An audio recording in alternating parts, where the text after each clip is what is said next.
Jump back in.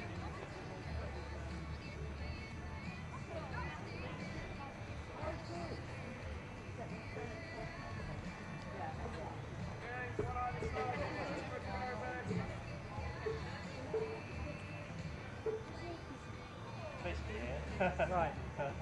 Like where we had it last time. Yeah. But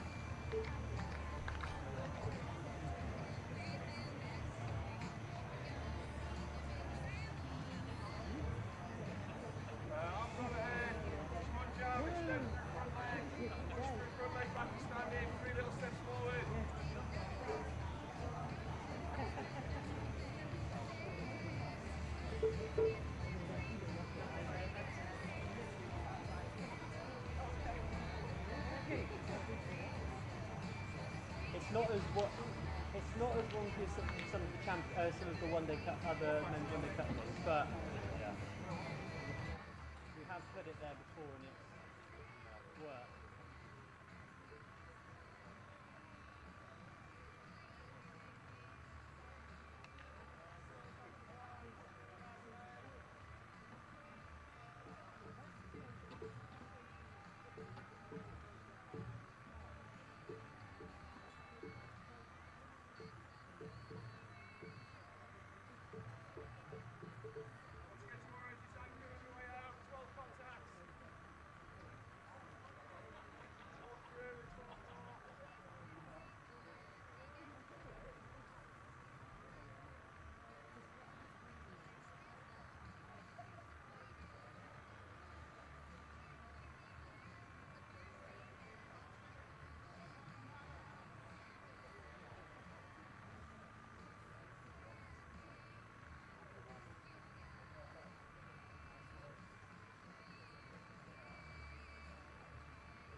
Walk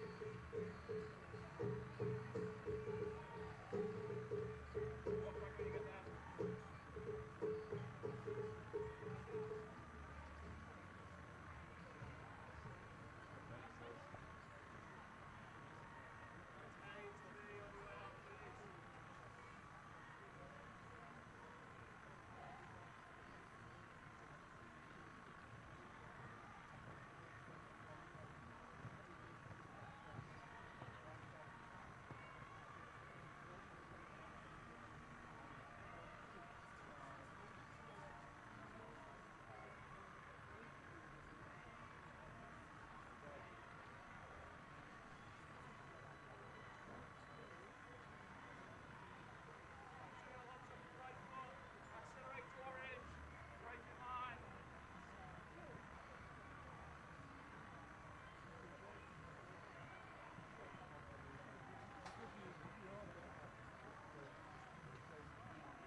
Welcome, welcome, welcome to the Cooper Associates County Ground here at Somerset. The players this morning are observing a minute's silence, unfortunately, for a Cornish Pathway player, Amelia Jones, who has sadly passed away. So that was a moment of reflection from both teams, beautifully celebrated and reflection on her life. So tribute to Amelia Jones. Today's game will be Somerset versus Durham, 50 over Metro Bank One Day Cup. They are fighting it out today. So these two teams, if Durham win, they will leapfrog into the third position, which is the last position, because this year, for whatever reason, although there are 9 teams in the Metro Bank this year, because Yorkshire joined the fray, there are only 3 who will make it to finals. So it looks likely that Blaze will make it directly to the final, and then also they will be joined by Hampshire probably. The third place slot is the one that's up for grabs. So Durham can get into third place because they have a better net run rate, whereas Somerset will need a bonus point win here to leapfrog Warwickshire and get into that third slot. So Blaze will at the top at the moment, followed by Hampshire, and it's that third place slot that at the moment Warwickshire in, but have a worse net run rate than both Durham and Somerset, who are below them. Somerset have a game in hand. So I am Claire Jenkins, a former player for the West here from Somerset. I'm joined this morning by Harry Everett, who's going to speak in a moment.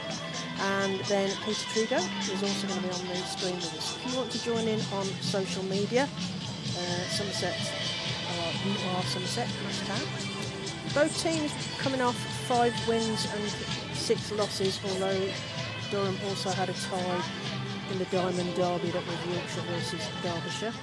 Scorers today are Drew and White, and the umpires are Sue Redfern and Rose Dovey. Match referee is Simon Hinks. So yes, all to play for today into the third bit. The other games today are going on at Edgbaston. So Warwickshire take on the Blaze, where you'll be looked after by Rosa Simpkin, Tina Goff and Mike Perkins. Unfortunately, there's no live stream for Yorkshire versus Surrey, which is out at Ampleforth College. And down at Southampton, Hampshire are taking on Lancashire. Lancashire, I assume Kevin James and crew will be looking after them. The news for the toss is that Somerset won it and put Durham into bat, or they chose to field, whichever way you want to look at it. And the teams today will line up as Somerset will be Bex Odgers, Sophie Luff, Captain Fantastic, Emma Corney, back from that horrific injury, I'm sure we'll talk about that later, Niamh Holland, and the England stars Danny Gibson. And we will also have Charlie Dean in the lineup, Jess Hazel, Alex Griffiths, Chloe Skelton, Ellie Anderson and Lola Harris. Meanwhile, Durham will line up Holly Armitage. Danny Collins brought in from Lancashire, so I saw her getting her cap this morning, first cap for Durham, so she's moved across the Pennines to play for Durham. Lauren Filer, Catherine Fraser, who will be off to play for her Scotland team against the Netherlands next week. Bess Heath, who's having a really good season, 100 and domestically. Eleanor LaRosa, who is their latest Australian import. Katie the Legend Levick, Emma Marlowe, Mia Rogers with the gloves, Grace Thompson and Maddie Villiers. Happy birthday to Maddie Villiers today. And while we're on birthdays, I also want to... Lauren Filer, who is back in her old stomping ground playing against Somerset today. It's her mum's and O birthday tomorrow, so happy birthday for tomorrow, Elaine. That was requested by Sophie Luff's mum. So you're looking forward to today, Harry? Yeah, well, we should, absolutely. There's so much we can talk about, so much to get through. Amelia Jones and Grandpound Road, like you said, that moment's silence. We should talk about her. Keen netball and cricketer just collapsed at Grandpound Road on the 20th of this month, so she's rushed to hospital, but yeah, touching moment's silence for her. Ellie Anderson coming in from the Triscothic end, right arm over to a right-handed Mia Rogers, who just defends that down, and there is no run.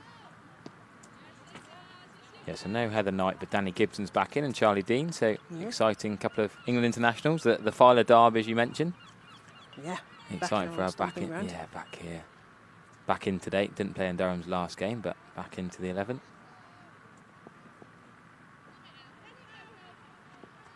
Anderson starting the run up from the 25-yard circle. 25-yard circle in the women's game, 30-yard in the men's game. Anderson in again. That goes wide, a signal by umpire Redford. Down on the offside, and there is no run.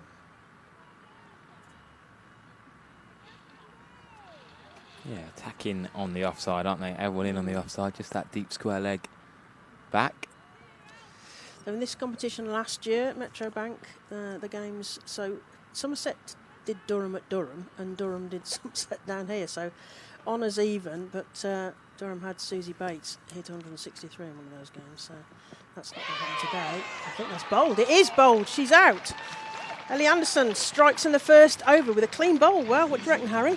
Yeah, that's straight through her. Can't believe it. Second ball, real surprise. Rogers was surprised as well. We'll get the replay. Touch of movement, a little bit overcast here, but still warm, I guess. The humid swinging conditions. Taking the new rock, Ellie Anderson, and down straight away. Brilliant start for Ellie Anderson. Bowling from the Trescothick Pavilion end. Yeah. She also got a three. It did come back. Did it come back? Yeah, hit leg stump. Got to come back a long way. Didn't realise that from initial reaction. We're a little bit further over, we should say. Commentary box, we're about 8 or 9 strips over, so we can't see perfectly. Oh, that's come back a long way, Claire, yeah. Brilliant. You're closer to that, so that's a good view of that. Top of leg stump. Yeah, I mean, she bowled well in the win against Essex, didn't she? She's got a 3 for 44, so... and she was doing well when I was commentating the beginning of last season as well. 9th in the most wickets and 4th in the most catches with 8, so 16 wickets and 8 catches last season in the Metro Bank, so she enjoyed this 50 over down here at Taunton. Because I remember from her Central Sparks and Worcestershire days back up in the Netherlands. Yeah, that's where she's from originally, isn't it? Yeah. Regional era, yeah. So yeah, starting from that 25-yard mark. 2 fielders allowed outside in the power play in the women's game. Outside of off, and that's stroked beautifully by captain Holly Armitage, but it only gets as far as the fielders just on that ring, and they just get a single. 1 for 1 here at Taunton. Yeah, brilliant start for Somerset. Real bonus there to get that breakthrough so early. The wide the ball before, she got that extra ball to bowl at her, and yeah, Marlowe's got to come in at 3 earlier than expected. Yeah, she will face the next ball from Ellie Anderson with a tail up running in from the Trescothick end. Ooh, goes back and misses it out on that one. There was a possible edge there, and Ellie Anderson holds her head in. That was a bit of a snorter there, I think.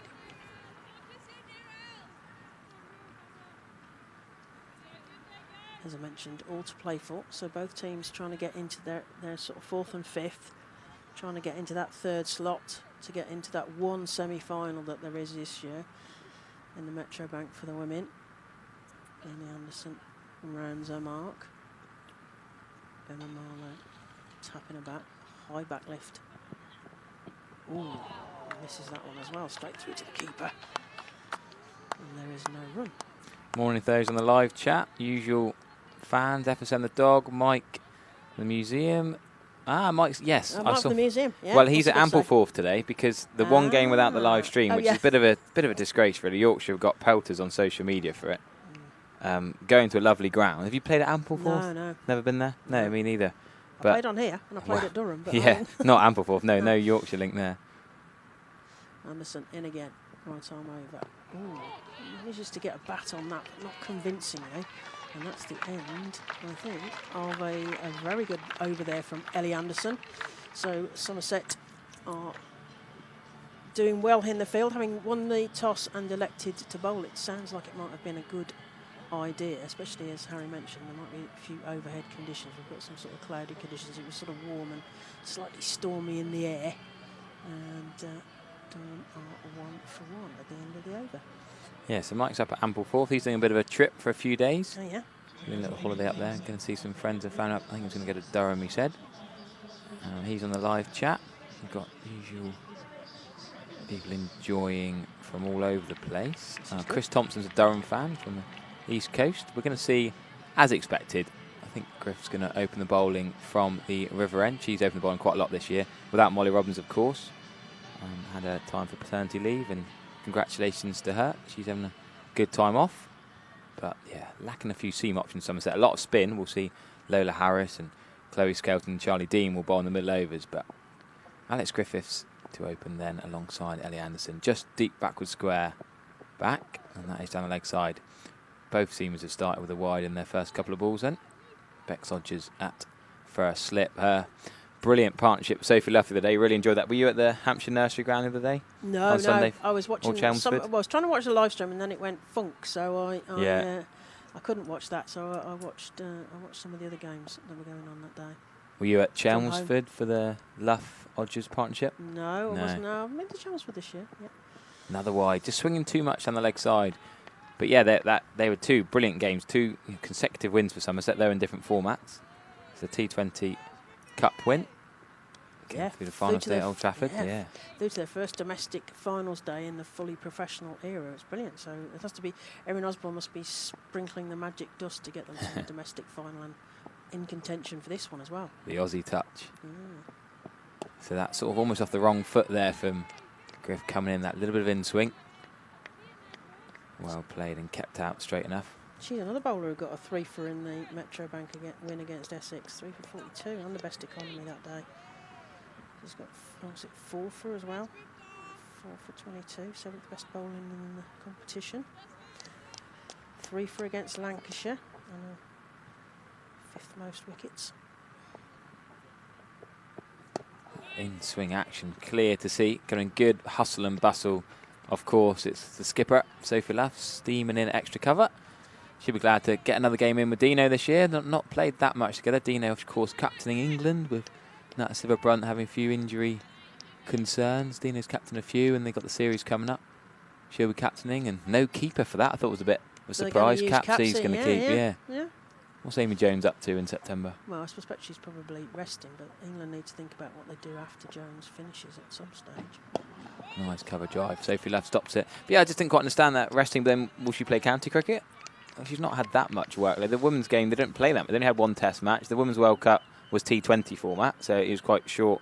Games a few days apart. I don't know why Amy Jones needs a rest more than others. But I think you've got to think she's playing probably franchise cricket, then the World Cup, the Test match, the 100. Yeah, I mean, it depends on workloads, doesn't it, really?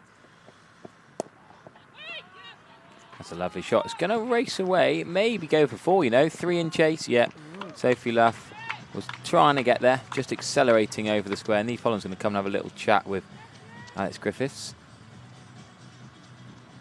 Yeah.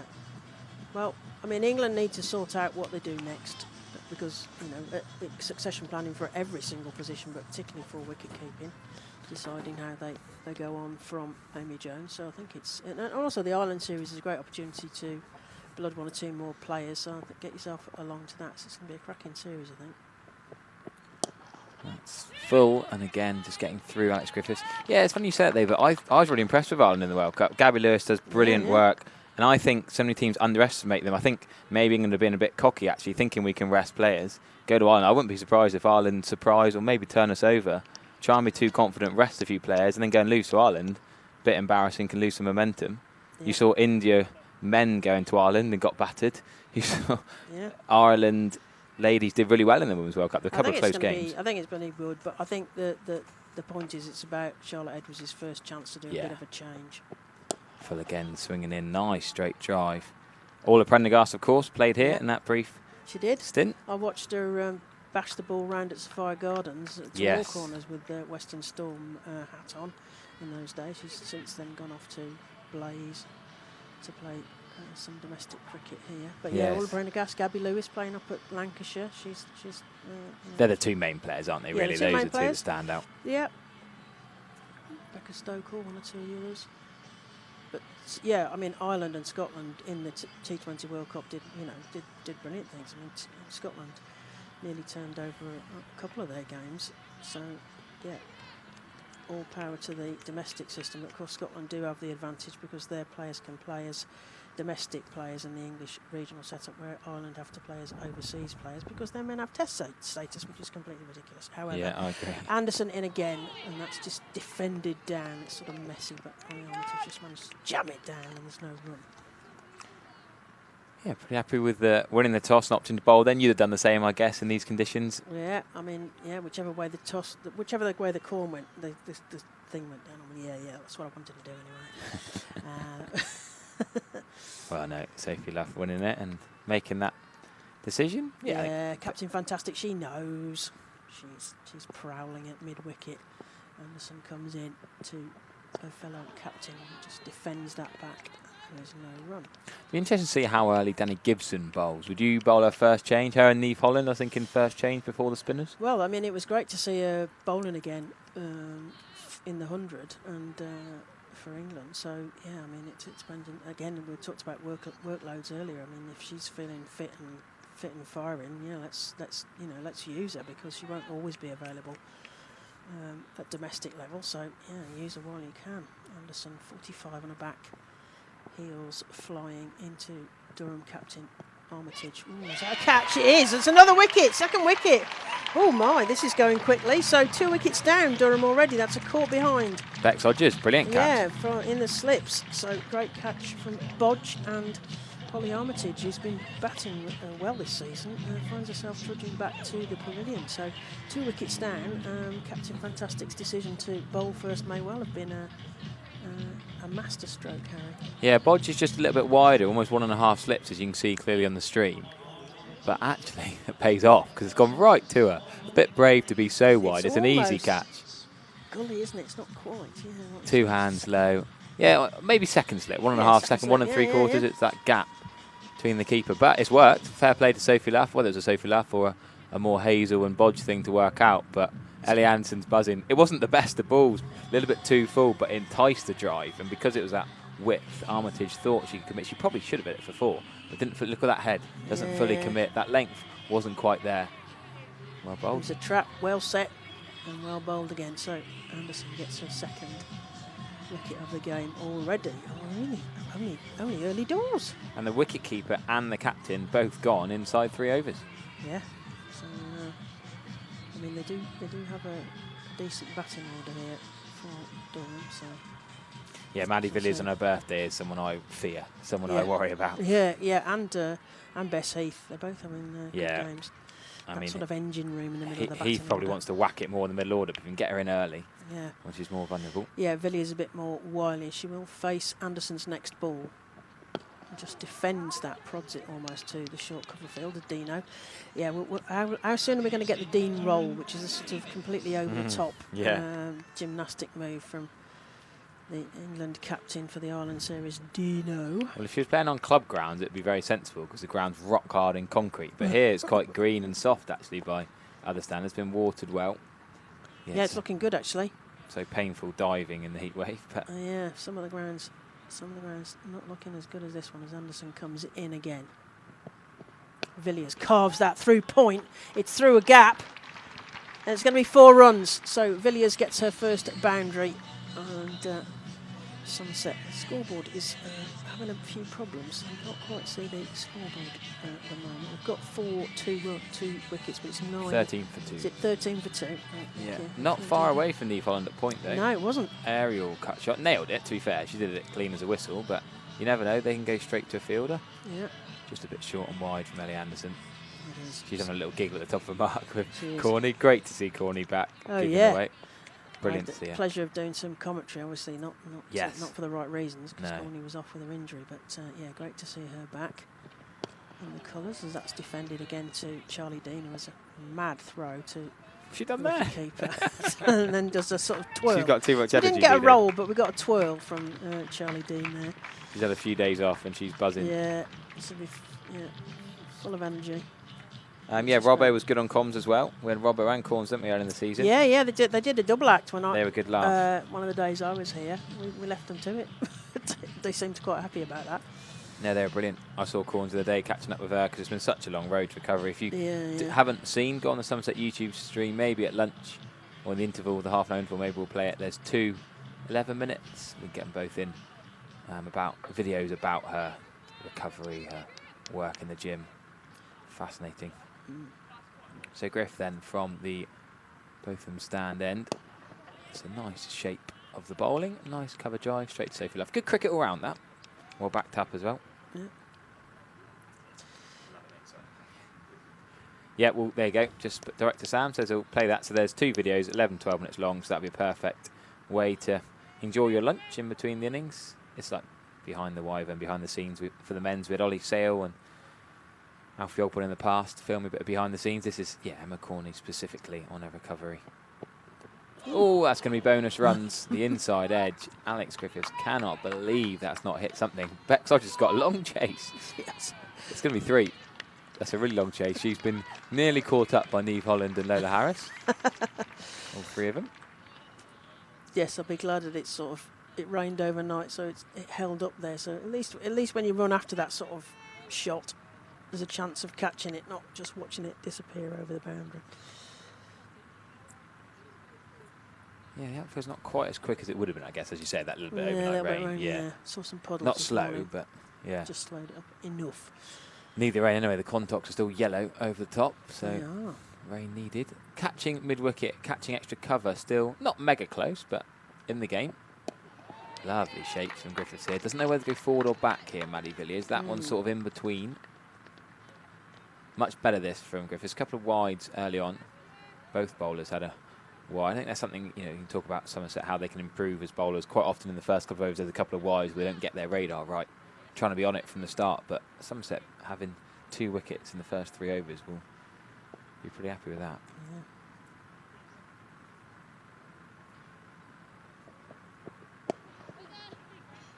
Yeah, that was back foot punch, but again, Sophie Luff in the game, just making Jess Hazel test those hamstrings out and bend down a bit lower than anticipated.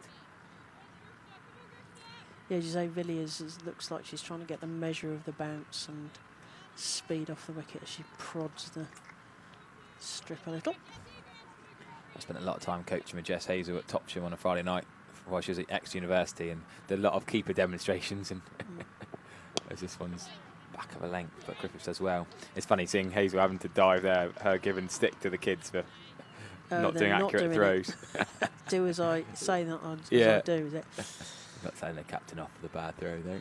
Yeah, good laugh. No, there's some great girls out there today who've worked really hard for these opportunities. I commentated on the women's Tier 2 finals at Sapphire Gardens on 5 Live a couple of weeks ago. Oh, yeah. And Amelie Munday, of course, been released from here, but nice to see her doing well at Gloucestershire. Izzy Patel, another ex-university student friend of those two as well.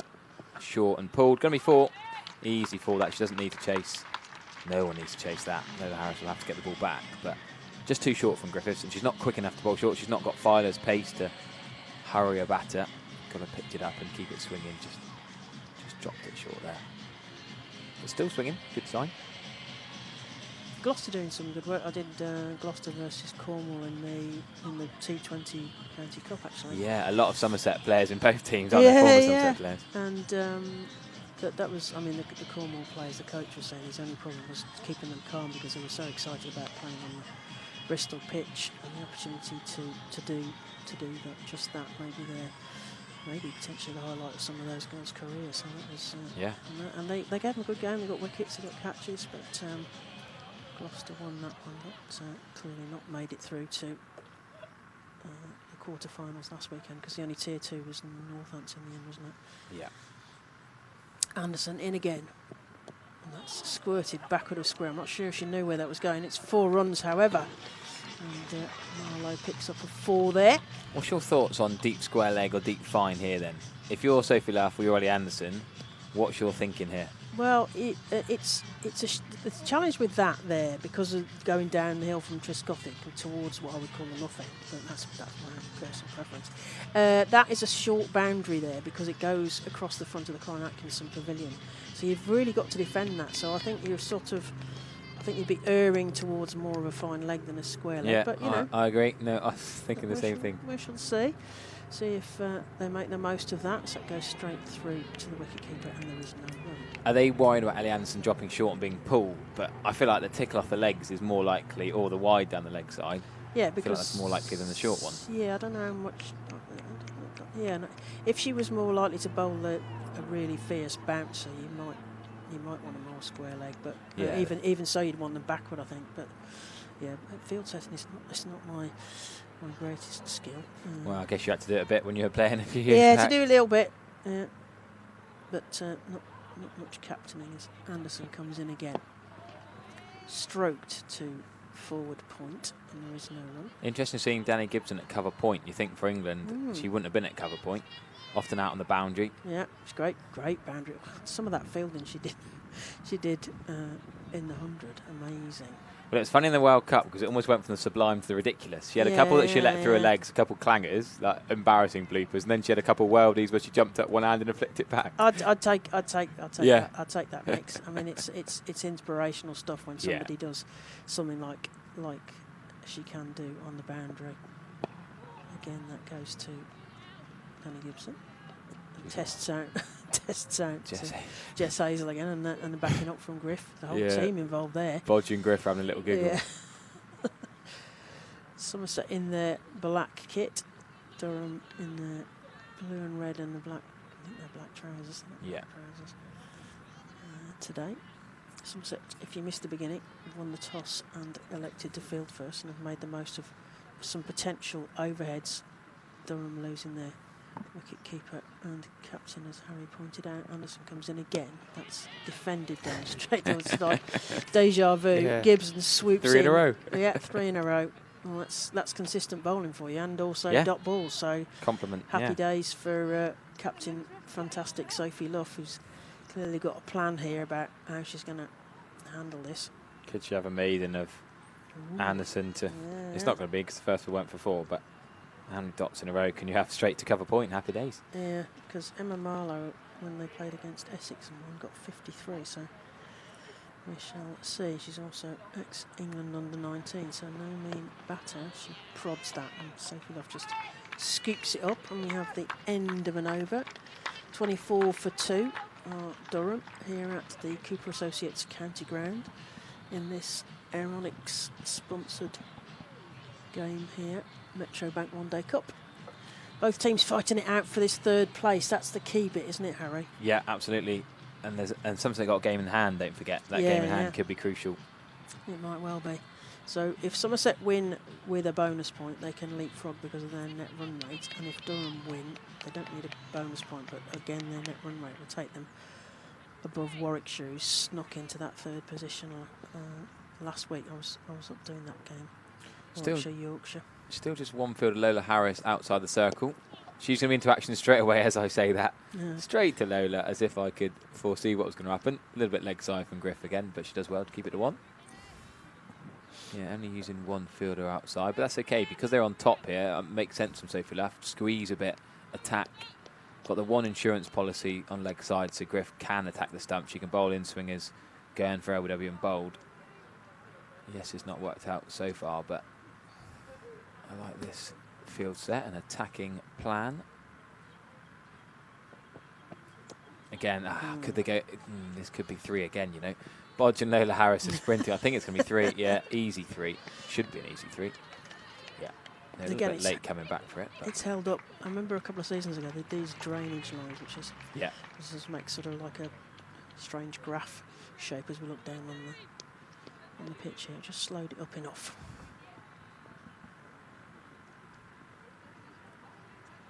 Harris getting some early exercise in. She's doing a lot of ground. It's big boundaries today. We're quite a long way over towards the Andy Caddick Pavilion, a long way away from the Somerset stand. There's 4 or 5 fans watching from miles away. I'm surprised they've chosen to sit there. That's nice in swing, good length, and just a 1 out to Ellie Anderson. Throw in, wicket keeper. So no Ruby Davis either. Would you say, if say Gibson, Dean and Knight weren't playing, I guess Ruby Davis might come in. Like when Erin Vukusic might come in. Yeah, Vukusic, yeah. We've got quite a lot of... you can't see from where you are, but in front of that side with the Ondaatje. Yeah. There's a lot of people in that stand there. Oh, the Ondaatje stand, yeah, the non-alcohol stand. Nice fielding by Neve Holland off the practice wicket. That's never nice to pick up. Little bobble off there, it's not ideal. We've got 2 wickets covered up today. I guess one will be the men's championship wicket against Glamorgan next week. Not sure what the other one, maybe the other one's a practice wicket. Just getting a bit of TLC under the covers. Yeah, it's been a nightmare for ground stuff, hasn't it, this season? The dry weather. Yeah, done a great job to keep decent wickets playing here, not crumbled up. Lovely delivery. That from Griffiths is better. I think that's where she wants to be. Marlowe comes forward and defends that. People telling us the spelling of deja vu and the come on, you never know where the live chat's going to go, do you? The rabbit holes we go down. Well, on unfortunately, commentary. we don't have to spell it when we. No, say exactly. It out loud. Yeah.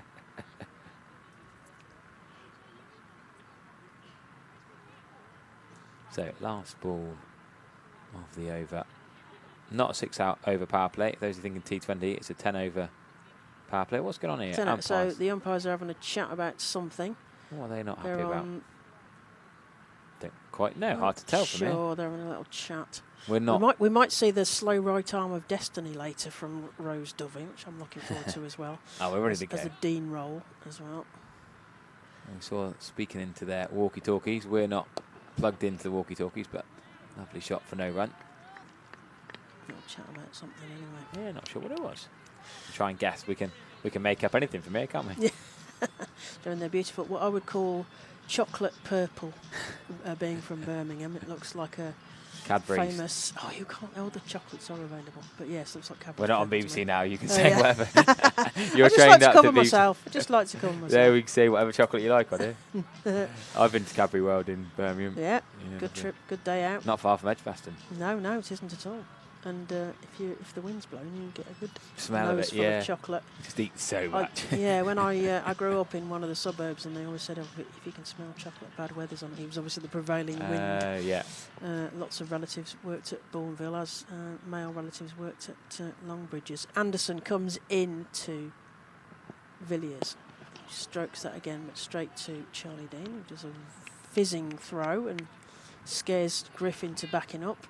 There's an extra buzz in the field today. I mean, Neve Holland's one of the best fielders Somerset have had for years. But having Gibbo and Charlie Dean next to her just feels like three proper athletes. Energizer bunnies, yeah. Yeah, I love that. And, the class of international cricketers helps. And sometimes I feel like poor Neve running around on her own. She's so quick and buzzing everywhere. Like you say, she's sprinting everywhere. It's good to have extra energy in there. Anderson to Villiers. Puts that underneath Ellie Anderson, but they don't get a run. So it goes straight through. Ellie just trying to tease for a single there, trying to tease for a single and get a run out. Yeah. But is that, we were talking off air before about having the internationals in the side, it just gives you that extra. Even if they don't perform, it's just the thought, oh, we've got so-and-so who's at England playing. Yeah. It's that extra buzz, isn't it? There's a good crowd today as well, down below us, particularly in the Trescothic lower tier. You can't see from certain angles, but a lot of the fans down below us. Villiers plays that to mid-off. He does a tumbling stop there. Yeah. Lola Harris does a nice stop there. No run. Cut that off. She's been bowling well this season, hasn't she, Lola Harris? really like Three-fers, Lola's action. two-fers, yeah. You're right, it seems to be she often gets two-fers to three-fers, doesn't she? It seems to be the way she comes in, and it's something different. Chloe Skelton's offs. Sonny Dean's not always here, of course, but to have that contrast with Lola Harris' leggies, I really like. Liv Barnes, left arm spin, lots of bases covered. Anderson, and again, right arm over. It's right-handed Villiers who plays that into the air, but it's going to be 4 runs.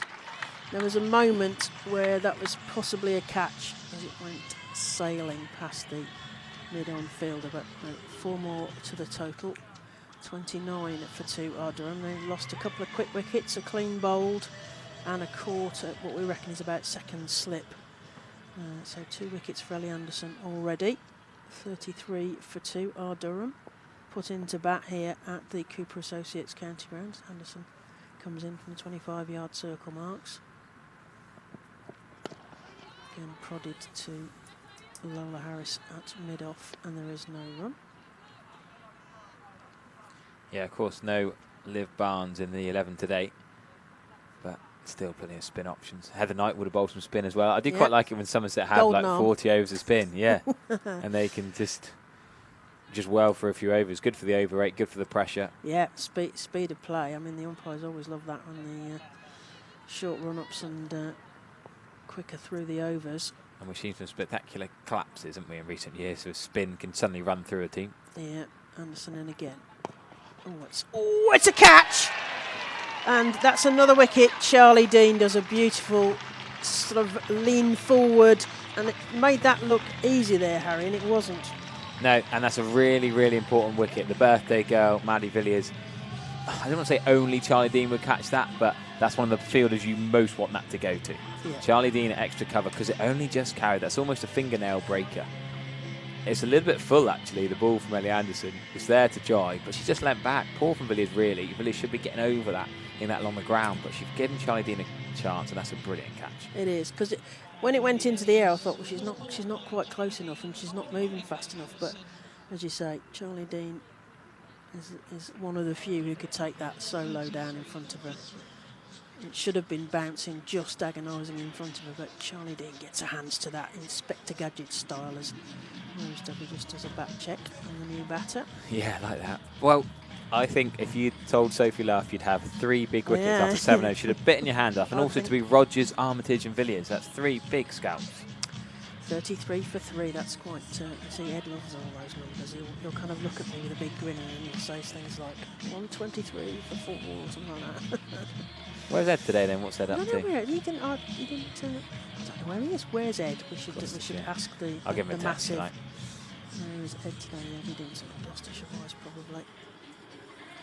I'll tell him we've got a Where's Wally hunt. Yeah, we've got a bowler out on him. He might be having a rare day. He's probably at the Cheltenham Festival actually. Probably He had a busy was, few yeah, days. probably. He's usually up there, isn't he? Yeah, that's nearer home for him. Then Yeah. that's a bit easier for him to get to. We are going to see spin. We're going to see He's spin. talked about spin. Yeah, I like that. Well, Griffiths has only bowled 3 for 19. Not bowled brilliantly. Ellie Anderson, 4 overs, 3 for 14, has been the star, the standout so far. So I think this is a good move. And it is Charlie Dean. Yeah. Often bowled straight out the power play in the T20 Women's World Cup. Often bowls herself early with a newish ball.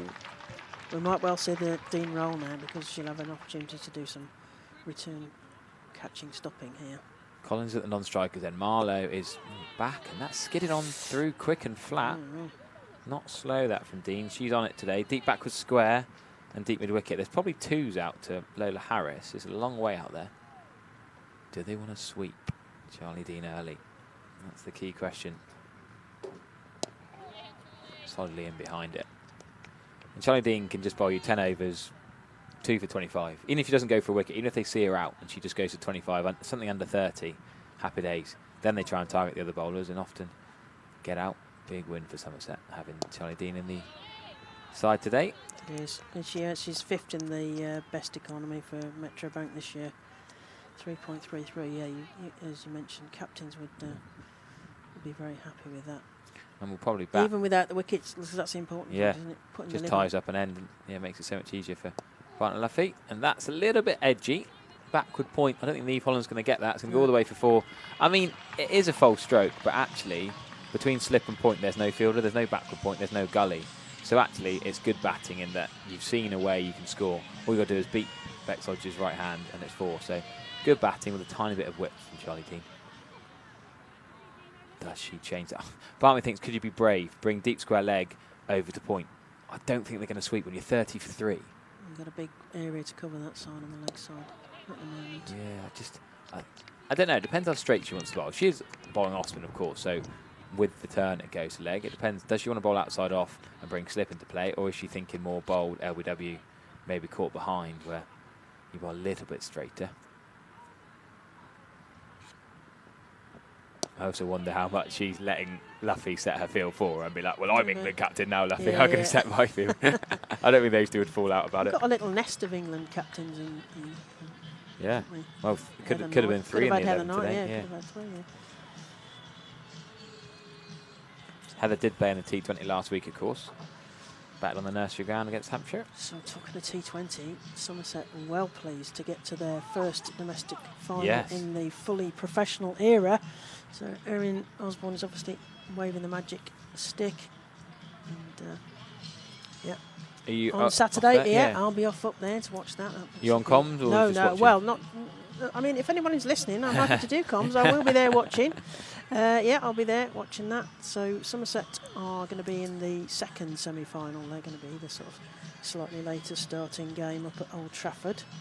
So if people want to go and watch Somerset in their first professional era, fully professional era domestic final, it's up at Old Trafford, and they're going to play Surrey. The game before that is Blaze versus confused now. Ellie Anderson is searching for her 4th wicket so far. That goes straight to point, who wins herself. Yeah, she all right, Neve I Hollins? think she's all right. She's sort of, I think maybe it was a bit of a shock. It came to her Bobbled a bit, quite yeah. some speed. So Danny Collins is, if you're thinking, ooh, Danny Collins plays for Lancashire. Well, she did do until today. She's got a cap for Durham. Stroking that ball beautifully to point there. Left-hander, because Durham started the season with no left-handed bats and then ended up with 2 because Eleanor La Rosa is also a left-handed batsman. I'll see later as Anderson comes in again. Collins plays that beautifully, clipped into the leg side. It's a big boundary. It's 4 runs though. 4 runs to Danny Collins, who will no doubt be feeling better about that first game. Nerves, no number on her back, obviously, because she'll have a squad number. It's not on the back of her shirt, that's for sure. So that's the best shot we've seen so far today. Nice Beautiful one, pick up, middle of the bat. What a great start to her first innings of the new club. So Durham 3 wickets down, all to Ellie Anderson, who's coming in from the Trescothick end. A bit of speed, right arm over. It's carved through where would be gully. That would have been a catch, but it's 4 runs instead. Yeah, you wonder. Could they be brave? New batter. Ellie Anderson's got her tail up, bowling well, got a few early wickets. Could they go the gully? Oh, frustrating for Somerset. It's gone well so far, but little moments like that. Oh, it's a lovely height as well. They got a backward point. Yeah, I was going to say, I was just looking for. Wow. They've got a deep square at the moment, the left-hander. They always have got a gully, but maybe that was more for. They've got quite a wide gully. Yeah, they're somewhere just in between. They're just sort of Yeah. waving at each other in that gap that ball went through. And they're hoping it was just a one-off as Anderson steams in and bangs that into the turf, and there is no run as Captain Fantastic Sophie Loft does the tidying up.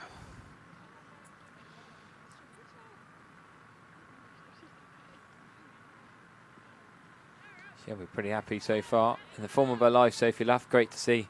Batting with TKC's bat this year, working on range hitting with him across the winter. And then suddenly she's scoring all these runs, a new player this year. Yeah, ultra aggressive. She is. We'll come back to Luffy later as Anderson comes in again. Collins, that's a beautiful shot. That's stroked out through sort of forward point there, but into the gap. Beautiful shot from Danny Collins. What a shot. Durham will be well pleased with their Lancashire import. 4 more runs to the total. Beautifully played, and the sense that she really meant that. Why Lancashire not wanting her with shots well, like that? Yes. 2 of the last 3 have been beautiful strokes. Beg a question as Durham head towards that potential milestone, and Ellie Anderson decides to bowl around the wicket to the left-handed Collins. 49 for 3 are Durham, and just defended beautifully to Sophie Love, so she's cramped her up there. I just don't get that. Danny Collins looked way better than any of the other few batters that played so far for Durham. Lancashire don't want her. She's middling the pants of every ball. But perhaps they've pressed the reset button and then she's had some sort of software. New lease of life. Another software update. So 9 overs gone. 1 more of the power play, which relates to the 25-yard circle in the women's game. It's a 30-yard circle in the men's game. The numbers inside and out are different, but in the women's game, it's only 2 fielders allowed outside that 25-yard circle. So what can Somerset, what squeeze can they have here as Durham try to get to that 50? Well, I think it's the first time I've commentated on Danny Collins. I'm well impressed with her so far. Last 4 innings for Lancashire, she got 20, 10, 22 and 12. Not terrible, but it's Marlowe on strike here, outside off from Dean. Just skidding through a little bit. Almost one of these quicker arm balls Charlie Dean's quite well known for. She will give some later on today. It's quick spin, isn't it? It's almost a pace bowl. And you watch Charlie Dean, when she bowls in the power play with 2 out and a newer ball, she bowls a little bit quicker, whereas later on with a softer ball and 4 fielders out, she'll give a bit more flight. That was half a Dean roll. Yeah. She went to her knees. Realised she didn't need to. She had scouts behind her at mid-off. Nice drop from Marlowe. These 2 looking better than the sort of higher pedigree the players before them in the order. That's a lovely stroke. Down the ground for 4. Not many people hit Charlie Dean over their head for 4. Beautiful shot. Will there be revenge from Dino for the next ball? Does she give it more flight? Does she go quicker? Don't think she'll change the field. Not much chat between balls, cracking on with it at Somerset, keeping this over rate positive, and while they're on top, the momentum, I guess, isn't it? It's yeah, good. you put the pressure on with the speed as well as everything else, don't you? Yeah. Still got the 2 catches, stump line either side. Sophie Love's quite happy with that. Still no sweep so far. Everything sort of straight off the front foot generally. But they have made the 50 up, 53 for 3 are Durham. Yeah, they're struggling in the power play. That's a little bit more leg side. That one she could maybe have swept. She's annoyed Marlowe's missed out there. Massive gap behind square. Yeah, she could almost use what is the pace of Dean's Tickle it, bowling yeah. to just tickle it round, couldn't she? Still that slip in place. There we go. That is leg side. Should just be 1. Easy fielding for Ellie Anderson out of deep mid wicket. A big boundary to our left, which the 2 fielders are trying to cover there. Another over goes by. So that's the end of the power play then. 10 overs gone, and Durham are 54 for 3. Collins on 12, Marlowe on 19. Starting to build a partnership here. We're going to see a change of bowling. Yeah, I think the fact that Ellie Anderson was at deep mid wicket, for me, said that she was done with the bowling. You don't put a seam bowler at deep mid wicket. And here it is, yep, Danny Gibson's going to bowl. That makes sense. You don't make Ellie Anderson go from bowling to deep mid wicket to bowling, do you? Well, we could have guessed the bowling change there. Unless the captain really doesn't like you. No. And you're going deep square, backward square to deep backward square. So we are going to see Danny Gibson early yeah. on. You asked when would Sophie Love, Captain Fantastic, deploy Danny Gibson. And here she is with her bright orange shoes, heading towards our commentary position. And then just resetting the field. So outside the power play, so they can have a couple more fielders outside of that 25-yard circle. So Redfern signals the end of the power play. We've got a deep square. What else have we got? Has she got anybody else here? No, I think she's keeping that squeeze on. So deep backward square and a deep square leg. The 2 fielders outside at the moment. Gibson comes in again, right arm over. Oh, goes back towards the gap between those two fielders out on the rope, and it's cut off. So they get 1. So she's clearly trying to get that leg sweep sorted. There's a big change of field now for the left-handed Danny Collins. So they're going to work this out now and rearrange themselves. Again, deep backward square and deep square leg, the 2 fielders. We've also got a deep third and a deep mid wicket. And that's played 2 point, and it's parried on the 25-yard circle, and they get through for a single. Another one to the total. Durham 56 for 3. Collins moves on to 13. Marlowe will face the next ball. Annie Gibson just gives herself a bit of leverage with a skag of the crease to keep her footing as she comes in on that delivery stride. Not quite coming as far as the 25, I should say, coming in from about 15 yards. Marlowe just defends that down. Charlie Dean fizzes another return to the wicket keeper, and there is no run. I did enjoy one of Danny Gibson's videos. I see her YouTube channel, and she was explaining how to put a grip on a bat the other day, and I thought, you're years into your YouTube journey. I thought that would be one of the first ones. Well, enjoying seeing that. There's lots of stuff on social media. Yeah, she loves it. Danny Gibson Kept her going when she was injured, I think, at the start. Yeah, was the I think idea. it was a sort of therapy thing, listening to what she's saying. That's Yeah. Played straight to the fielder again, and there is no run, another dot. Yeah, she describes it as the sort of almost talking therapy to the video, and that helped her with her road to recovery with her previous injuries. Yeah, it makes sense. Different Yep. forms of therapy. Yeah, all helpful if they help you.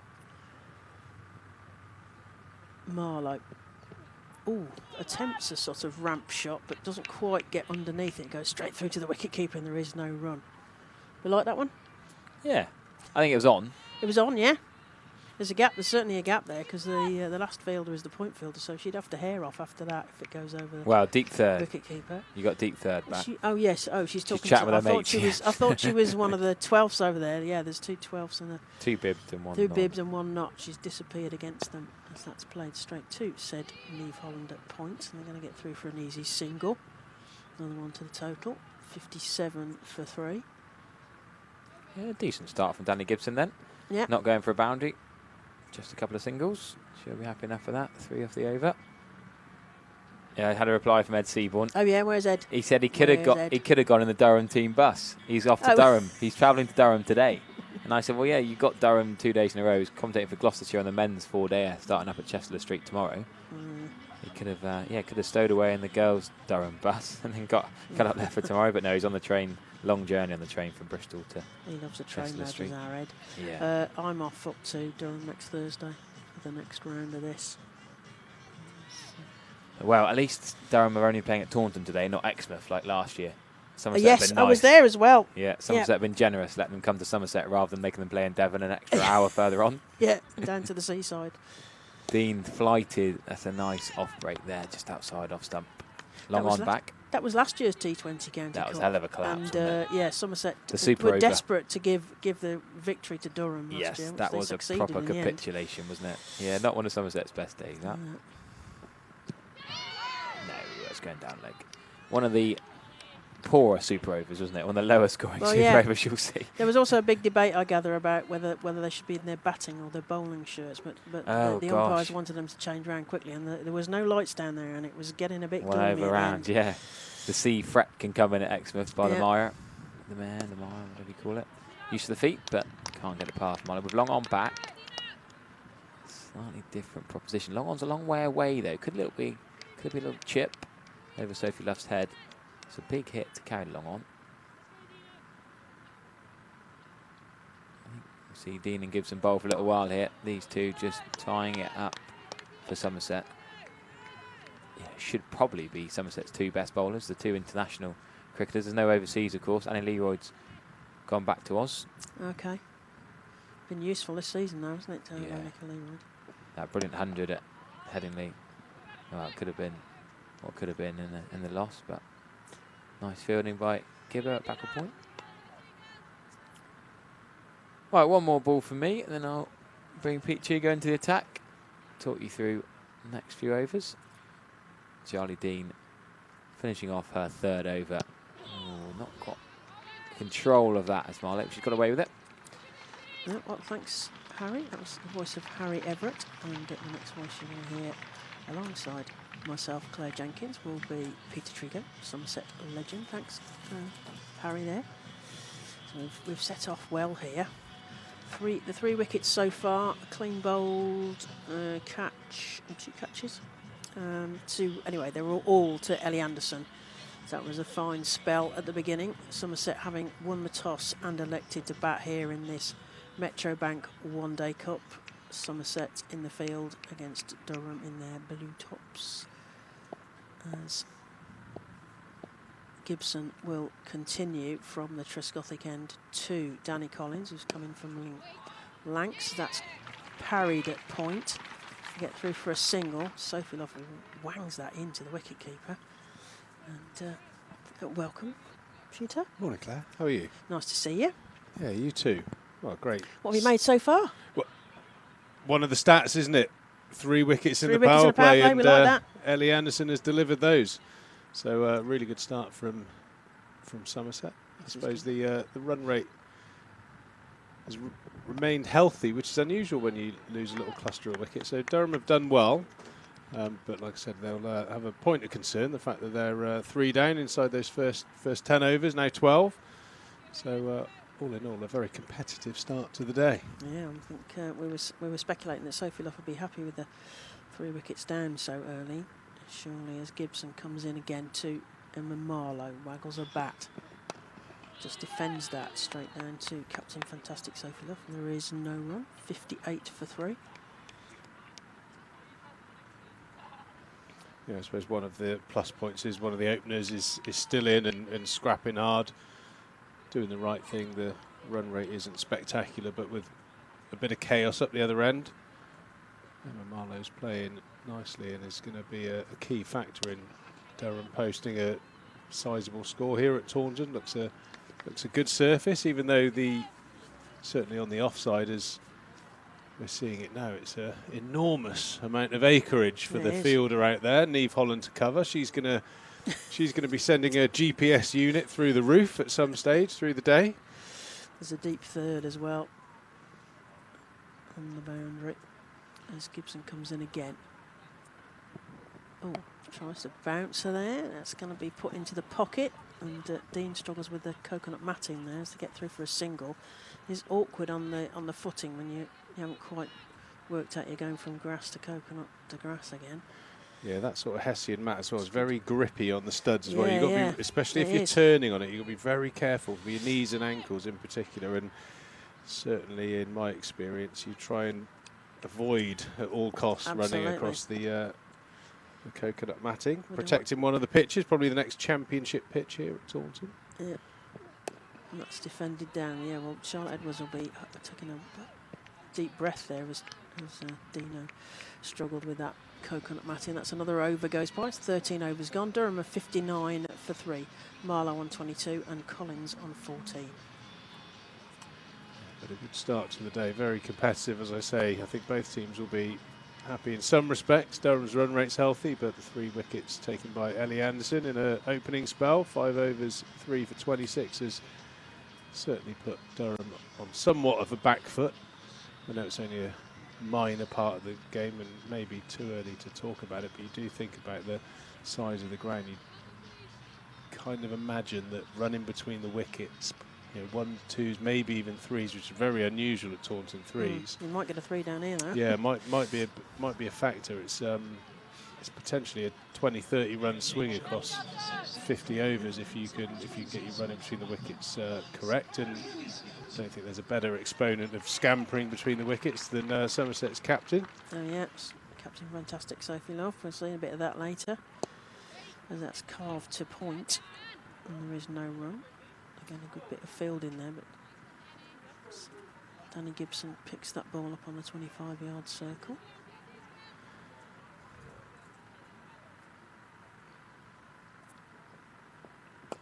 It's put through the gap, just to one side of the captain, but the captain is clearly happy with the bowling.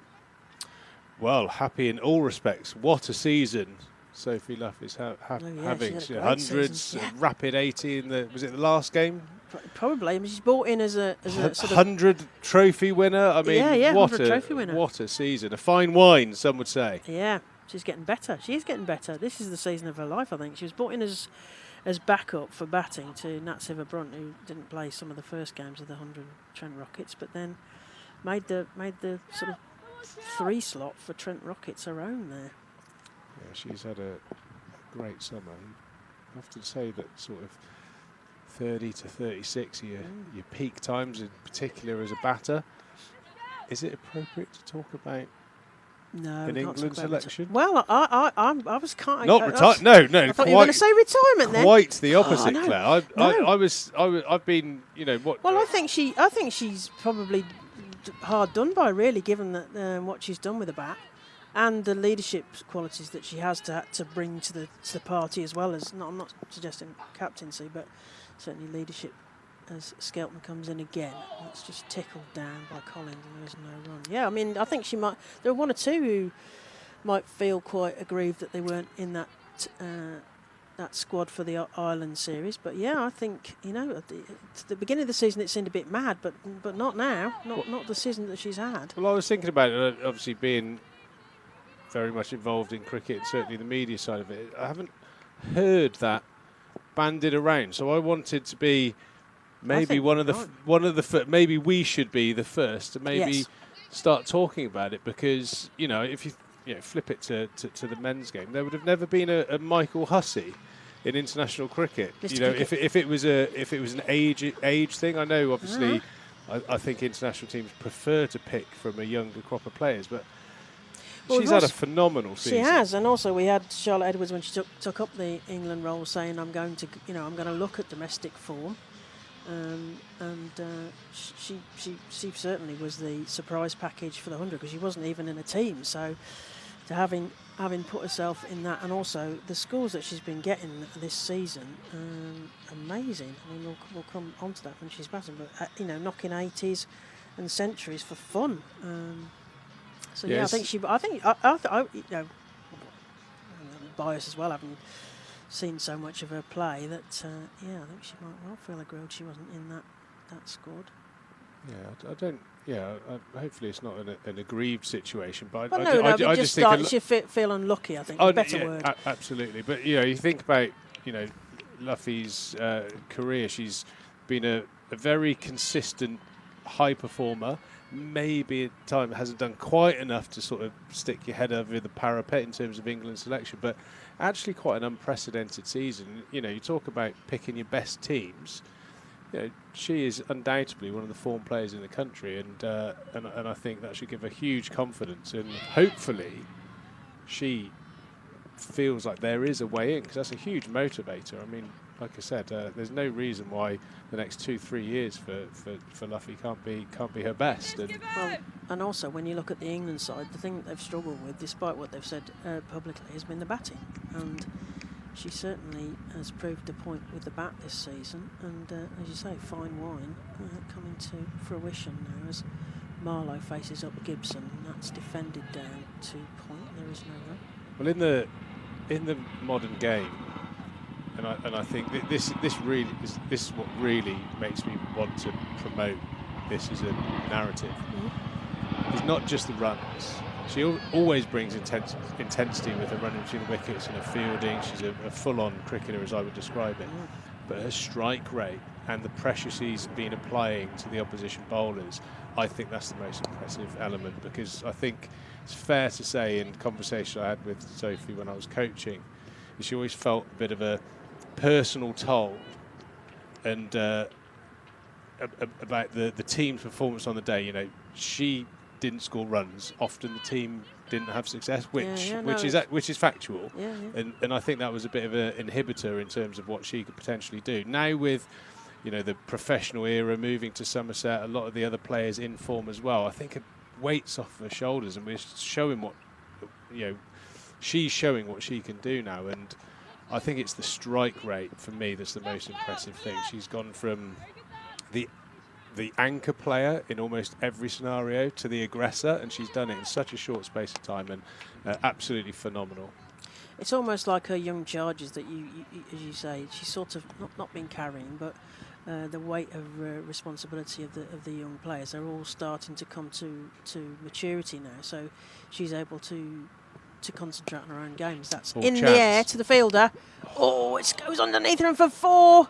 It was a difficult chance because it was bouncing badly, and she's right by the rope there. But I think she will have thought that was going to be out. But instead, she gets a 4 for that. So that's the end of the over. That's 15 overs gone. Durham are 67 for 3. Collins on 15. Marlowe 28. What do you reckon, Trees? Would you have taken that? I think. I think you've been really generous. I think that's a really bad miss. I think Neve's a very good fielder. She's got in a little bit of a mess with her feet as well, and you see her take that. I think if you hit that ball out to her, she's taken that 95 times out of 100, and compounded by the fact that it went through 4 as well. Danny Gibson, I don't think would be overly impressed with that one. There's a sharp intake of breath surely from the field as that's worked down the leg side by Danny Collins. There's a chase on, and they're going to get 2. There's 1 or 2 pockets. You mentioned about 3s. We might get some 3s, not necessarily on that side, but certainly over to our left towards the Somerset stand. There's a big boundary out there. So if you put it in the right place, you might get a 3. 69 for 3-yard Durham. Collins to face again, Skelton it in. Just defended down very respectfully, and there is no run. Well, mark that down. Marlowe on 24. How costly will that be later on in the game? I think that would have been a huge psychological hammer blow for Somerset if they could have dismissed her, really exposed in the middle order very early on in this game. That is a big miss. Skelton coming around the wickets to the left-handed Danny Collins. Rocks back straight to the fielder at point and it's out. That's another wicket down, caught, and it was just really just looping in the air off the bat of Danny Collins, who'd come in from Lancashire and had a debut cap today, but she's caught at point there, and Durham are another wicket down, 4 down.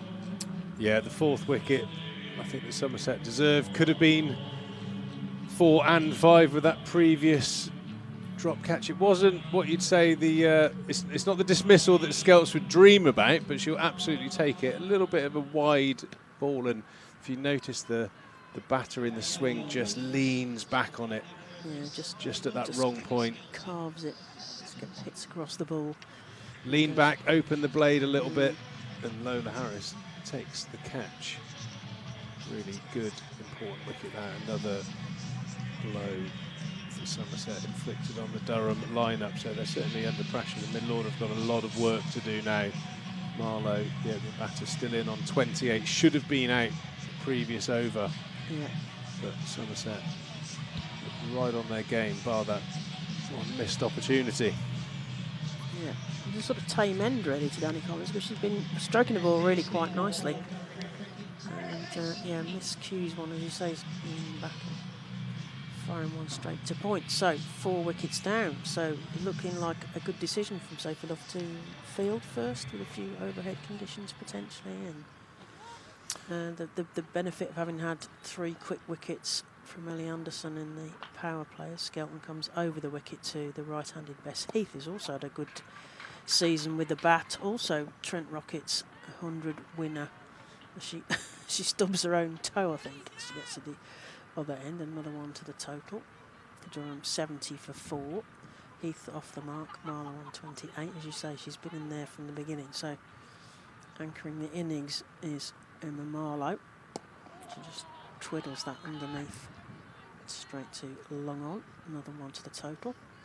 Yeah, certainly is the modern way for the toss preferences to see a flat pitch and want to chase a total. Completely the opposite to how us old timers, or me in particular, thought about the cricket. We used to love batting first, putting on big, intimidating totals and backing the bowlers to defend. But you know, you see men's and women's teams now opt to chase quite often, especially again on a good surface.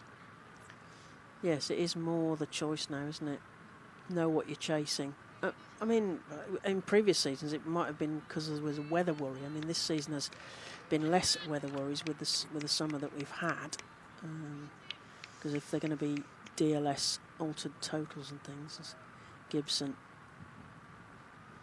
comes in to Marlowe, bangs that in, and she spins around on that, sends that to backward square, and they get 1 run there, not necessarily convincingly, but certainly another one to the total.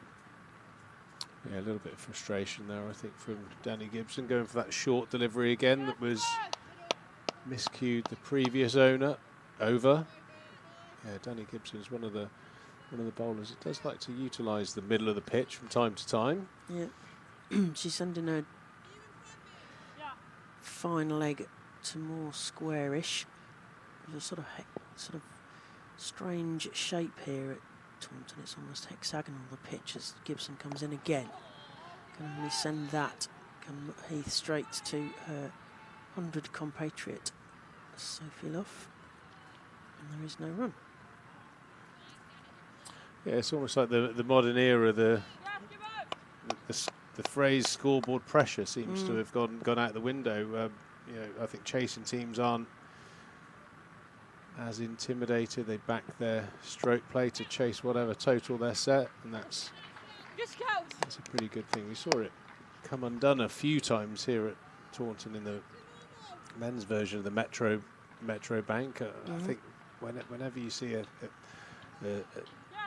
280, 320 score, I think it's definitely plays on the psyche a little bit that you're under pressure to do a bit too much too soon. You want them to bat first, but not for very long and not for big totals, as Gibson comes in again, as that's sent straight to Seyfullah, and there is no run.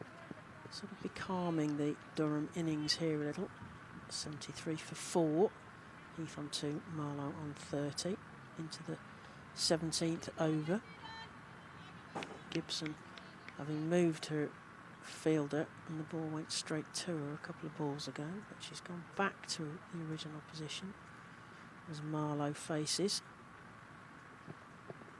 That's stroked into forward point. Fielder comes off the rope there, or in from the boundary-esque. Just one more to the total. There's a big boundary there, and lots of dry practice and previously used strips. So fielding that big bit of real estate with the bouncy outfield. Gibson again moving that fine leg fielder finer this time towards the front of the Colin Atkinson pavilion. Yeah, I'd like to see Danny Gibson bring the deep square fielder in off of the line for shots like that, because Danny Gibson is looking like she's using the bouncer, and I think you've got to back yourself as a bowler not to get hit into the Trade Nation stand. And I think if she was 5-10 yards off the line, I think that catch previous over would have been a lot more simple. It's easier, well, it's one of the more difficult catches to complete when you're having to move forward, especially if it's low, you're diving. So I think that would be a good move. Also, I think there's a suggestion from what I'm seeing here with Danny Gibson, that she's almost telling the batter the bouncers are coming, and it can make other deliveries effective. And I think even, Neve, come 5 in, I think there's a expectation from the batter which could be dangerous to expect a bouncer. Skelton in again. There's a rock back. Oh, it goes past the point fielder. Danny Gibson runs too far to her right and goes past her there. And they get a single, another one to the total. Durham 76 for 4. Yeah, Danny Gibson's run-up is shorter as well, so you are, as you say, you're even more signalling when you've got a shorter run-up, perhaps. So that's defended down, there's no run. Yeah, don't signal the bouncer unless you have to, but yeah, moving the field is sort of telling them what she's going to bowl, potentially.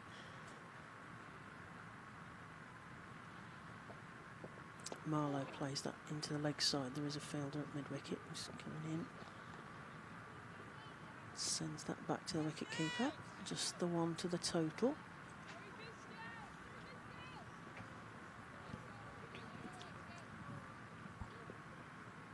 Skelton contemplates what she's going to serve next. Rocking back. Too clever, but straight to the fielder. And there was no run. Griff doing a bit of tidying up there.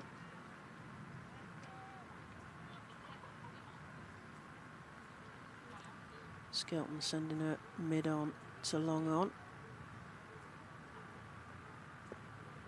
That's a nice sight for all Somerset fans. Emma Corney's that mid-on fielder back from a long layoff with injury, so great to see her back and in the action.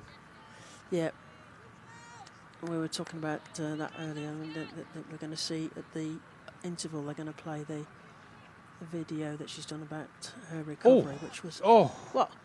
What were we going to say? I thought it was quite innocuous, but that... I think Skelt's got a hand on that, and yeah, it hit the wickets. I think the batter was short of the ground. Oh, well, we don't have DRS today, so...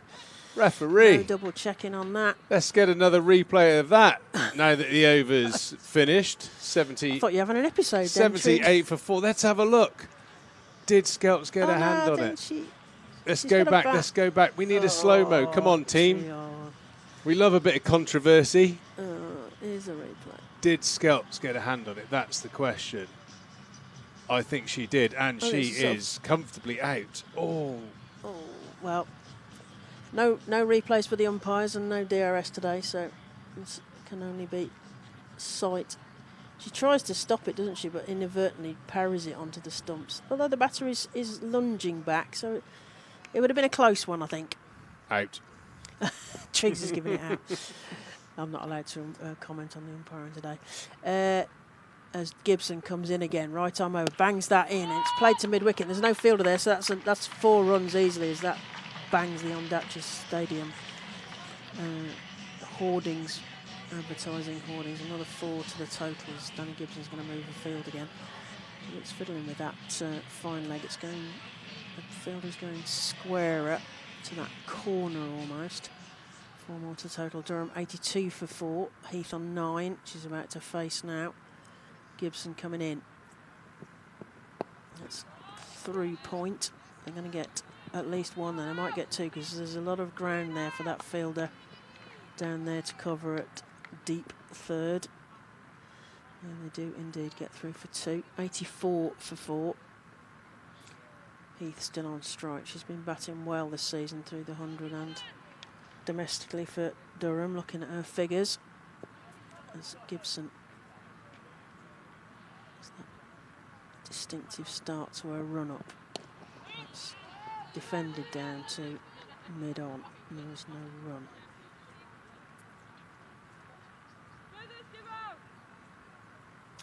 Danny Gibson into her 5th over now. Fancy a bit of Lola Harris. Oh yeah, bit of spin. Yeah, I do. Spin. I do. I think Lola's She's doing well this season as well, isn't Lola's she? been excellent. Really does give the ball a bit of flight, get some good spin on it. I think good time to get her into the attack, take some pace off of the ball. Heath plays that effectively to the boundary fielder to our left and get a single. Yeah, we were saying about 3-fers and 2-fers for Lola Harris at the ball this season.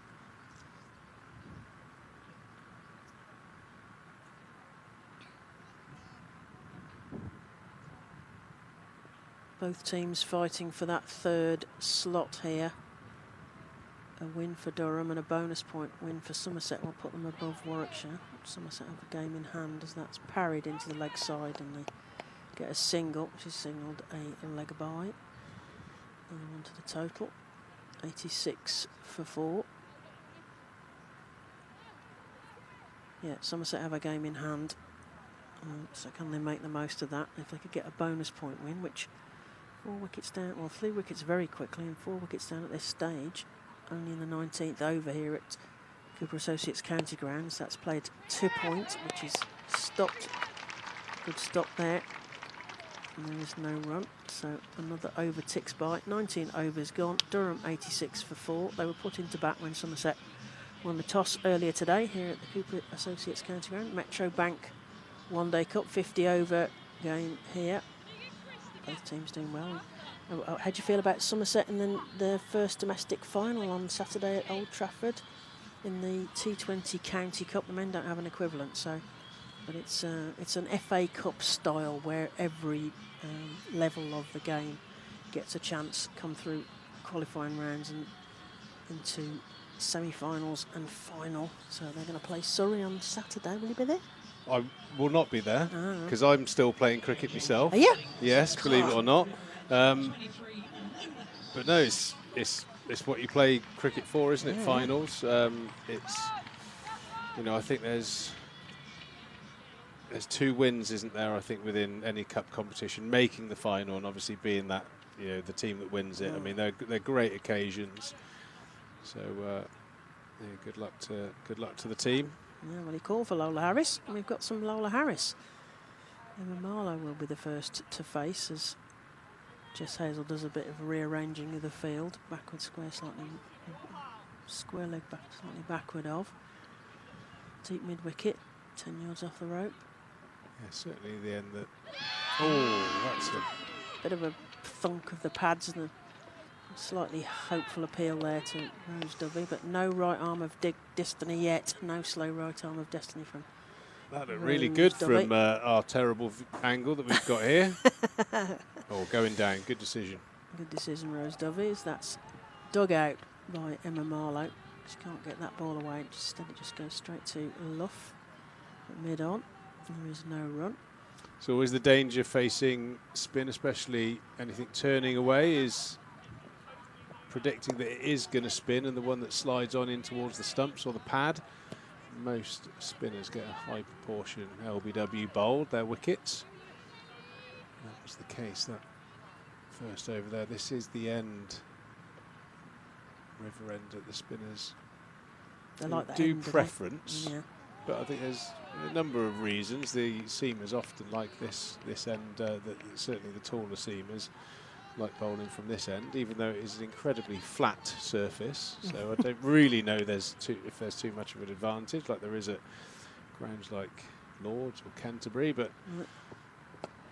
up in the air, but up and over the fielder. Will it plug? That's the question. No, it won't, unfortunately, for Somerset, and that's 4 more runs to the total. Hitting up and over there. Right, Emma Marlowe. She moves on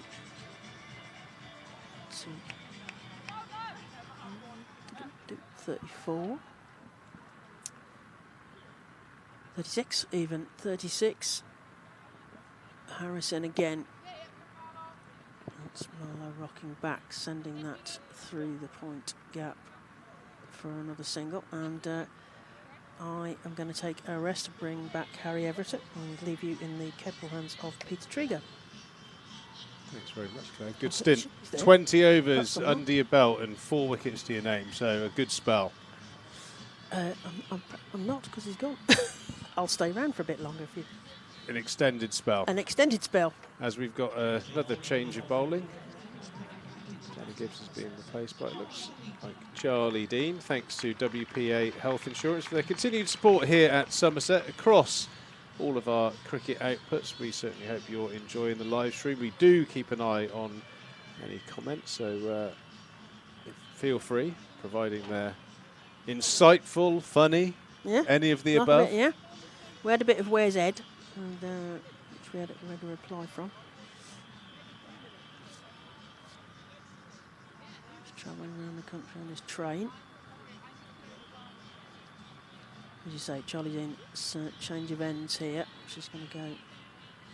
It sort of does feel like it's down the hill, but I think it's because we're at a high angle and we are looking down the pitch. One of those optical illusions, but we get some spin from the Triscothic end. Yeah, there used to be quite a bit more of a cant on the pitch before it was relayed, and obviously in that process, I think they would have backfilled the bottom end. It was quite a bit more of a noticeable slope, and certainly this time of the year it would have looked as brown as some of the practice wickets, but it's quite remarkable with the new irrigation system and turf that they have laid down that is still nice and green. Tremendous effort by the ground staff as Charlie Dean sneaks that one through onto the pad.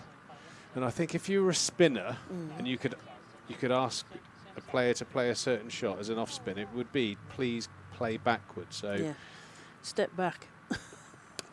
Allow me to spin the ball. Yeah, those sort of shapes that Marlowe's making there, I don't think will disappoint Charlie Dean. One skids through, one grips a little bit. You can find your way through to those stumps or that back pad. An experienced quality bowler, Charlie Dean. Durham heading for that potential 100 milestone as Dean comes in again. It's played to mid-off and there is no run. As you say, she's sort of trapping her. She's stepping back a lot, cramping herself at the crease there. Emma Marlowe potentially 37, Heath on 12. Durham on 91 for 4. It's straight back to the bowler and there is no run. Bess Heath keeping an eye out in case you're umpiring and she doesn't get run out at the non-striker's end. Yeah, I think there's already been one bullet dodged in what I think is probably the worst dismissal you can have as a cricketer, run out backing up. Yeah, don't want to do that here. That's another dot to Charlie Dean's score.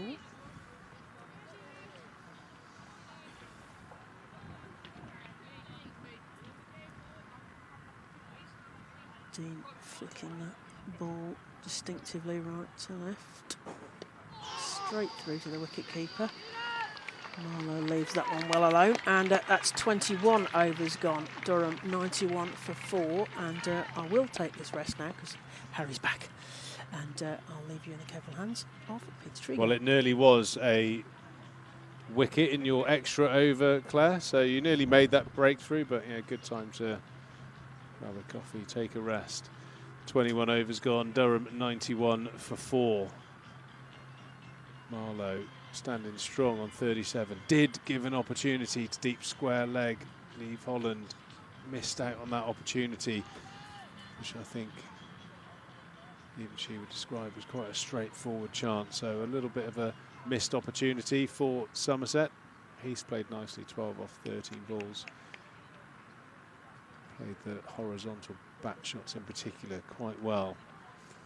But risky business playing back to the two Somerset spinners, which seems to be the game plan at the moment. That's tickled round the corner and down to Ellie Anderson, and fine leg should be a comfortable 2 there. Morning, Harry. Morning, Pete. It could be 6 down, couldn't they? Should be 6 down. Yeah, what are you referring to, the run out backing up? And the catch. And the catch. Neve Holland, well, yeah. the catch, yeah, absolutely. Sets high standards, Neve. She'll be very disappointed with that. Didn't really pick it up. I don't understand. Didn't really move into it. Just got it wrong, I Yeah. think, across the board. Really, she'll be disappointed with that, but she'll move on, no doubt. Neve will, I'm sure, have an opportunity to bowl at some stage, and obviously dangerous with the bat coming down in the lower order. Good bit of work out on the boundary there by Chloe Skelton. A good save, a couple of runs saved there, but. Yeah, I mean, it was interesting, the run out backing up. Skelts didn't look too excited, so Yes. maybe she didn't get a hand on it, but it looked from the camera, it was. I think She that had she to have didn't think touched the it. batter was out. I think from the camera we can tell she touched it and can tell the bat was out. Oh, it was. Yeah, she was Sure. sure. Scouts again. Yes, Skelts. She doesn't drop them. Heath goes for the big slog sweep. Lola Harris into the attack and picks up her first wicket in her second over. 5 down now, Durham. That's a key wicket taken there. Good running catch from the reliable Chloe Skelton out at Cow Corner. I don't understand this batting from Durham. They're just giving it away. They're not really rebuilding. It's a 50-over game. It's not rain reduced. They just keep going too hard without rebuilding, settling a partnership. I don't know. These two batted for a little while, but you said Marlow could have been out twice. Well, the previous couple of balls, she played that really good flat sweep that nearly got a 4. Again, credit to Skelts for keeping that to a 2. It looks like she's shaped to hit it into that same pocket. Didn't look like she was trying to go aerial, so it had a sort of suspicion of top edge. So I don't think it was the plan to try and go aerial, because to be fair, you're not going to hit 6 that side of the ground. It's massive, a massive boundary. It's probably the best part of.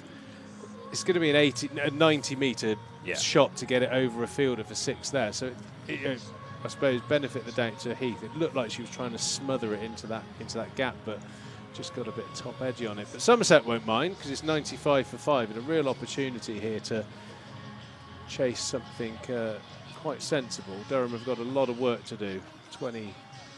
8.2 overs still to bat. Half of the wickets already gone, so someone in the middle order's got to step up. Marlow, I think, has played exceptionally well, bar that one opportunity she gave. But what does concern me is Durham's batters' intent on playing back to the spin. Yeah. There's been a number of LBWs or inside edges, deliveries like that I think you're very susceptible to if you play on the back foot. Chance of a run out. Jess Hazel, can she hit? No, she misses. Was there time there for the point fielder to get into the stumps? Marlow would have been miles out of her ground there. What are Durham doing here? Well, that would have been a Harry carry, that one. Jess Hazel. Oh, not far away, Jess, as well. Ooh. Good effort. A lick of blue paint away. I just don't understand Durham here. Like, Marlow should have been out twice, as we've already mentioned. The other batters, I just feel like there's a bit of panic. They just don't seem very calm. They're above Somerset in the table. It's like, do they feel they need 250? Are they scared with Dean and Gibson back on the England side? Well, it's one of the Taunton pressures. You know, even when you are losing wickets, you still need to go at a decent rate. You know, where do we usually par? 250 to 270 is really the low end of par here at Taunton, and I think the batters will know that even though they maybe on other grounds have time to consolidate, you don't have that much time at Taunton because of how good the pitch is. And again, Thompson going back to a very full delivery from Charlie Dean. I don't want to do a commentator's curse, but I could easily see one sliding through onto the shin or onto the stumps. If they persevere with this tactic, that's better. Comes forward and plays that into the onside for one.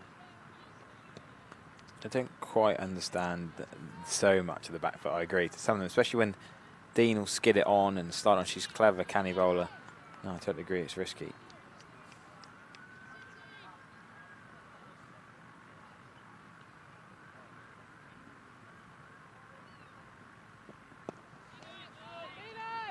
Yeah, good last over as well from Lola Harris. She got hit for 4 towards the back end of her first over, but didn't lose confidence, kept flighting the ball and again picks up a wicket. Lola Harris had a really good season. It's not an easy skill bowling. Oh, how was that? Oh, that. Ooh.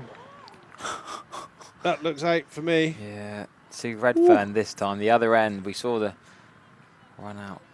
Skelton the other end. Umpires don't have the benefit of a slow-mo camera, but we've got a great vantage point for that. That looked a long way out, and I think it probably was. That's 2, so should be 3 more wickets, really. Not Marlow this time. Redfern didn't get into position quickly enough, did she? Hasn't got much time. The batter hits it straight back at Dean, but could she quickly take a step or 2 to the right? No, you can only really get that bird's eye view on that, but I mean, it's just a frame, couple of frames, which is easy for us to say up here in real time. I think there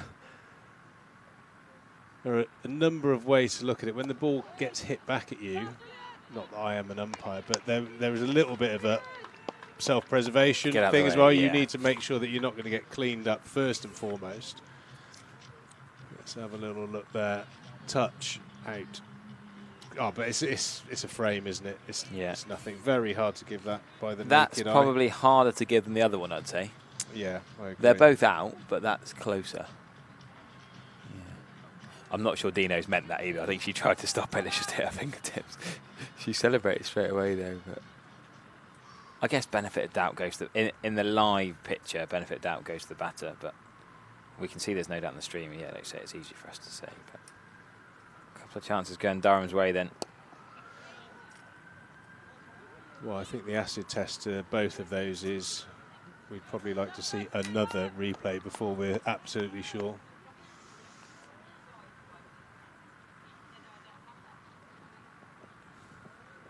Oh, what a shot that is. Over, mid-off. One bounce into the Colin Exton Pavilion. Marlow isn't for slowing down. She's on the low side of the strike rate, but you can absolutely see why with wickets tumbling down the other end. But nice couple of steps down the wicket and a good shot. I also think Emma Marlow will realise she's had 2 massive lives. We talked about the drop catch and the more clear run out of Skelton. So she's now thought she's had her chances. She's just going to go for it now. I think going to be a bit more positive, make the most of her lives, and she's one of the last recognised batters left as well. Goes again, going 4 straight down the ground. Don't think mid-on's going to catch that. Danny Gibson can't get there. Yeah, back-to-back boundaries. The first one bringing up the 100 for Durham now on 106. Marlow, as I mentioned when I first came on the stream, is going to be the key to Durham's total, and it looks even more like that is the case now with Durham being 5 down.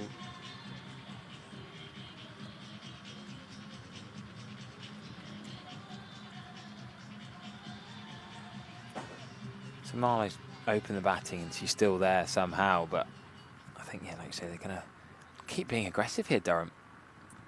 Keep trying to play their shots. Long off goes back. She comes down the wicket again, so 4-4-1. Harris gets lovely. I love the flight she gives it. Flighting guile up and down on a length. Invites the batter to come down, and will she miss cue? But 9 off 3 for Marlow. Nearing a half century.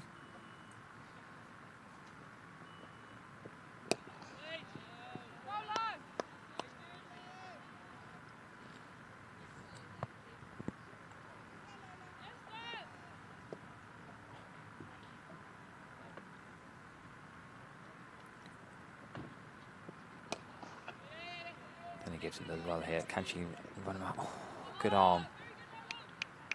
Maybe would have been close to direct hit, but yeah, Emma Marlow had 29 against the Blaze a week ago. Nottingham. Even 47 today. 22 years of age. I guess she'll try and. I thought she might try and bat 3, but it feels like she's going to keep being aggressive. Grace Thompson with her, but then into the bowlers really. Maybe try and do both, be aggressive and bat through. That'd be something. Might be the way forward. I think everyone would fancy doing that if easily done. Well, she's been a part of every partnership so far. As we have a look at that match summary, that opening burst of wickets from Ellie Anderson, 3 for 26. Wickets for Skelton and Harris. Marlowe, standout performer, 47 not out off of 76 balls. A little bit short on leg side, that from Dean allows Thompson to whip it to Neve Holland at deep square. Dean who's bowled from both ends. Not at the same time. He'll get them on at both ends, nothing like that, but just trying out what spins you can get from different angles, different. Well, it's not really rough, is it? I don't see any foothold she's aiming for. No, it looks a very true surface. I think the fact that the batters have got away with playing back to full ball so many times suggests it's a very good pitch here, but that feels like a bit of a parroted statement here. When you talk about Taunton, you very rarely get a poor surface, especially for white ball cricket. Very high scoring ground. Somerset definitely on top. Run rate 4.5. Yes, in many ways, I think Durham have done well to achieve that, considering they've lost 5 wickets. All thanks to Marlowe, really. Yeah.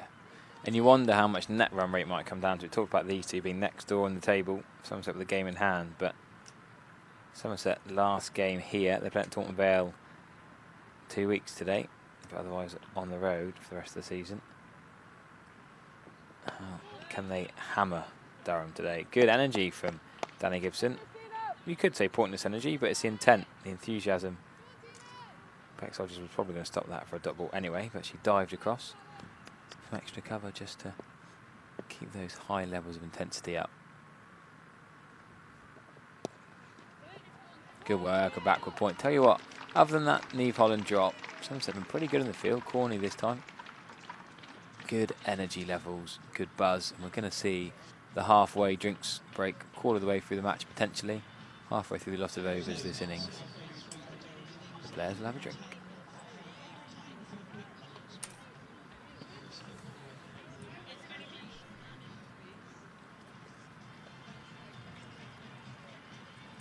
Could have a little look at scores on the doors as well. Somerset men's twos we should update on as well.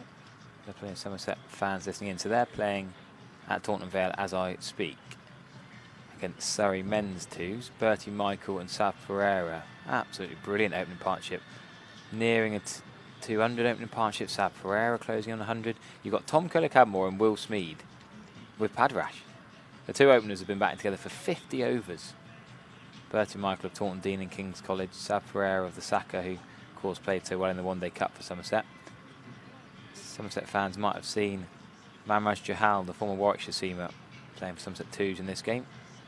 Theo Lamy of the one-day cup alongside Ben Church as well. James Thiedham, so pretty exciting Somerset men's twos. If you haven't seen the scorecard, Mamraj Johal took 3 for. Harvey Richards, Pete's teammate, took 4 for 59. Zach Kusic 2 for 39. So is that this week, is it? Yeah. Harvey in the wickets, is he? Yeah. Good lad. Yeah, if this women's game does finish early, get across to Taunton Vale, watch the twos.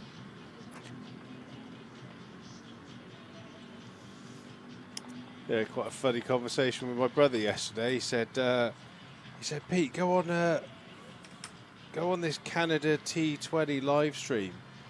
It's a tiny ground and Smead's on smacking it everywhere. Henry Smead. No. I said, Smeady's playing a second 11 game, and he came back to me and went, I think it's last year's. He thought It wasn't live. He thought it was live. Yeah, I told him to get a bet on. Oh, brilliant stuff. Little hydration break here. 25 overs gone, the halfway stage. Durham 110 for 5. Marlowe 48. Played well. Rode her luck to some extent. Thompson 3 not out, so Somerset certainly in control of the game. Charlie Dean wicketless, but no wickets for just 13 runs off her 6 overs. Harris has gone for a couple of boundaries, picked up a key wicket. Skelton 1 for 9 off 3 overs, so plenty of spin overs left in the shed. Ellie Anderson, I'm sure, will be back in at some stage, trying to sneak out a Taunton fifer, one of the rarest of beasts in cricket.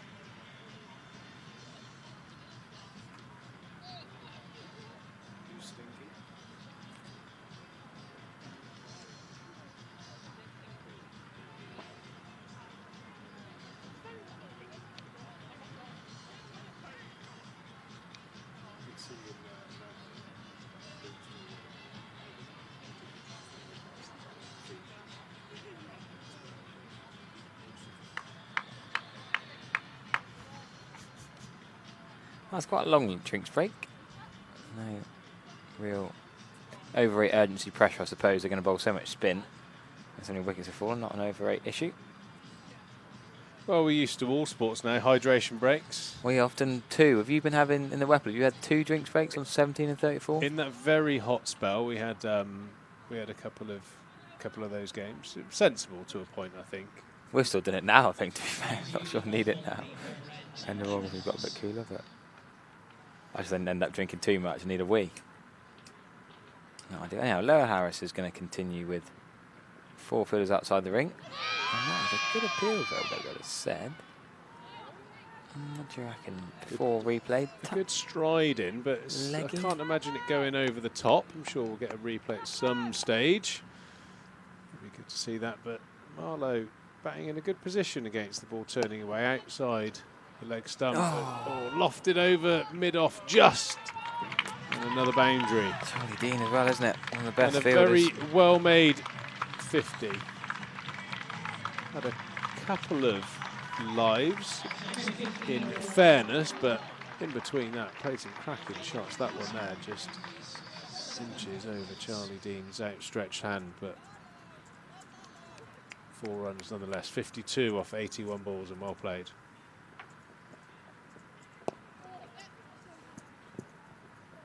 One little misfield there, but goes to deep cover for 1 anyway. Yeah, like you said, she's had a couple of clear lives. That one wasn't really a chance. Charlie Dean a little bit close in at mid-off. Was near the edge of the ring. The 25-yard circle, of course, in the women's game, but had it been 30 yards, and been straight on her throat. But just a chip over the top for 4. Yeah, the real life was the drop at deep square. I think Emma Marlowe was on 24 at the time, so is proving to be somewhat costly. Yeah, you wonder how important that'll be come the end of this match. Oh, it's going to be at least 2. Corney, what a chase from Corney. Healthy knees now, sprinting. Oh, what? Why didn't they run that hard? one of those is going to sneak through, I'm sure of it, playing back to another full delivery. And I would like to see that. Well, Marlowe's just gesticulating to Thompson. Why are we not running 2 there? She couldn't believe it. It was an easy 2. Corney did well, but got to run harder, Durham. I'm going to run 2 to Gibson at long on here, but got to keep the intensity of the running up. A good shot down the ground from Marlowe. If we could get a little look at that LBW, I think it's a really good place on the crease. Marlowe's batting, ball spinning away. Looks like she's batting on leg stump, keeping the pads out the way. So my guess is it was probably going down as the previous delivery. Let's have a look. Yeah. Yeah. Very cool.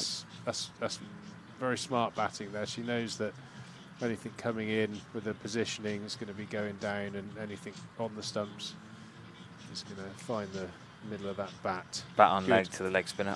Good game plan from Emma Marlowe. She's on 53 now. Durham 116 for 5. Just past the halfway point.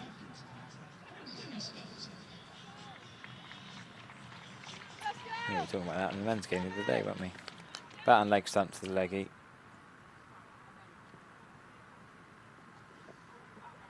Skelton the off spinner though. Oh, nearly straight to point as well.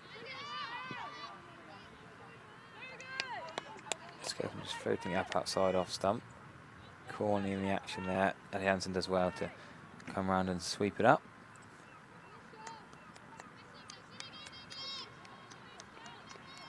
Shots going in the air from the Durham batters.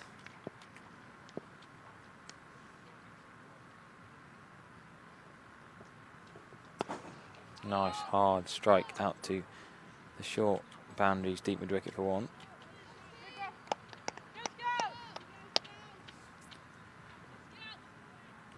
Somerset Twos have got that 200. Sav Pereira's got his 100. Brilliant. Congratulations to him again. Another 100 for Somerset Twos. Another Twos men's cricket 100. That's a lovely shot through extra cover. Should be at least 2. And Ensign's done well. Lovely use of the feet. And they're looking a bit better here. The Durham batters looking more confident, more positive, more settled. Particularly now Marlowe's past 50. She's going to attack a bit more.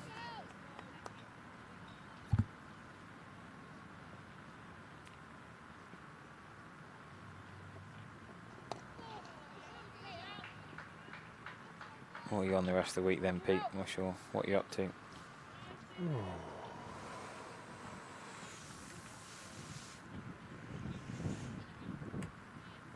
What have I got on for the rest of the week? I've got some work with my other cricketing life with Cricket Star. Oh yeah. Some bits and bobs. What, selling bits of raffle tickets for kit, isn't it? Yeah, we're it's very busy. Awful lot of kit gets won on a weekly basis, which keeps me busy and keeps my back of my car full of cricket equipment. Fits in the sports car, does it? I'm assuming no thieves are listening.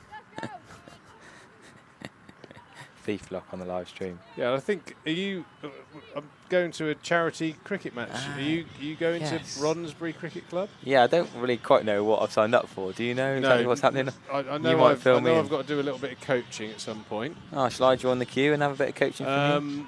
You could try, mate. What are you coaching? We're doing a power hitting masterclass. So I'm sure lots of the youngsters. I need that. Will, what in a net? Are you gonna? I think it'll probably be out on the square, but yeah, it's looks like a very well organised charity event for the Cricketers Trust. Hopefully we'll be raising a few quid. Go on 2 days in a row together in different parts of the world, are we? Cool, that's not going to carry the deep square. It's just a chip for one. Yeah, is it I didn't quite understand the exact how it's all going to work, but are you playing as well? There is a game, so bring your kit. I think there might even be 2 20-over games. There's a little bit of coaching for the youngsters in the lunch area, lunch interval. I'm sure there will be a cracking lunch put on. It's Bromsbury Cricket Club inside the M25, which fills me with anxiety going to London. Have you been there before? Not to Bromsbury Cricket Club, but I have been to London before. To be fair, can't wait to leave most of the time. You two we're probably the most West Country bumpkins in the commentary team, aren't we? Yeah, I like the I idea. don't like going past Bristol. I like the idea of cruising around London, have a coffee, do a bit of shopping, but yeah, I think it normally lasts about 15 minutes where I'm heading to the nearest train station or my car to get out of there. Are you just in a day trip? Day trip to London? I'm going up today because I've got to see some friends. Oh no! Oh, Jess Hazel. She had so much time as well. Thompson was well out. Well, Marlowe's had a couple of lives. Now Thompson's had a life. Layla Harris took it very well. Positive, back to her mark. Goes again. Fair play to her, but she'll be gutted inside. Oh, nearly another chance. There's no one at short third. Cornered as well. Could be 8 down. Well, a couple of big misses. That's a big miss, and that shot that followed it. Maybe in the Marlowe mode, it's my day. You always feel that way as a batter when you get gifted a life. Maybe it's time to push the accelerator slightly. And Marlowe's very comfortable using her feet down the wicket to Lola Harris. Unlucky not to have picked up her second wicket in that over. That is a shame. 5 overs, 1 for 31. A little bit, in the context of the game, expensive for Lola, but she's been unlucky there. Deserved that wicket. deceived Thompson in the flight under the bat, and Jess Hazel fumbled the stumping opportunity. Zoe Skelton. Continue from the Marcus Trescothick stand end. Pivotal point of the game here. I think Somerset have got or had opportunities to make this a really comfortable day's cricket. Durham fighting back. Marlowe 62, again the key to Durham posting a defendable total. Yeah, how much will they rue these missed chances? So each batter's had 2 chances each now. Both have had a bowler, non-strikers end run out, not given. Marlowe's drop catch, Thompson's missed stumping. Somerset have, they bowl well, but you never know what this partnership's going to take Durham to. Could be another chance. Oh, no, that probably wasn't a chance. Just over Danny Gibson at short extra. Should come back for 3. It's a long, long chase to long off for Bex Hodges. Yeah, come back for the arm. It's such a long way to throw.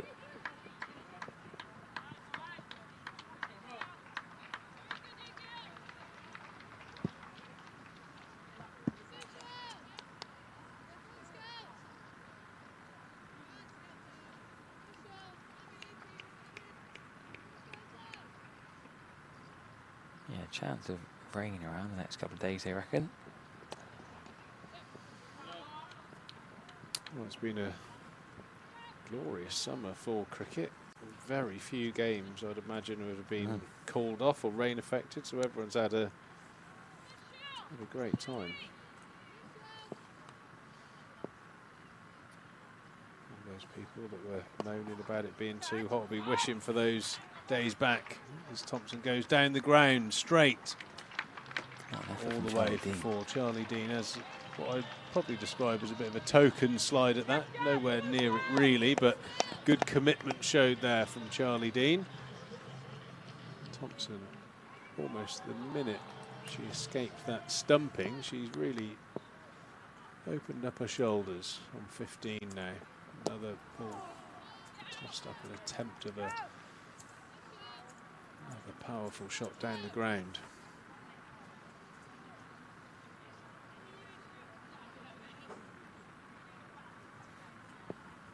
Charlie Dean, the Duracell bunny, charging around everywhere.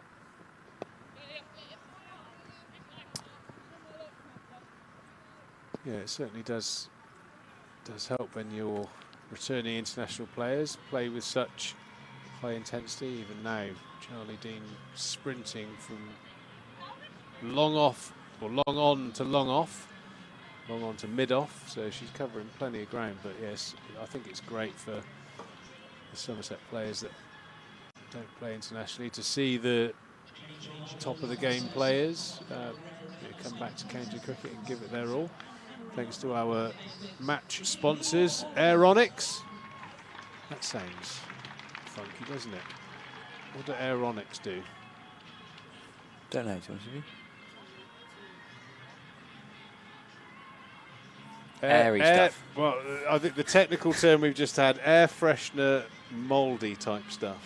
So, what would that be? Like condensation dispersey type things. I reckon an Aeronix unit would have been very handy in that period of hot weather. I never thought as an Englishman I would be Googling aircon, but I definitely did during that hot spell. We've all built houses and insulated them to keep them as warm as possible, and then all of a sudden you get struck with 2 months of 30 degrees and it's all gets a bit uncomfortable. I've got mates wheeling and dealing aircons left, right and centre. Apparently Aldi and Lidl were selling aircons units, but yeah, I don't know. Fan still warm in the house at the moment, I reckon. Still a fan on at night job. Well, that would be the cheaper option, wouldn't it? Instead of buying an aircon unit, just go to Aldi and Lidl and stand in the vegetable or meat area. Make the most of their refrigerated areas. I do remember when I was overseas in Australia, I worked in the chairman of the cricket club, got the overseas lads a job in the supermarket, and I do remember when you got hot, you just go and stand in the freezer aisle. You go from 35 degrees outside and proper aircon in the supermarket in Australia. Sensible. Neve Holland into the attack now, bowling her first over of the match. Bowling to Marlowe, so she would certainly like to get hold of this dismissal after that drop catch.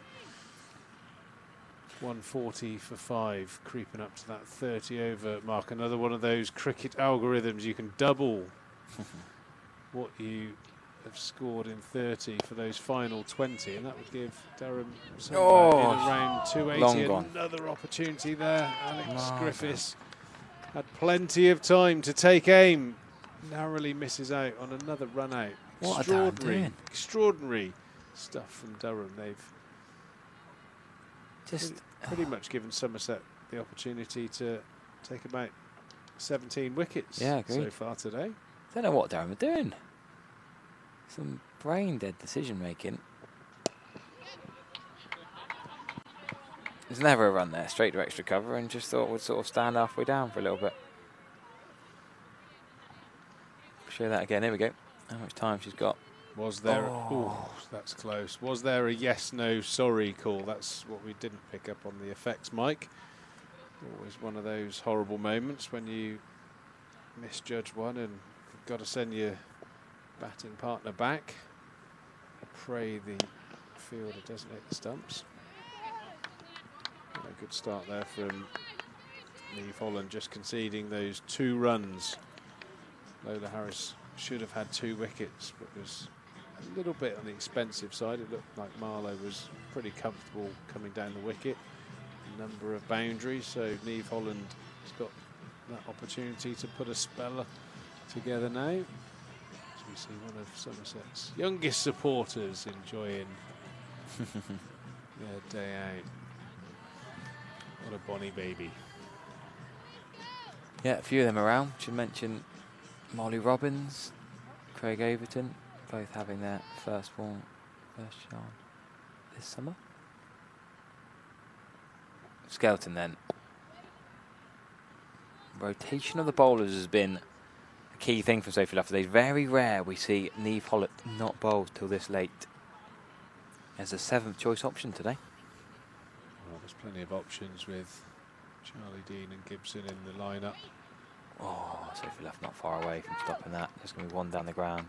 But yeah, it's that difference. And they can both bat top 6 as well. They'll probably come in 5 and 6 today.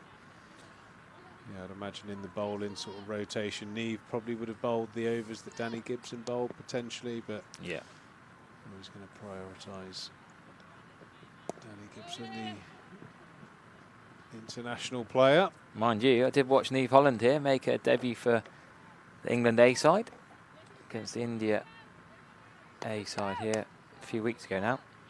She's a late replacement for the game here. Did really well. Came at the end with a bat and scooped and reverse swept and played her funky shots. Brilliant little cameo from Neve Holland at the end of that. Bang, surprisingly low down. Well, that's probably going to be 4, you know. That's a really good open of the face. Corney's quick from backward point. She's sprinting after it. Can she get there? Yes! Brilliant work by Emma Corney. Saved a single by a whisker. That was a brilliant chase. Got to remember, she's been out for 14 months. Could barely lift her leg up with her knee. Had 2 knee braces, crutches for weeks, and fair play to Corney. The work she's done in the gym, unbelievable. Look at the way she sprinted after that. Great to see her back in the park. When she got off the mark at Chelmsford after that amazing Luff-Odgers partnership, it was pretty special in the press box next door. We were here on comm for the championship game, and the celebrations, we were just delighted to see her back on the park scoring a couple of runs. Yeah, big operation, ACL replacement, reconstruction. It's quite the process to get yourself back fit, and I think particularly pleasing about that, she had that confidence to slide as well. So yeah, that's a great point. Really good point. I think also not only the physical side of things, but the mental side, to have that trust in your body, in your knee. So good to see. Another tidy over there from Kelly Skelton. She's been again in the context of the game, a tiny bit on the expensive side, but all thanks to the good batting of Emma Marlowe. She's 69 now. Somerset would like a wicket.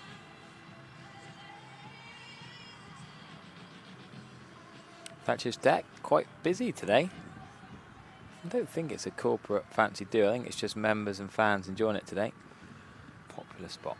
It's normally a bit of a wind tunnel, isn't it? The Yeah. Thatcher's Terrace, so it's nice to get a little bit of breeze on a relatively still day. The flags are fluttering somewhat.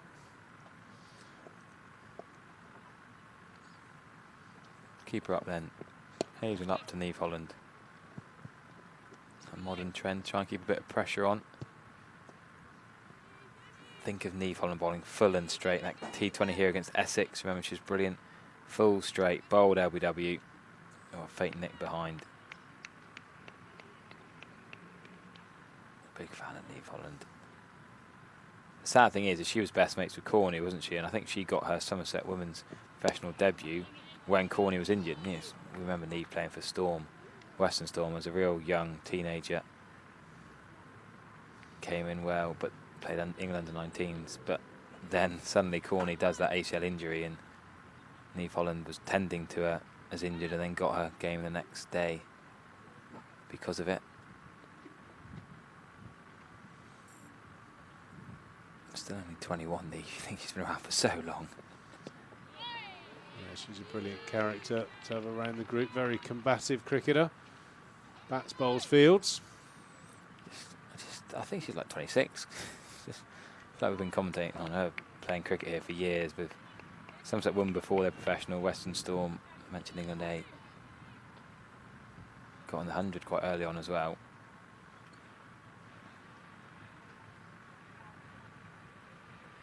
Sophie Laff just holding her back, a backward point. Don't often see her in there.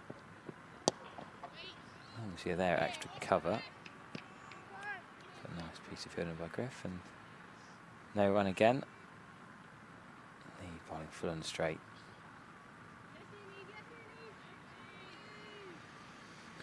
Yeah, she's always in the action. Sophie Luff, whether it be either of the two pocket fielders, extra cover mid-wicket. She's fielded quite a lot this season at backward point. Glutton for punishment, diving on those rock-hard wicket ends. I think if you were captain, that would be one of the places to avoid at all costs, but she throws herself into everything she does, and again is enjoying a fantastic season. Well, Thompson and Marlow have gone past that 50 partnership then. Another play and miss outside the off stump. Durham 148 for 5. Highest partnership of the match so far. We mentioned both could have been out twice, but they've dug in. They've made the most of the opportunities. They've worked hard to keep going and capitalise on the chances they've been given. We're going to see Ellie Anderson return from the Gothic Pavilion end. She had the early breakthroughs, a brilliant opening spell from Ellie Anderson. She had Mia Rogers bowled for 0 off 2, if you're just joining us. She had a good catch for Bex Rogers at slip. That was Holly Armitage, the skipper, gone for 6 off 9. And she also had Charlie Dean at short extra cover take probably the best, definitely the best catch so far for 14. That was Maddie Villiers, the birthday girl. So Ellie Anderson, with that really early 3-foot, blew this game open and then allowed the spinners to work their magic. Dean and Gibson to bowl well without reward. Harris and Skelton with a wicket apiece too. Yeah, so what has Anderson got to offer in a second spell? Those first 3 wickets very quick over the top. Right arm over, that's pelted into the air. Grace Thompson whacks that through mid-wicket. Just stand and deliver there. Yeah, hit. a bold call this from Sophie Luff. The spinners have bowled well. Gone back to see who took the wicket. I wonder, is she trying to bring Ellie Anderson on to just try and break the partnership? I guess that was too short. We'll give her a chance to settle in, but that was a loosener of all looseners. That a hit me ball with no deep mid wicket back. She'll want to go fuller and straighter than that. Yeah, what's she got next? That's much better. Trapped by Thompson, and there is no run. That's where she wants to be. Much happier with that. Yeah, it was a brilliant first spell. 3 wickets so quick in the power play. The top wicket, top 3 wickets went. Good start. Up to the top of the mark. Thompson bedding in. Straight back to the ball. Sting the hand stopping that. And there is no run. 52 for 5. Thompson on 24. Marlow on 69. Thompson got picked up, didn't she, by Welsh Fire. She showed her worth with the bat in the 100 as well. But, got 49 in that loss against the Blaze up at Chesterley Street. So, not just a tall, fast bowler for Durham. Slight adjustment to the field. They're bringing the third up to the circle, slightly shorter. Henderson in again. Jumped down again. David Gibson tidying up. Yeah, Gray scored 20 the other day. Yeah. Ban at 5 in between Villiers and Heath again. That 20 though was in a loss to the Blaze. Yeah, that's right.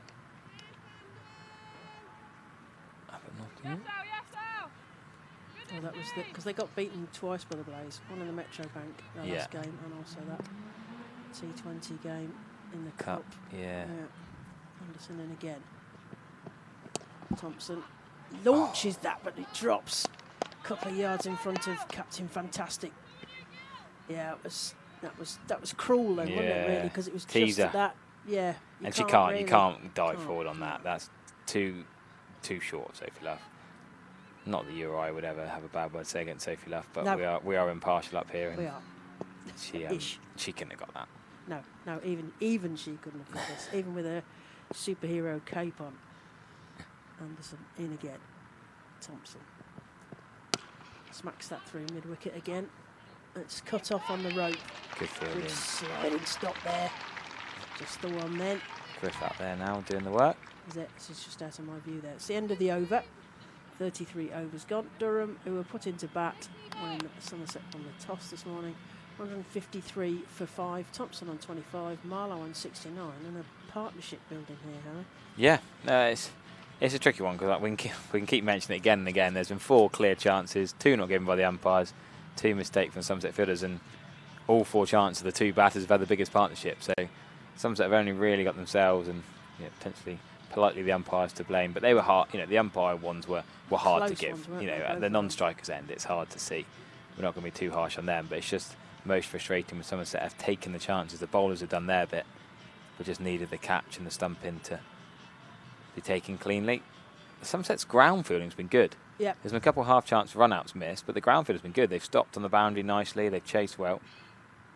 Just those 2 key chances, but yeah, getting to the frustration stage now, this Durham partnership for the 6th wicket. There could be a chance of no mid-on. Danny Gibson's going to get around to keep it a 1.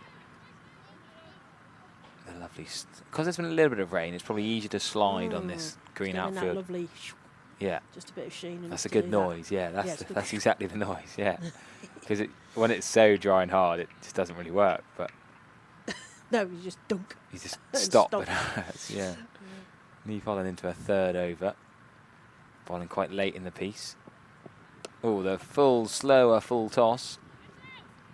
Often a wicket-taking ball, That's good intent, looking for 2, but couldn't get the 2. Oh, that could have been a run-out. When you move your bat out the way to try and be helpful, but that could have been. Jess Hazel was... Just limbo's out the way, doesn't she, for the throw-in. We'll get a replay of that, actually. Jess Hazel could have thought about running her out, but was... I think she had quite the time anyway, but that would have been a way to go, wouldn't it? Oh my, we're talking about run out. That'd be up there when the non-strikers then run out. Yeah. That's a glorious stroke. That might be one of the best shots of the day, as it's just shy of the rope for 6. It's 1 foot away from being a 6. That's glorious. Over extra cover. Thompson, talk about that. Just lifted it, didn't she? Almost like Mandana-esque. What Smriti Mandana just holds the pose. The right-handed Smriti Mandana. Yeah, that's right. It's the long levers she's got, and she's big figure. So that check drive, I mean, it would have been perfect, wouldn't it? Charlie Dean's in the car park, I think, looking for the ball. We've got a lot of fans over this side. Can we spread the fans out, please? Well, there's a lot up in... I've just went for a walk up in the top of the Tresgothic here. through the bottom below us, and the Ondaatje and the one that's next to the Ondaatje. I don't know what that one is. The Somerset Somerset- stand. Sorry, no, the Somerset, Ondaatje.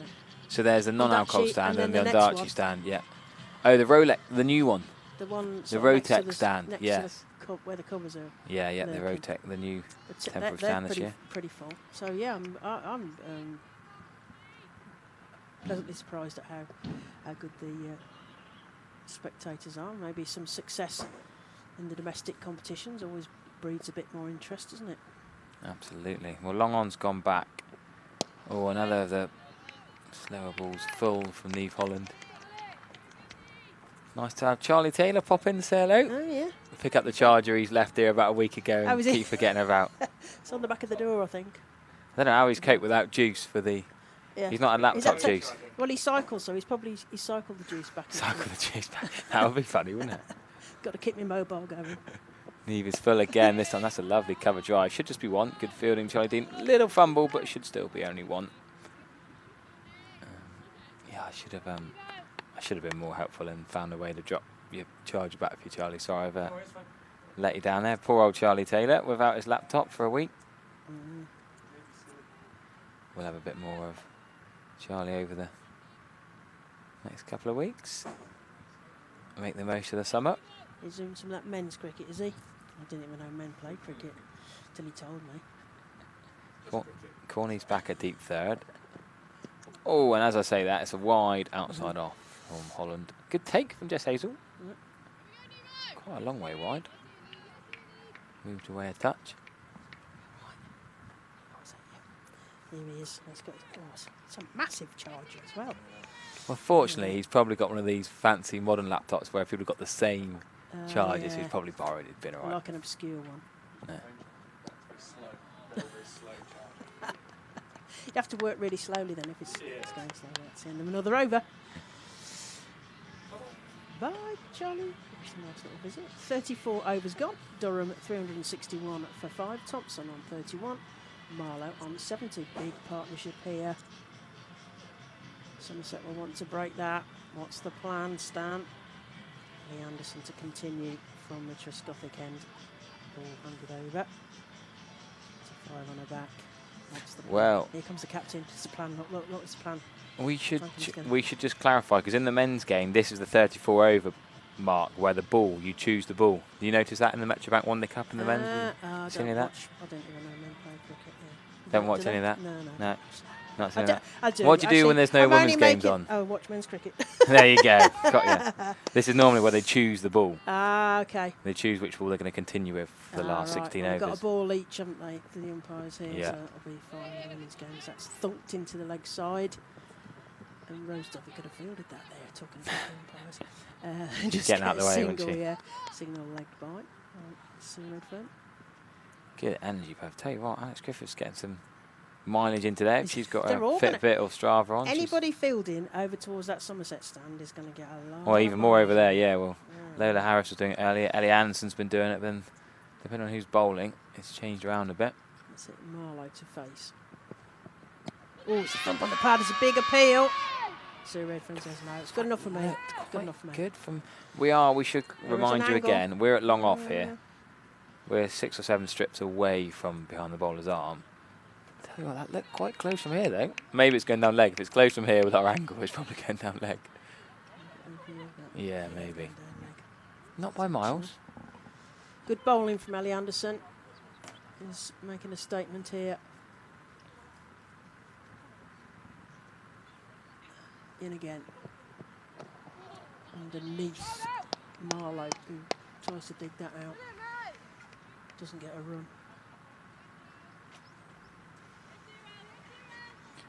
Looking at getting over 250 here. Durham. Yeah, well, Triggs' formula gives them 282. And the Jenkins You're giving him credit for that formula. No, well, that's what he said, double at 30, which I think works better in the men's game, but we'll find out. My formula gives them 240, so we'll see. There's another wrap on the pads and another half appeal there, but not really convinced. We should have a pot where we put a penny in the pot for every single time in 50 over cricket we say double it at 30 or don't lose 3 in the power play. Certain phrases like that, we should have a blacklist, isn't it? Yes, top of my list for that list would be on the money, which really annoys me. but this personal taste. That wasn't on the money, that No, it LBW wasn't. shout. So No. where is the money anyway? The money could be anywhere. Yeah, I think you're right. I don't think I've ever used that. No, I think you I got away it's with a that. bit, I think it's a bit. I just think it's a bit sloppy as Anderson comes in again to Marlowe, who defends that very respectfully straight back to the bowlers. Marlowe's been out there for a while now, hasn't she? So let's have a little look. She's been out there for over an hour and a half batting. 8 fours, 70 runs off 107 deliveries. So she may well be looking forward to her cup of tea at half time. Anderson in again. Marlowe plays that into the gap. Danny Gibson manages to parry it down. And it's just a single. Another one to the total. And another over clicks by. 35 overs gone. Durham are 163 for 5. Thompson on 31. Marlowe on 71. So many options here for Sophie Luff. 15 overs to go. No one's even bowled 8 overs. Ellie Anderson's come back for our second spell. She's the closest to bowling out. But so many options she can go to. Lola Harris is going to be now. No Liv Barnes in this game. No Heather Knights. That's 2 bowling options they haven't got. No Erin Bakusic, I suppose. No B Willis. There's so many other bowlers who aren't playing today. But even with the 11 on the pitch, there are so many bowling options. It's an absolute luxury for the skipper. You mentioned earlier, seven used so far. So I don't think they'll use another one. I don't think we're going to. Definitely not going to see Bodge, Corney, Hazel, or Luff bowl. well, I put money on that. I'm not allowed to bet. Okay. Well, neither of us are, but you get the idea. No, but apparently, because I didn't, I jokingly called the opposite end the Luff end because it felt funnier because she doesn't bowl. But apparently in her Somerset debut, she took a lot of wickets. Used to bowl bustling seamers, Sophie Luff. Bustling seamers, I like that. Yeah, played with her dad and brother at Limpsham and Belvedere Cricket Club, of course, up towards Western. Leggy is on the spot. Beautiful from Lola Harris. Love that. The drift, the dip. Perfectly where she wanted that to be. That's the area. Somerset need a plan here, though, don't they, to break this? Goes again. This time, can Longoff get there? Great work, great catch. And this time Marlowe has to go. 3rd time lucky for Somerset with Marlowe. She's played nicely to get to 71. Well flighted from Lola Harris. And a good, easy catch. Longoff for a player of Charlie Dean's quality. That's a comfortable catch. That's a great trap, isn't it? Yeah, I mean, she's been playing that beautiful shot up and over. And just one too many times there. And finds herself. Don't know where she was trying to go because Longoff was She's trying to go straight. Up and over, hasn't she? Up and over the when they were up in the ball. ring, yeah. When Midoff was in the ring, it made sense. But now Longoff's back, I don't quite understand what Marlowe was thinking there. But I did mention maybe she's getting a bit tired. Tired. She just thought she'd try and hit it over Longoff. Yeah. Maybe Still at a fair time. sensed something before it happened. So yeah, so she goes having made 71 off 110 deliveries in 131 minutes, 8 fours.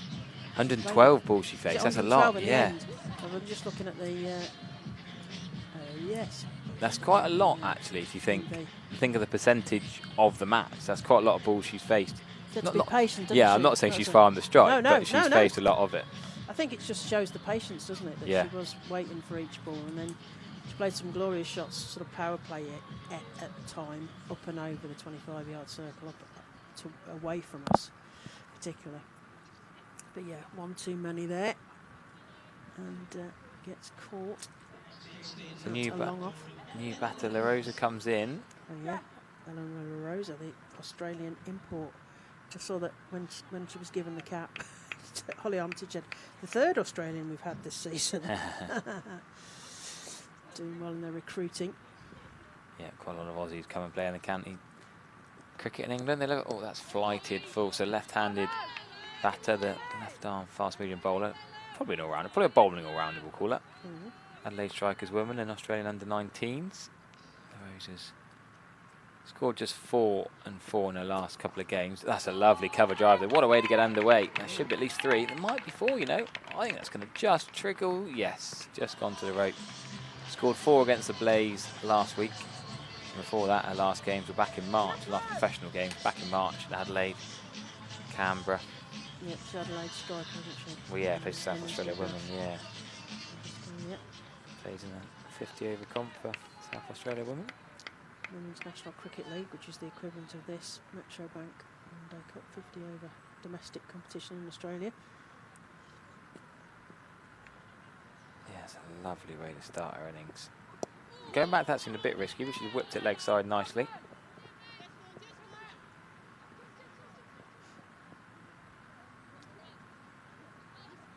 Yeah, just 20 years of age, Rosa. But so many talented Australian cricketers. You know, I've watched a fair bit when I've been out in Australia in winters, watched the WBBL, and that's a big shot from Thompson, just wide of Danny Gibson. Should just be one. She's done really well here as Gibson. Oh, they're going to push for two. Wrong end. Miles out to get the keeper. Oh, good community. Oh, no, overthrows. No, buzzers. It's all going on here. Emma Corney's done well. They've got 3, 2. 3, I think, in the end. Got because 3, Grace yeah. Thompson slipped and it looked like it was risky, but as you said, they sent the ball to the wrong end, and then they ended up trying to write that, and in writing it, gave away another. Well, Gibson did really well, to be fair. It was a long way. She was running around to the right, and it should have been 2. But then, because Thompson slipped, it made it exciting. And Harris did the right thing. Her throw just wasn't great. And there wasn't enough time for Corney to back up.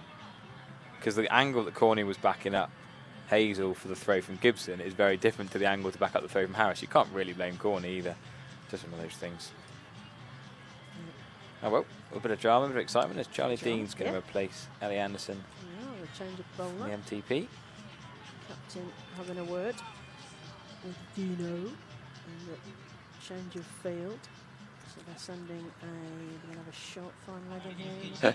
It's very good shot. Leg, what's it well? These two are just, I think Dino just tells Luffy where she put the field. I think Luffy tries to, and Dino goes, no. Well, captain wants a bowler who can set her own field, doesn't she? So Dean in over the wicket to tall figure of Grace Thompson, who knocks that down, and Sophie Loftus a dramatic Dean-esque dive across the coconut matting, but just get through for a single. The coconut's done her a bit there, I'd say. Yeah, she's coconutted. That's not nice to dive on that. No. And it was probably one all day long to deep cover anyway, but it's the intent, wasn't it? Yeah. Setting the standards, the skip. There's a big gap backward of point, which they're leaving open. No, left-hander now. Now we've got a left-hander. Yes, I think it's changed now. Right, La Rosa to face. She's already hit that nice 4, so 5. Dean round the wicket, cramps the batter, has to hop backwards, but just about digs it out from under her eyes, and there is no run. This seems to be characteristic of how Dean's bowling. She's really making the batters go backwards, step back, and trapping them in the crease. Yeah, Seth and Pete were talking about that. We didn't know if it was a Durham batting technique. Yeah, well, it could be a bit of both, couldn't it? Yeah. Because it seems to be regularly happening. 2 female coaches today, of course. Erin Osborne from Somerset and Danny Hazel up at Durham. Yeah. Good coaches. Again, good female coaches. Nice to see that. Yorkshire 171 all out. They're playing at the Ample Fourth College. Sadly, no stream of that one, but keep you updated of other games going on in this competition around the country. Yeah, Dean continues round to La Rosa, who flicks that into the leg side past Sophie Love. You get through from the easy single. We'll go on to the total. 173 for 6. You got the other score as well, or not? Just the one. I was going to have a little look. Just to keep folks updated. Edgbaston, I know it's Rosa Simkin, Tina Goff, and Mike Perkins up there looking after you. So that's worked into the legs, the offside. Fielder comes in from the deep, and you just get 1, so you get another one. Yorkshire is the only pro women's game to have finished an innings so far. Okay. The Blaze are 166 for 3 at Edgbaston. Oh yeah, that's the game. And Hampshire 146 for 7. I think they're actually playing on the proper utility bowl today, aren't they? Yeah, as opposed rather to the than nursery ground for the cup, which is sort of probably Sunday. unfortunate because it's a short boundary. But Warwickshire similarly played Surrey up on the Edgbaston Foundation ground, which, you know, although a nice ground, one would say is bijou, a little small for a professional game. However, it's same for both sides and all that. So this is the highest scoring game, just above the Blaze so far. Similar setup to the Blaze, really is. Harris is heaved, really, off the back foot again from Thompson. Didn't look clean, really, from Thompson. Got a bit of trouble going back to that. Sort of scuffed it, heaved it past Sophie Luffett. Short straight mid wicket. A lot of movement for the right left-handers. You haven't seen too many left-handers. Danny Collins looked good, I thought. Hit 12. I think she hit 12 off 3 balls, didn't she? We were saying, where's she been? Yeah, looked brilliant. Why have Lancashire let her go? For at least on loan. Yeah, the left-hander in this lineup. Smashed it out to deep cover for 1. Do they start pushing the sweepers here? I wonder if they can to the Somerset stand side. Do they think we could take 2 here? It's a long way for Skelton to try and stop the 2. If you can pick a gap, Pocket, there's quite a lot of pockets here. There she goes down the ground. Now that's a better shot, but Gibson's there. I thought she might have got it straight enough before, but Gibson went straighter where I fielded. So 12.3 overs to go. Who are you bowling 10? Who are you not? That's the big decision for Sophie Luff here. She's still got lots left for Holland and Griffiths, hasn't she? And Neve Holland does bowl full and straight well at the tail. I wonder if... Quite often they'll go spinners, but actually I quite like Holland at the tail. Maybe Griffiths doesn't bowl again. She bowled the new ball and swung it a bit. Maybe think, do you go Holland and the spinners? When do you use your last 3 potentially? That was very wide. Good take from Jess Hazel.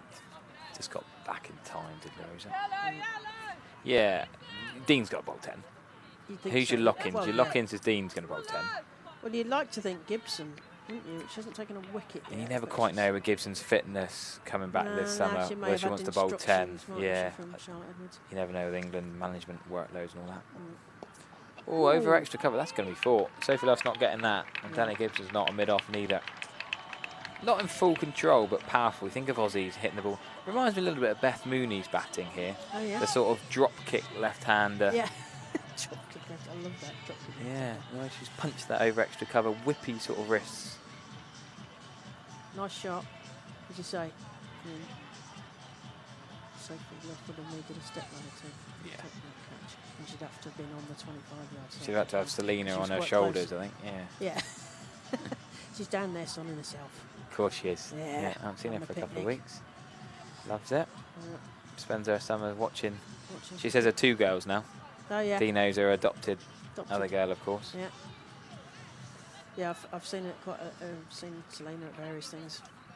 World Cup, the historic first ever women's Test match at Lords. She was there as well, watching some of that. And through the 100 as well as Dino continues. Ooh, Grace Thompson thought about a big shot there and then changed her mind and just drops in front of her. I do hope that Dino doesn't regret not playing that. She was managing a workload, having played the Women's World Cup and for Somerset, and then bowling these sets of 5 balls the last few weeks. Didn't end up playing the Test match. I felt for her a bit, but busy summer. Yeah. She will hopefully get another opportunity to play in a Test match. But let's hope so. I mean, you know, that's the other narrative we want. More women's Test cricket because they could learn so much, and it's a great coaching thing. And you know, they've proved an audience for the England-India, and maybe for women's Test cricket, it's no bad thing that India won the Test because I think that the powerhouse is there. So that's it was nearly a brilliant catch there at mid-wicket. Oh my. Great dive. She got her hands on it, but it was fizzing. Is that Griff there? Yeah, I think Dino's appealing for obstructing the field as well. I don't think that's going to be given. I think she'd got in. Griff, angry after the drop, launches it in. The extra hard throw. Yeah, she got 2 hands for it, didn't she? Did well to get there. Dino is very good on the laws of cricket, which is, you know, will help players. Yeah, her dad's taught a lot of that. I've learnt so much since I stopped playing. Yeah. Have you met her dad? Her dad's big on all that. Well, I might have done, but only briefly. Yeah. And that sends a left hand up and straight to Griff again, and there's no run. Stickler for the sort of the laws and played a decent level himself. Well, you hear the umpires say that as well. They wish that when they'd been players that they'd known better about the laws. Yeah. And how to, you know. Even LBWs where to bat. Yeah, them, manipulate the. Not necessarily gamesmanship, but just knowing them inside knowing out. the laws just helps, doesn't it? So that's sent straight to backward point, and there is no run. Dino keeping the runs down here. La Rosa to continue facing.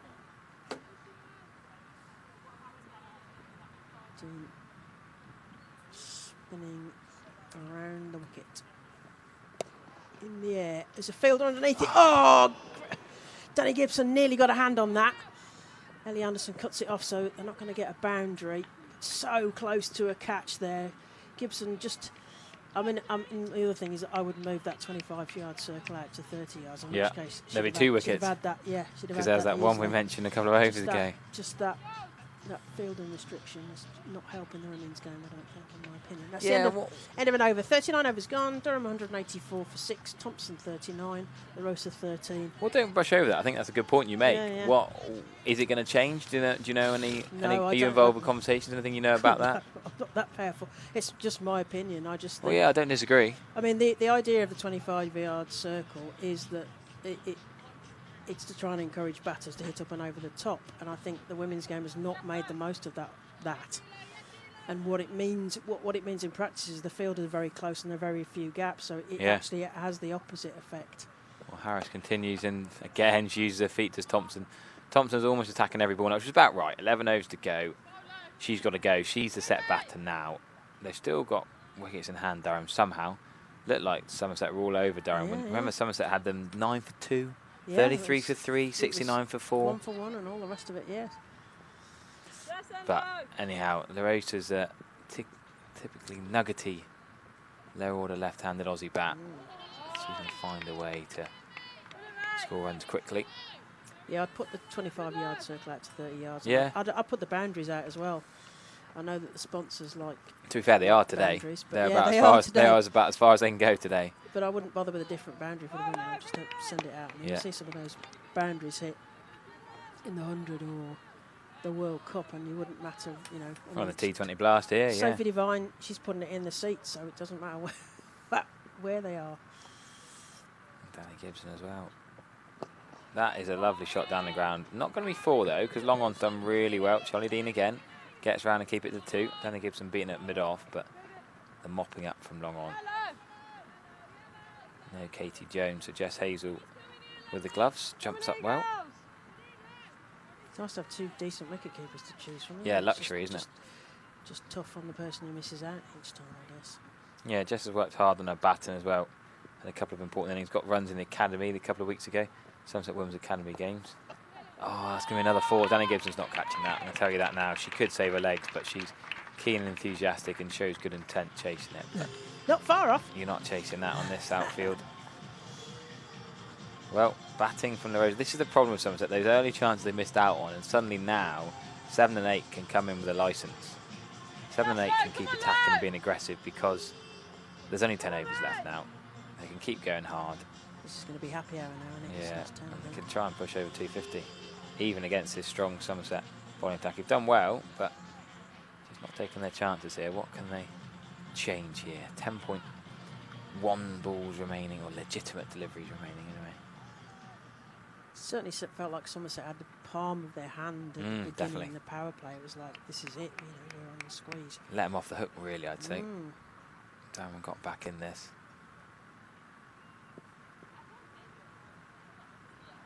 Yeah, they got the 150 up in the 33rd over. They've kept accelerating since. There should be a single there. That's poor running from Durham. I know he's on the back foot, but because of the aggressive nature of the last few overs, Sophie Love's had to put the Somerset fielders back on the 25-yard circle, and therefore there's an easy single, but Rosa wasn't thinking about that.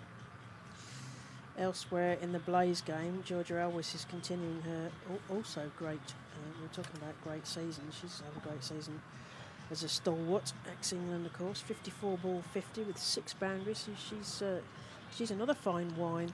Yeah, absolutely. Proving her worth there and keeping herself, she does all this high rocks, which I don't understand. It's quite a modern phenomenon, isn't it? Circuits, isn't it, basically? Yeah.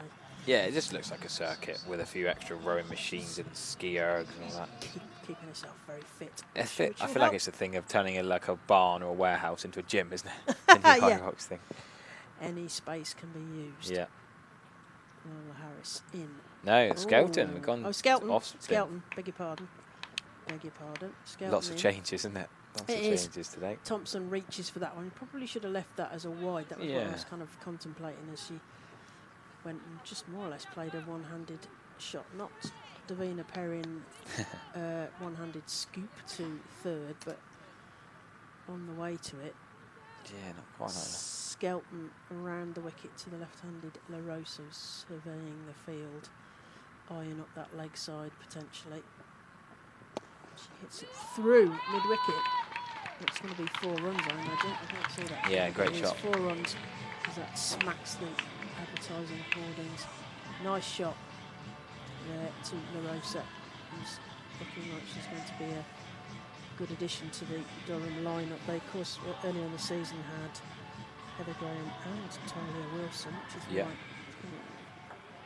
Holly Armitage was given her 3rd Aussie a debut cap at the weekend. There's a little tweak in the field. Square leg goes further back. Gibson in short mid-wicket. Yeah, Neve Holland's gone to deep extra. Sorry, the one bit you can't see. Yeah, the bit I can't see. Deep extra covers now, Neve Holland. Skelton round. Big hit up and over.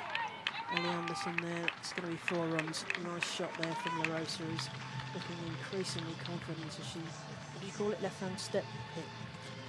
Drop, what do I call it? Drop kick. Yeah, like Beth Mooney style, yeah. Yeah, it was actually. Yeah, the way, you know what I mean? It almost like it's quite a heavy, big bat. And yeah.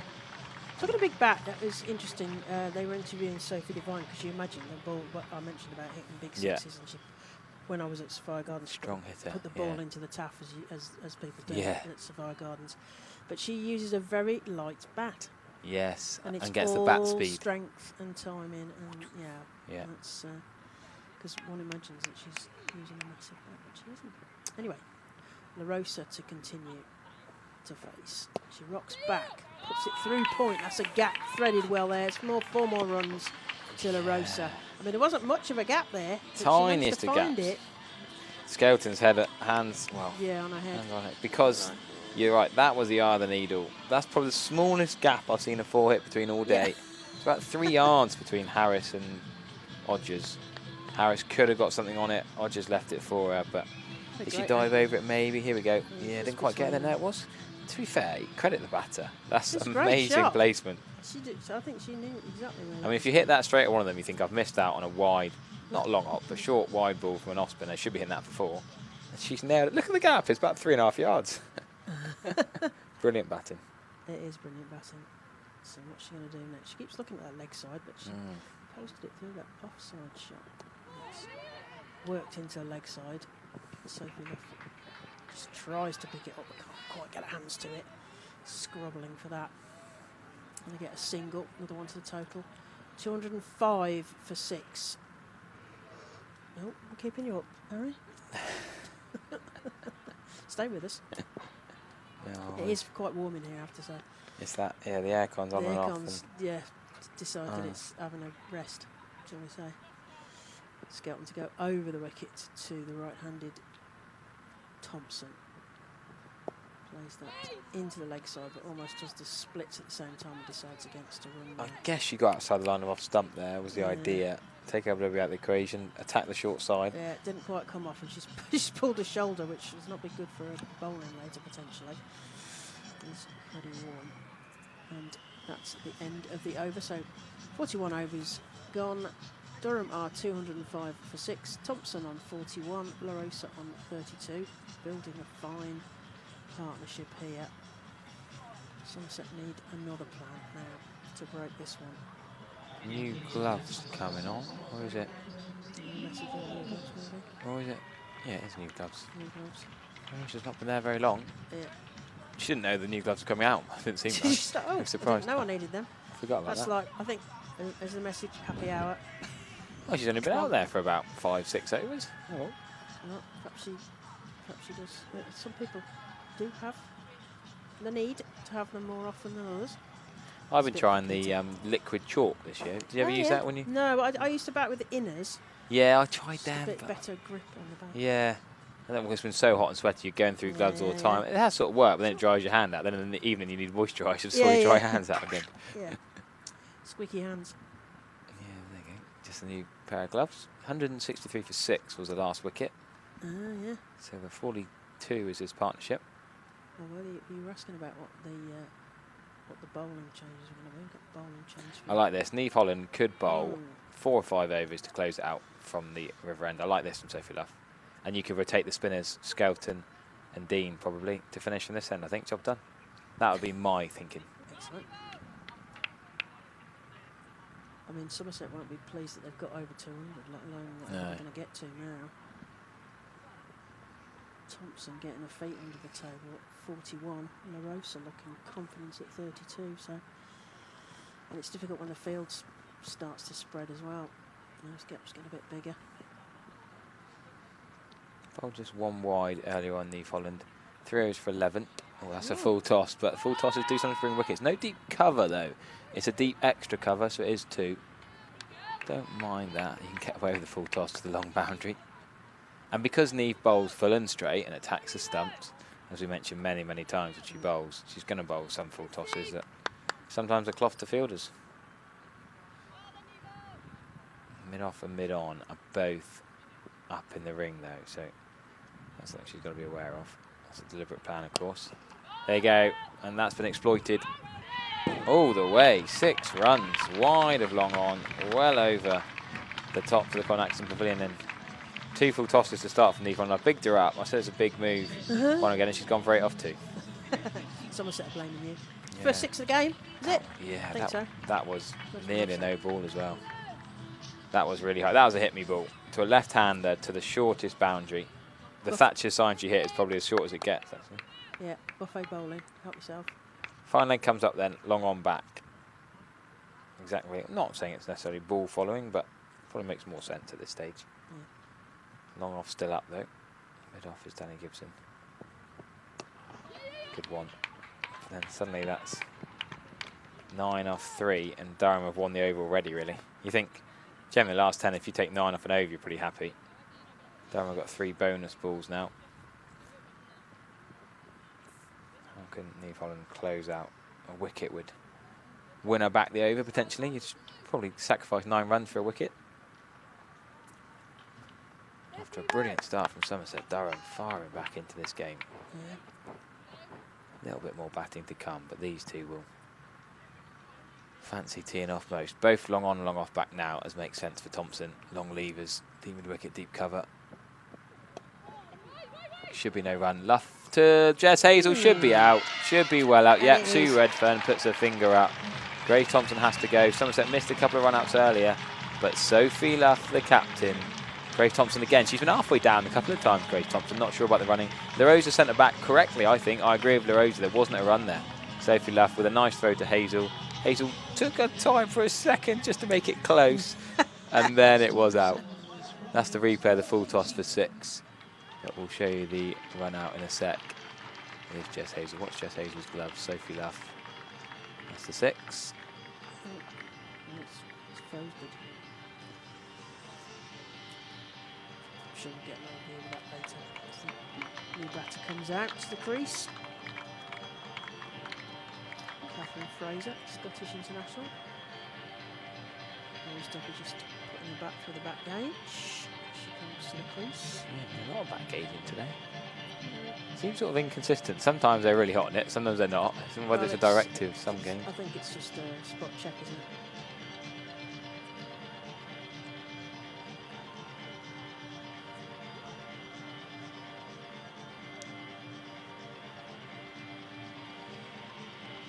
And the new batter to the crease is Fraser. She's going to be joining up with the Scotland squad. Yeah. To play the Netherlands next week. There's a series up in I think it's Edinburgh, it's not in Scotland. At the Grange? Probably, yeah. Wasn't there a Scotland Day game the other day as well? Probably. Grange is a great place. Yeah, I love it. Yeah, I love going to the Grange. I'm not even going to tell you how long ago. Oh no, they're playing at Stirling. Ah, well, the third ODI on the 1st September is at Stirling. That's nice to play somewhere different. The Grange back in the day, I played and umpired hockey on there. So lovely. That's in the days when they used to play on. We used to play on grass. Oh, when they're playing. Holland again anyway to the new batter. Should be an edge for a simple 1.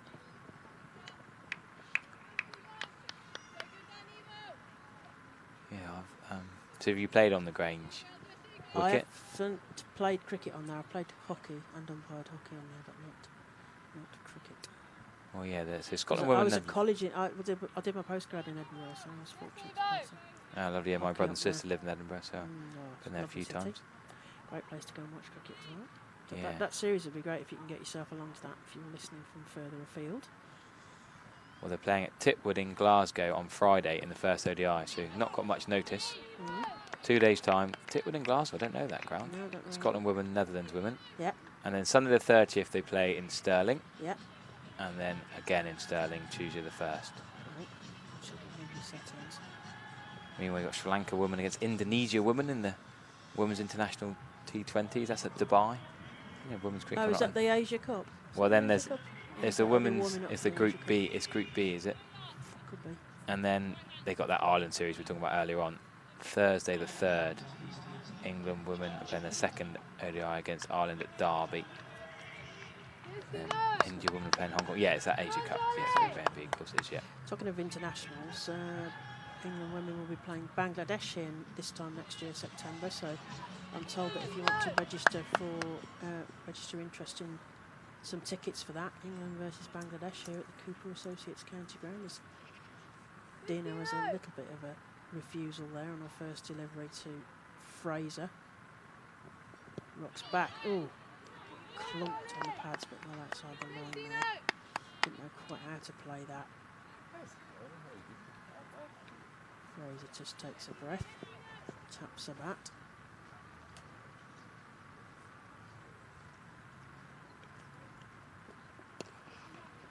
Fraser can only defend that more or less to Ellie Anderson at mid-off.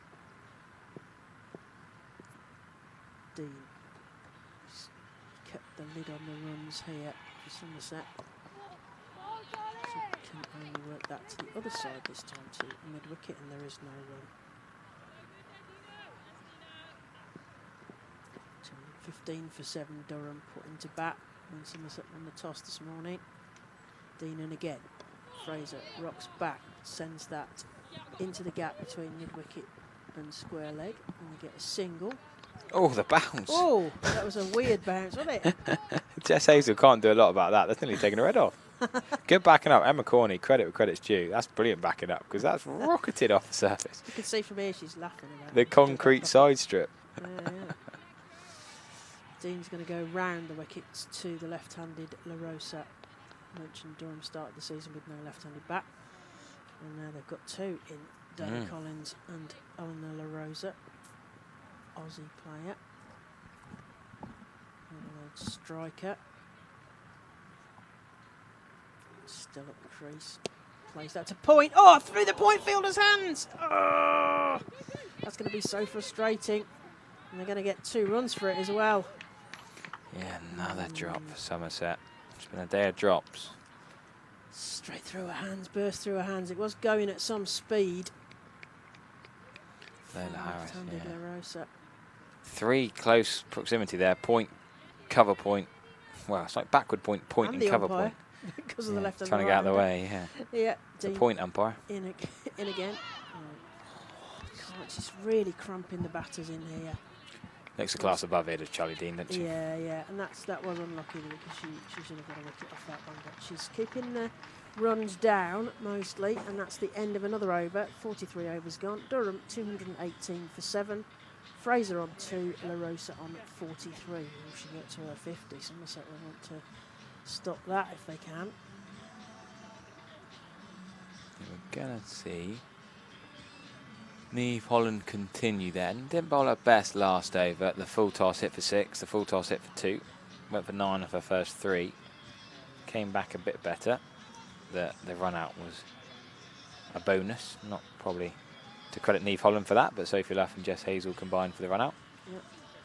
Just to remind folks that the win will bring either side into potential contention for the one semi-final on the 16th of September. So this is interesting. We don't often see Sophie Luff on the boundary. Sophie Luff going to long off is a real rarity.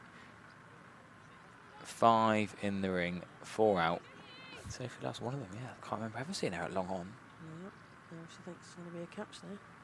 Oh, she's out there for the right-handed Fraser. Big player to miss. Big swing, no ding.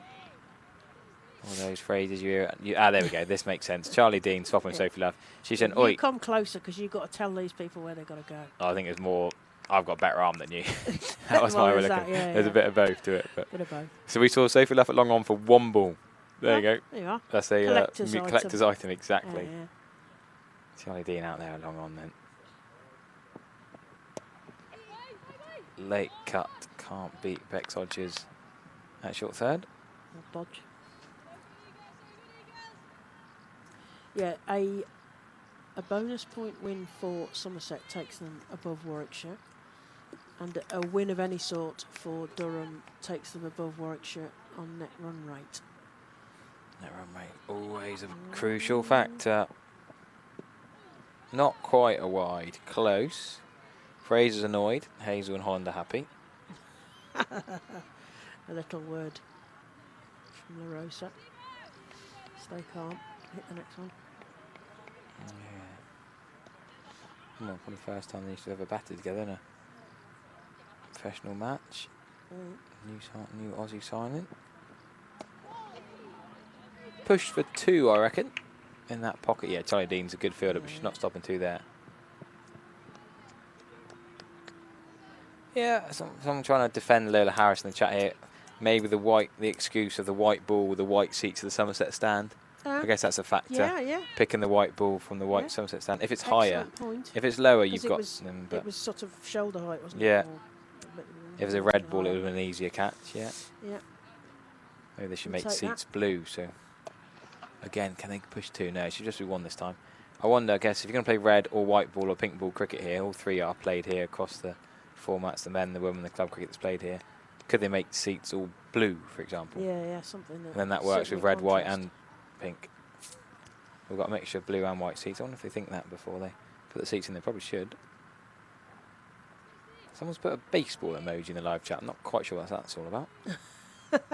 Wrong place, so wrong sport. anticipating the next shot. Yeah. Well, I'm 43. Thought she'll go for that leg side. There she does as well. Charlie Dean's brilliant work. Love the roll as well. Yeah, saved a second. Should have been 2. They come back. If that was anyone else, I think they take on 2. I think they probably could have still pushed for 2 because even with Charlie Dean, she's got to roll and throw it in. But sometimes it's the gravitas if you know it's a good field and you're scared to take it on. Yeah, and it is a short boundary from there, so you're thinking shorter throw from there. There are places towards the Somerset stand where, even as you say, with Charlie Dean, you might have got 2, but short boundary. So. Well, this will be Charlie Dean's last over. Whatever happens.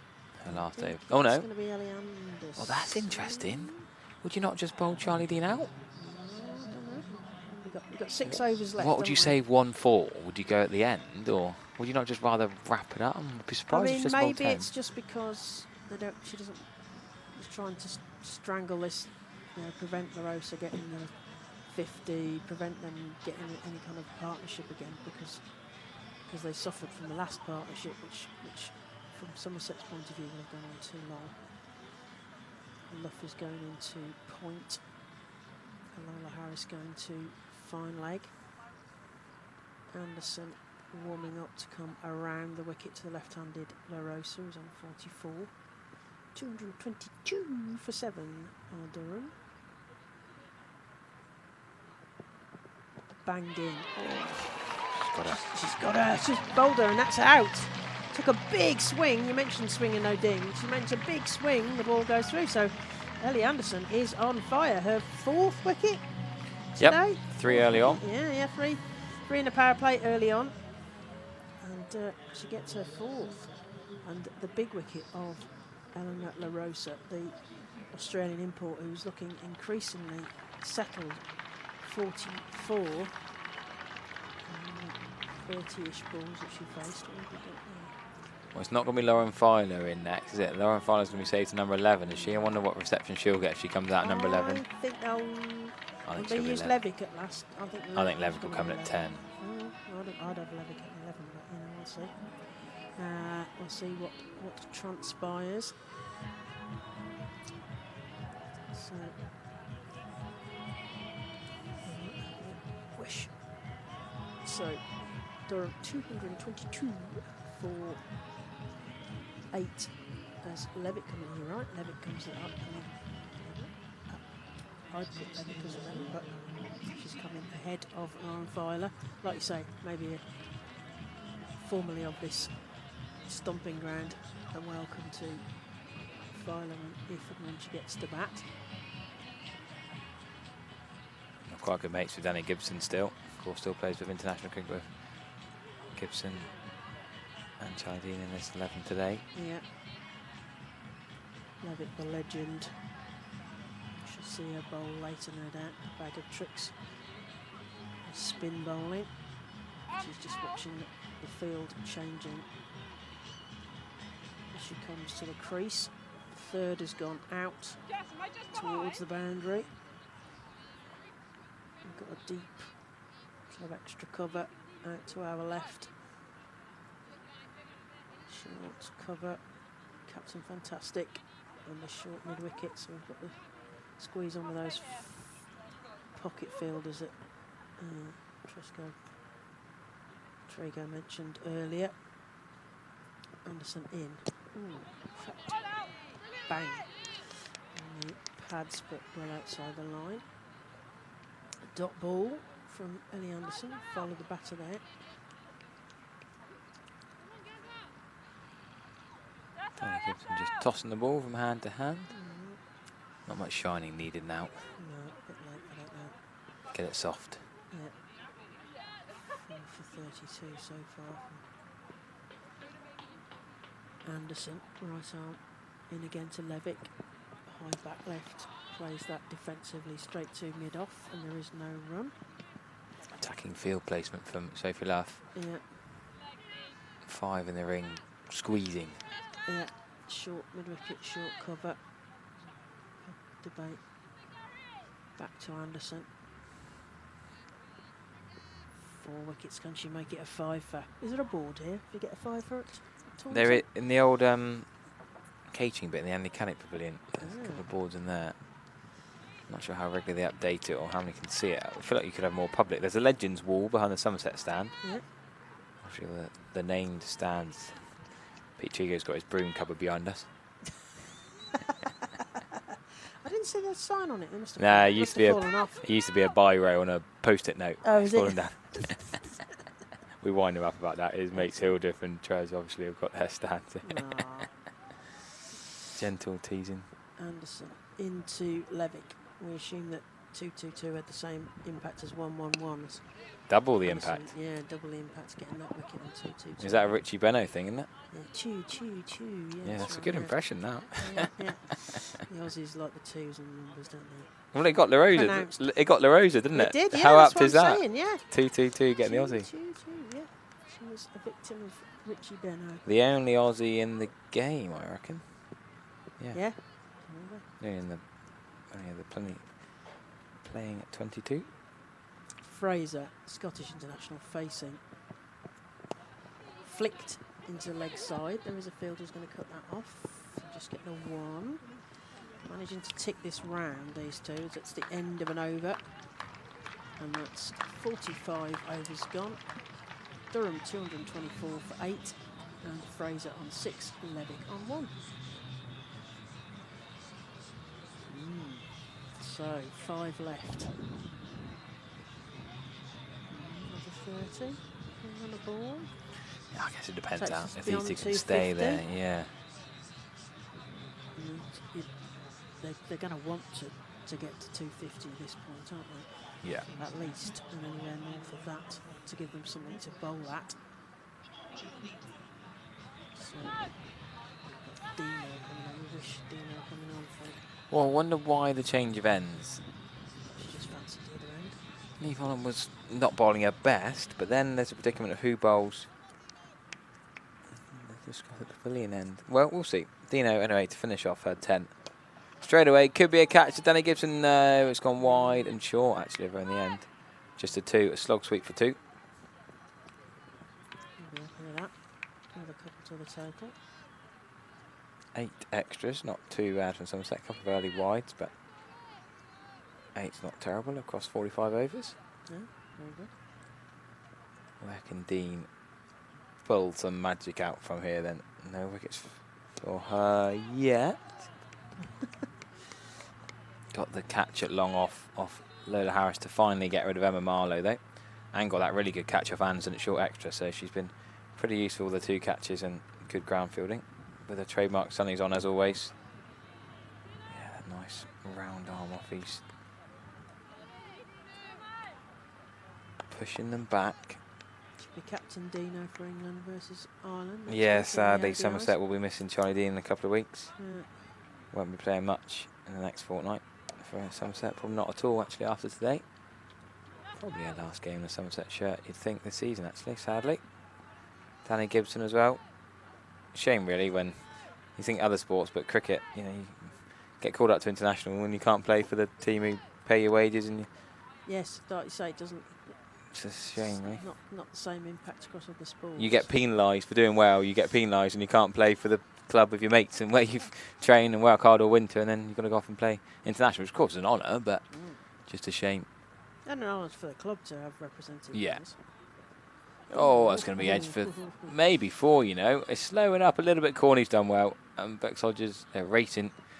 Yeah, a bit slower down here towards the just Gothic Pavilion. Oh, that throw from Corney was a bit way off the mark. Hodges is just laughing at her. Corney's going through her throwing arm action again. Keeping Jess Hazel on her toes. Levick in that 100 winning team with Sophie Luff and Bess Heath in the yellow. Well, there's going to be a dot this time to Corney. Not able to get that past her.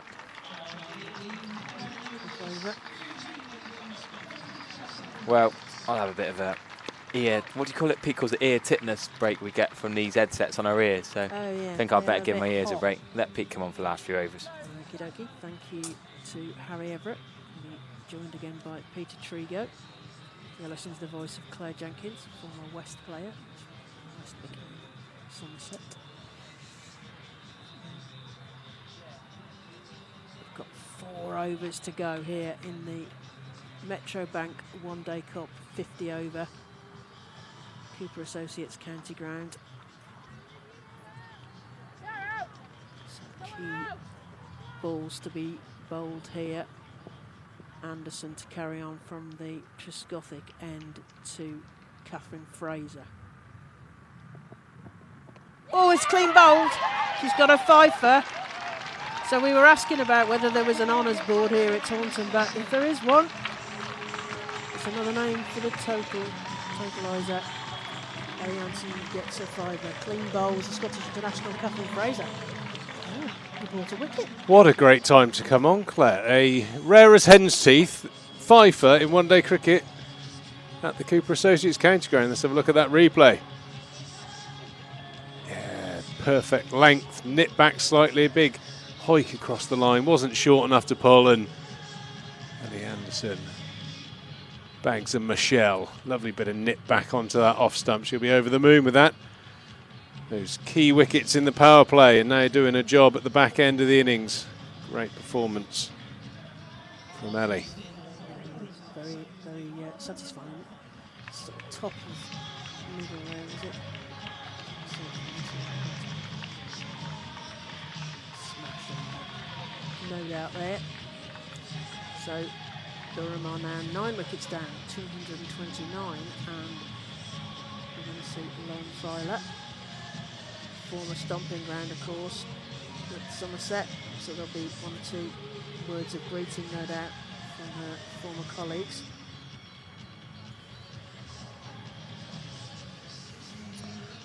Outstanding stuff from Ellie Anderson. 5 for 34, and why not make it 6? Yeah, why stop there? You've still got some deliveries left.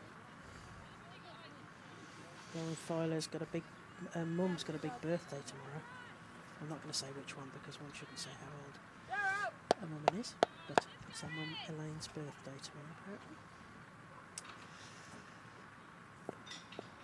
Anderson. Is it a raise your back kind of event? More than a raise your bat event, yeah.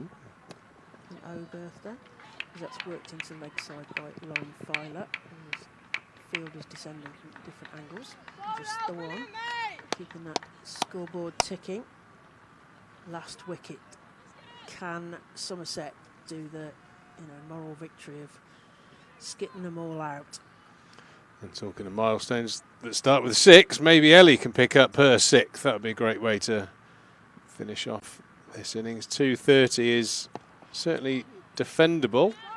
Will put Somerset under pressure, but the form that they're in, I'd like to think that Somerset are very much in the driver's seat here, or will be at the halfway stage. Especially with Gibson and Dean in the batting lineup on top of everybody else. And Luff on the form, as you say, of her life. Well, they've got to get through Bodgers and Luff at the moment. Bodge and Luff, yeah. I'm sure Lauren will certainly play a part in that early period. It'll be very much dependent on early wickets, and Lauren Filer's got that quality. Yeah, Levick manages to squeeze that past the wicket keeper. They get through for a single. 231 for 9.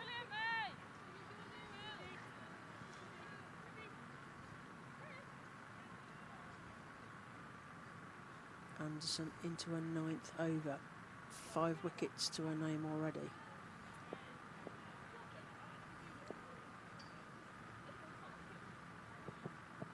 Filer tries to work that down the leg side, but can only succeed in sending it to mid-wicket, and there is no run.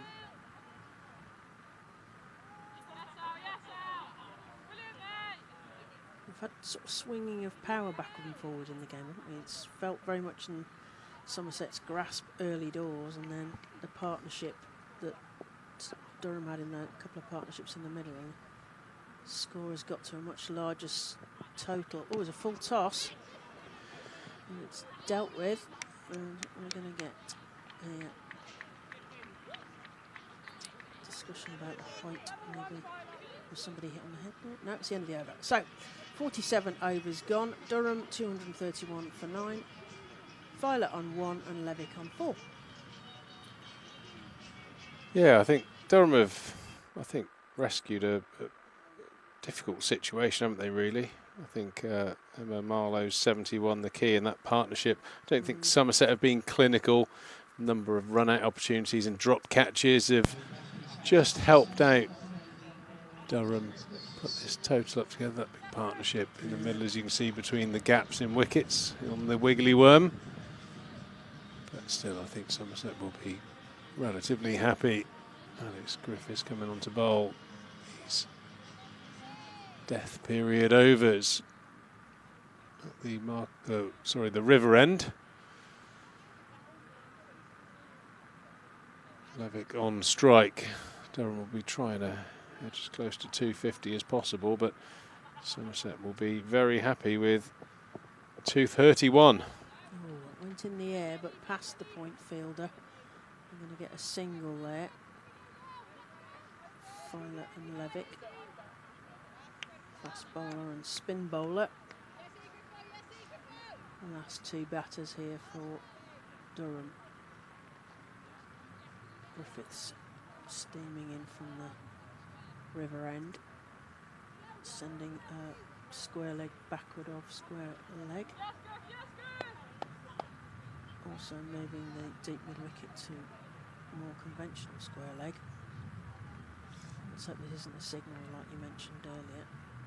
It's been spotted by the batters. Griffiths in again. Works to point, straight 2 points, so no run.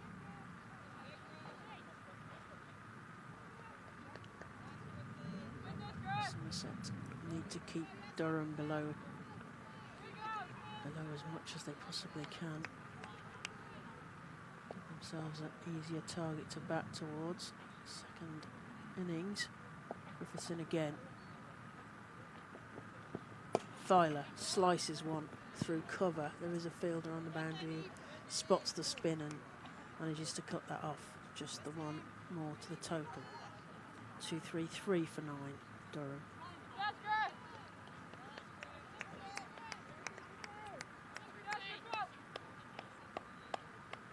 Katie Levick spinning the bat in her hand.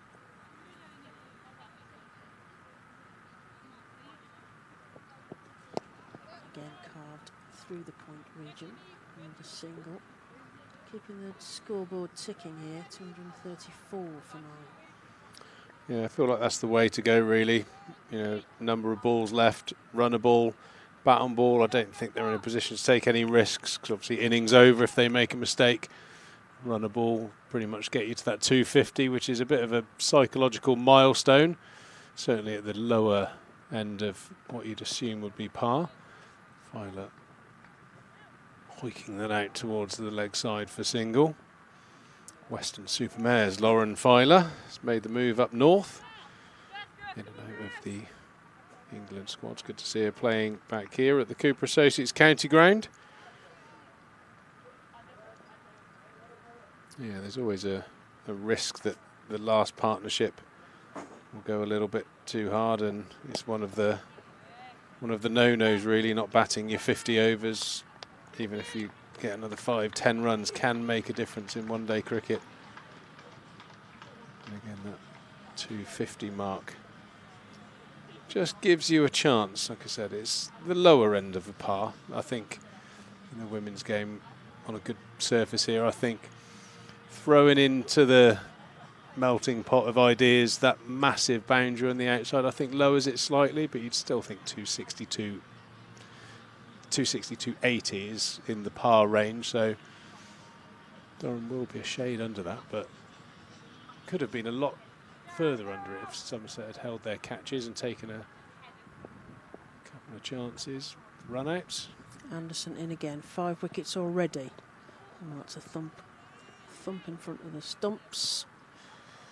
There's no run. Like 235 for 9.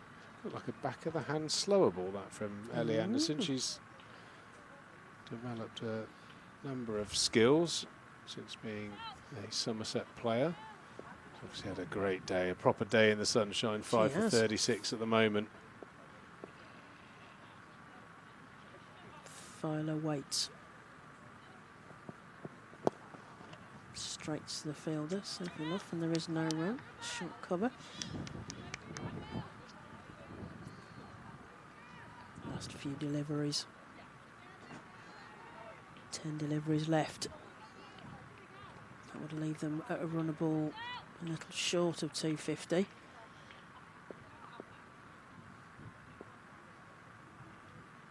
Anderson in again. Thought about taking a run there, defended towards point, but there was no run. Ellie doing the right thing here, just keeping the stumps in play.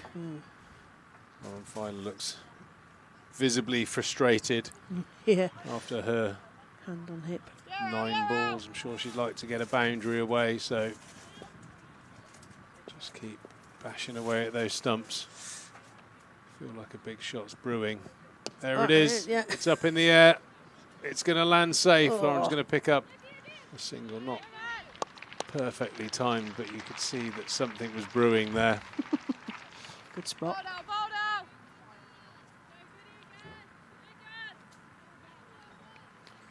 Yeah, some players mask their inner feelings well. Lauren's not one of them. She's very very flamboyant in her body language, especially when she's batting. Big shot again. Another one into a gap there. Dino does a sliding stop. Nice bit of fielding there. I mentioned about some good ground fielding from Somerset today. Another one to the total. Nice stop there from Charlie Dean, demonstrating keeping her feet away from that rope as she does a dive. Swings her legs around. 238 for 9. Levick on strike on 8. Filer on 4. What can the two bowlers get for this? Can they stay in and use all of the balls that are left? Anderson bangs that in. Levick plays that straight to the mid-wicket fielder. And just get a single there. And that's another over ticking bar, so more over left. Durham 239 for 9. Filer on 4. Levick on 9. And the end of a great spell from Ellie Anderson, 5 for 40 off of her 10 overs, getting a nice round of applause from the crowd and high fives from Jess Hazel, the wicket-keeper, has been in the best seat in the house to watch those 5 wickets fall. Congratulations, Ellie, 239 for 9. The final over is upon us. Tricky time for the players and the commentators, who have just had their very nice smelling pastries delivered by the main man, Spencer Bishop. Thank you, Spencer. Yeah. So we've got, I would say, between 4 and 6 minutes of absolute torture as we can smell the pastry. I can see it. Well, I can see the bag that it's coming anyway. So, Griffiths to continue from the river end. Reminds me of one of my favourite jokes, but don't worry. Okay. Can't say it on air. Oh, well, you can tell us in between the innings then, as that goes straight to Sophie Loffett short cover, and there is no run. Dot ball. Good way to start the last over. 239 for 9. So your theory about doubling at 30 would have made it 282. Yeah, I think part of that. Should I mention though, Peter, my theory makes it 240, so we're only 1 off here. Well, we'll go with yours. Oh, another misstumping there from a little nerdle. Jess Hazel. They get a 1. It's one happy That's person. 240. That confirms your 240. Goodbye. Yeah. I think it does slightly depend on how many wickets down. I think there were 5 wickets down, which I think would probably change that. Yeah, it's just a double plus 20 at the halfway tends to work in the women's game for T20 and 50 overs. The men's trajectory is slightly differently. So yeah, I'm gonna take that one for today. It's up in the air. It's coming over Danny Gibson's head. Unfortunately, she's chasing it down. Nice slide again. We mentioned that a little bit of rain overnight probably made sliding a lot easier today. Small to total 241, 242. Well, it does brew for a good game, but kind of feel like the Somerset bowlers have created 18 wickets today, and only 9 have fallen. Another opportunity's gone begging. A couple of missed stumpings from Jess Hazel. Players miles down the ground, relatively straightforward. That'll be slightly frustrating, especially if Somerset make chasing. Filer's put one up in the air. There's somebody fielding underneath. Oh, not even the fielder. Is that Charlie Dean? No, that's the bowler. That's the Griff. bowler. Oh my God, she's covered a load of ground there. I was concentrating on whether it was going to come down into her hands. She did get hands to it, but I'm saying that's a pretty hard chance.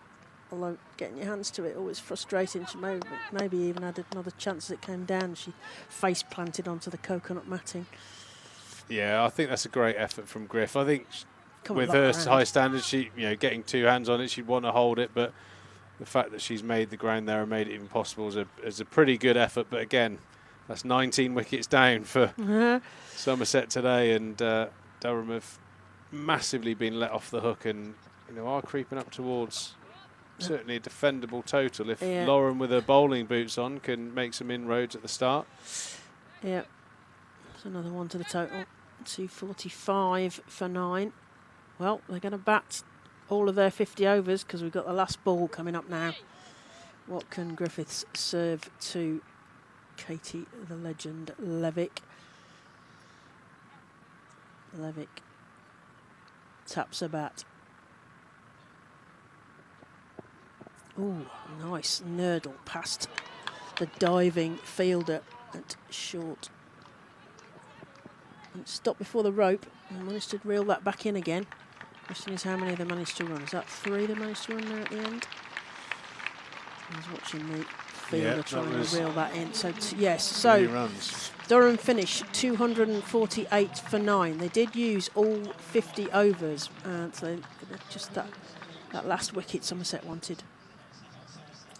So we've got some entertainment for you. Well, not entertainment. It's important viewing at during the interval.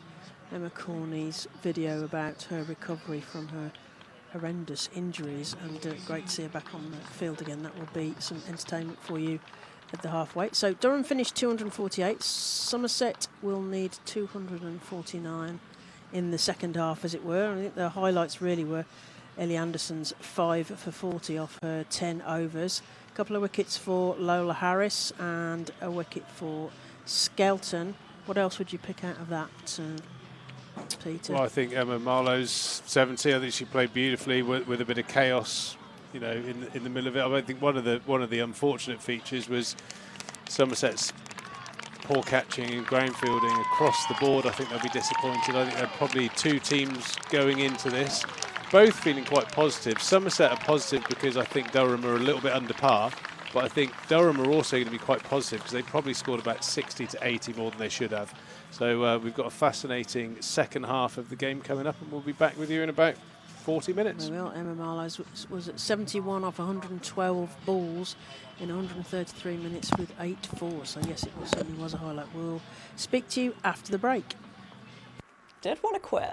Why am I even doing this? Like, actually, what is the point? What have I spent half a year doing to literally get nowhere?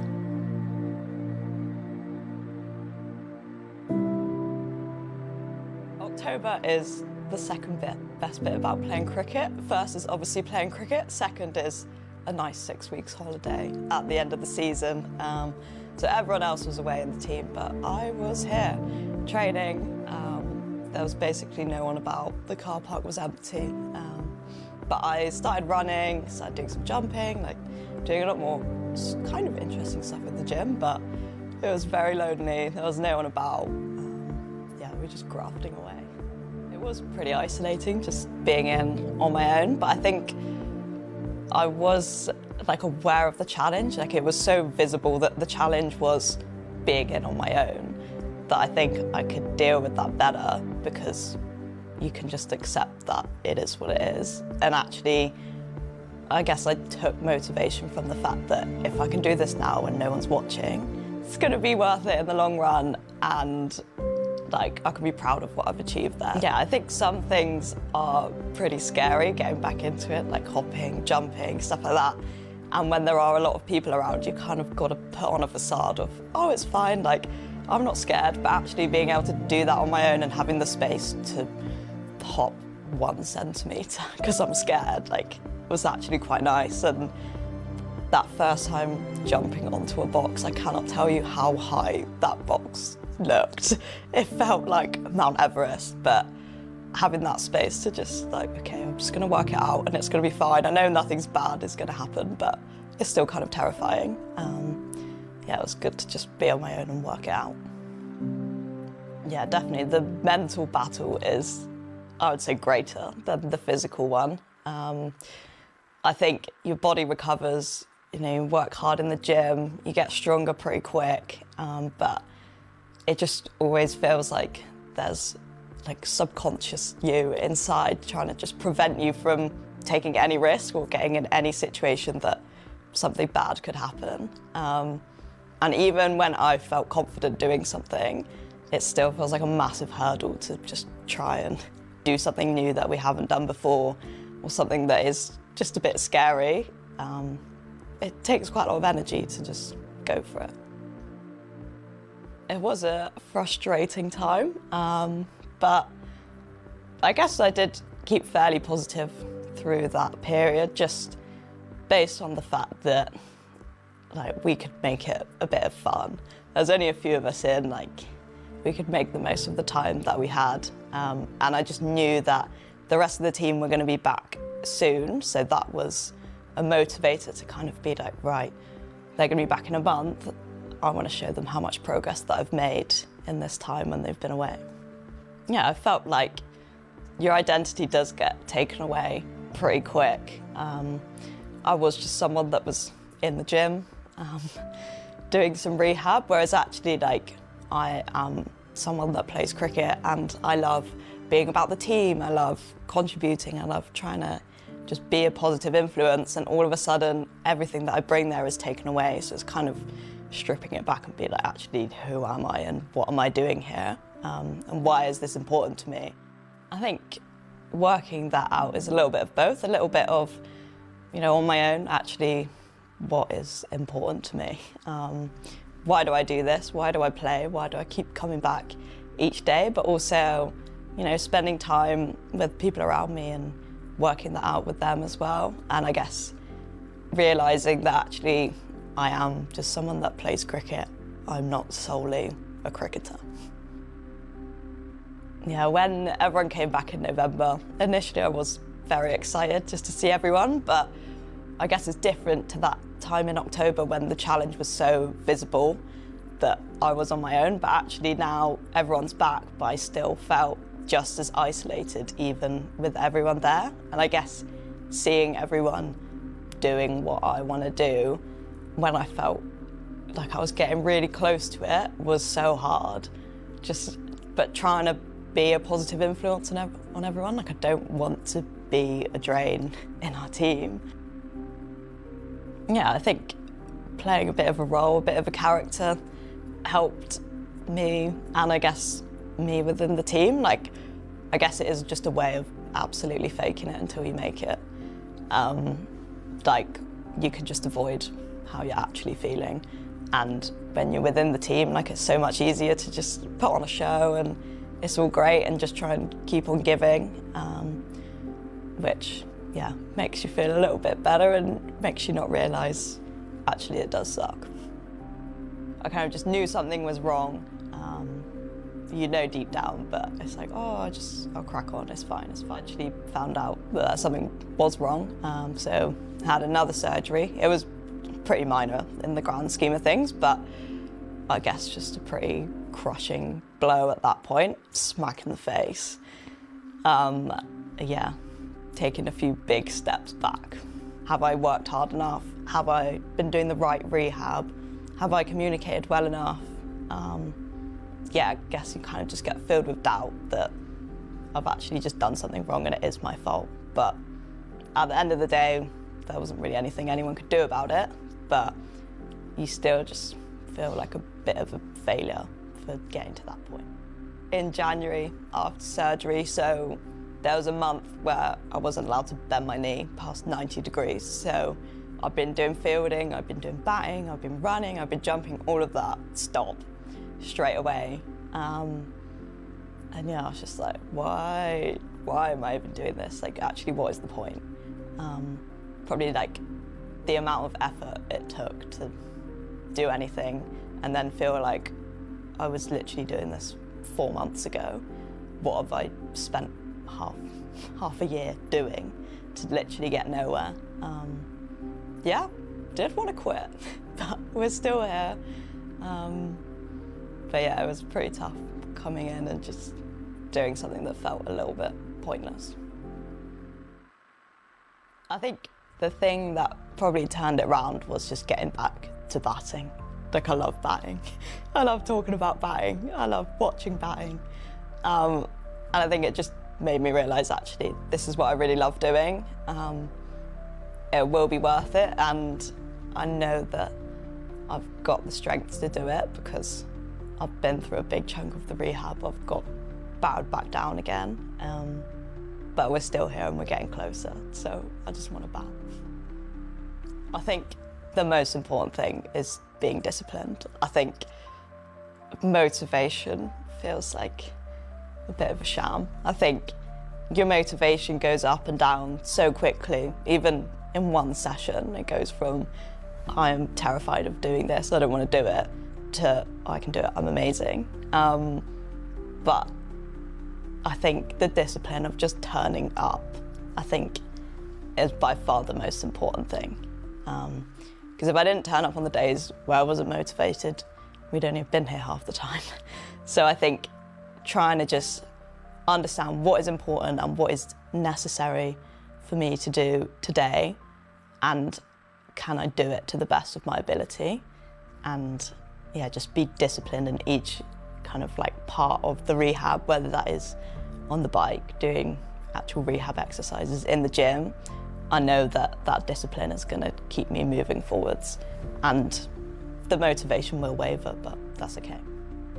I couldn't actually tell you how I've stayed positive. I think I just naturally am like that as a person, but I think I gained that energy and positivity from, you know, being with my friends and my teammates. So I think just trying to consciously put in effort to keep doing the things that I enjoy and spending time with them, even if I've been at a training day and it absolutely sucks and I just want to go home, but actually like dragging myself out and being like, right girls, let's go and do this, let's go and have fun, I think, yeah, like fills you up again and keeps you going.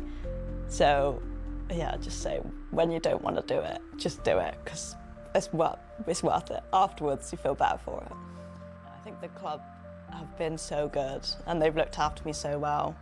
There's definitely been moments where I just feel a bit despairing with the whole situation, kind of don't understand, you know, why I'm not getting anywhere or why there's just so many hurdles to getting places. But I think the skills and the knowledge that people have kind of reassured me from a science perspective, but also kind of looking after me as a human.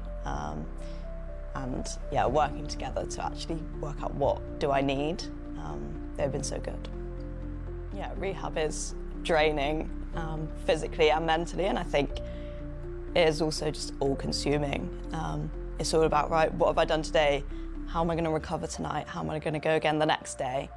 And I think it is hard to give yourself that space to actually work out where you're at and what you're going to do. And I think part of it was me realising that it's actually not about trying to give 110% every single day, because I think that's impossible.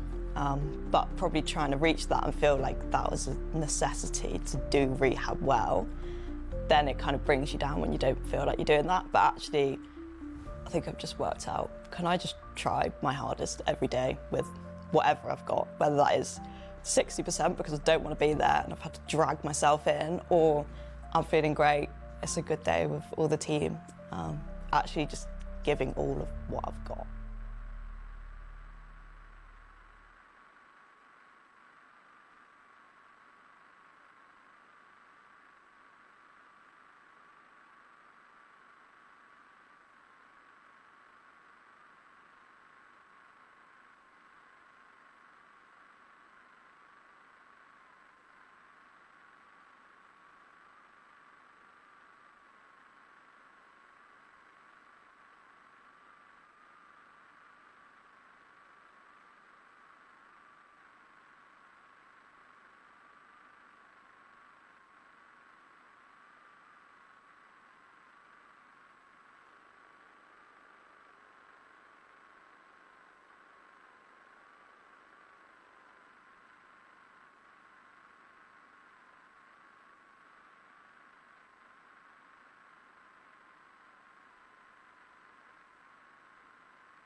An opportunity with the new ball now. We should be looking to make an impact against some of her former teammates. Odgers on strike for this first delivery. And it's just down the leg side onto the hip, and I would say gloved round the corner for one run. Odgers off the mark. Yeah, it could have been a wide, but may as well get off the mark. Get on the way. That's a lovely ball, really, when you're opening the bat and you just want to get off the mark. Take that one. Wake up to those of you in the live stream. Just had a half an hour break. A few people commenting about the levels of the mics. Someone came up to me in the interval. Are we low or are we high? One of them's a bit quiet. I think it might be the one I'm on now. It was before the interval. Hopefully we can sort the levels out. And you can hear a few people in the earpieces around the ground saying they're struggling with the... You're fine. Chuga is fine. You're... Yeah, I have to apologise. If anything, I occasionally get a bit shouty. It's the excitement of it all, Harry. Enthusiasm. We love that. We wouldn't ever curb enthusiasm, would we? Got just a loud voice. Just a loud person. Just love it. That's all right. Can't help it. Get on the field. Filer into the in-form Sophie Luff. Nip back into that thigh pad area. Lauren Filer generally does target those stumps in straight. I think as a batter, the ball you're looking for from Lauren is one that's slightly too leg side, that you could just glance off your hip, potentially pull. I think in the case of Sophie Luff, who's again been in magnificent form this summer, having an absolute purple patch in her career. God. There's a little bit of chat about the cricket ball. Maybe It's too early for that, surely. Maybe it's very dry, isn't it? Maybe there's a case that this might be a faulty one and the seam might have ripped. Very unusual for one run on the board for anything like that. The ball hasn't hit any boundary boards or any concrete. Very, very early for that. Well, while we got a delay, I could just update on the other Somerset team playing today. The Somerset men's twos. Bertie Michael also got his 100 alongside South Pereira. Unbelievable start from them. The two of them together. 254 for one. Tom Keller-Cadmore struggled. Tom Keller-Cadmore has had this hand injury since Chelmsford when he took that catch. He's not been right. He fell fairly early, caught on the leg side, pulling one straight to the fielder for 8. And Will Smead is currently 13 not out off 22 balls. South Pereira still going 142 off 2, 3, 4 balls. Brilliant day two for Somerset men's twos. That's at Taunton Vale. So if this ladies' game is done before 6 o'clock, can sidle over there and watch some cricket, or there tomorrow and the day after. Alfie Albert's playing for Surrey, good under-19 player. Yusuf Majid as well, played Surrey first team. Yeah, it looks like there's another ball coming onto the field. Will, I'd imagine, be another brand new one. Has to be, yeah. Lauren Filer has broken the first one. No, occasionally it's not an exact science. Maybe one of the stitchings have come loose. That's not a new ball. Can't be that difficult, folks. Come on. New ball, out of a box, throw it onto the ground. Job done. Yeah, why does it take so long? You're right. Yeah, I think any ball damage inside of, I think the first 5 overs is just a replacement for a brand new ball. They get a little bit more age relevant as the game goes on. You try and, as an umpire, you try and match up as close to the condition of the ball that is being changed for one in the spares box. There's normally an array of varying aged balls. Oh, what are they moaning about now? I think it looks like that's the fresh box, so it's just a Umpire's got to walk over and have a look in the box. Yeah, Lauren Filer wants to go and have a look. simple case of getting one out of a box and crack on with the game. But surely the new balls are new balls. Why is there a choice of new balls? A new ball's a new ball. There's no difference. Well, you do get to pick a new ball, but I'm not sure you get to pick the next one. But if they're new out of the packaging, would there be that much difference? Not in a white kookaburra. No. They're machine made, so Yeah, exactly. they're pretty identical. I don't quite understand the delay and checking here. Like I say, if it's a spare box, if it was 7 or 8 overs in, then it'd be different. But brand new ball, let's just grab one and get on with it. Or maybe they haven't got any new balls. Is that an issue? No, there's Lauren's looks like Lauren's preferencing one, but I'd say she's probably quite fortunate to get that option. Normally it's a case of new ball, out packet, Let's restart play. But yeah, agreed. Well, that's 3 minutes. We'll never get back. The cut-off time's not yet on the scoreboard, so that'll be added on a little bit later. DLS is 2. Well, I could give some scores from the other Metrobank One Day Cup games today. Hampshire women bowled out for 2-2-3. Lancashire women just starting their reply at Southampton. Yorkshire, we mentioned earlier, were 171 all out. Surrey are 61 for 2 in reply. That's at Ampleforth College. No live stream, but Mike from Ilminster, the museum. If you were trying to see the museum in the interval, sadly that's shut because Mike's on his busman's holiday up north, watching a few women's and men's games the next few days. And at Edgbaston, the Blaze were 282 for 7 at the end of their innings. That's us up to date. And Sophie Luff, it's one straight out to the one sweeper. Get herself off the mark too. These two last opened together in a 50-over game with that phenomenal partnership at Chelmsford. Last Wednesday, I think it was. Brilliant, brilliant partnership. Both turning up. And then, of course, that win in the T20 at Southampton Nursery Ground on Sunday as well. So, run of form for both of them.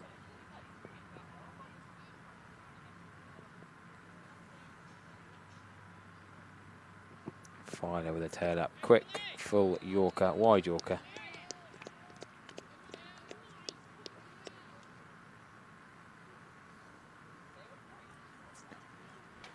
A few more fans tuning into the live stream late this afternoon.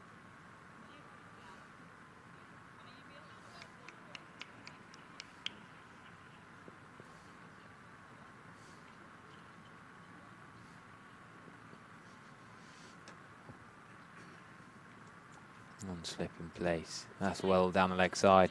Bit of swing for Filer. She's frustrated, her body language straight away. Not happy. Just lost her radar there. Easy decision for Sue Redfern. Oh, that's late swing though. Gone a long way down. Good wicket keeping to save that from being maybe 5 wides, because fine leg's a little bit wider on the short boundary.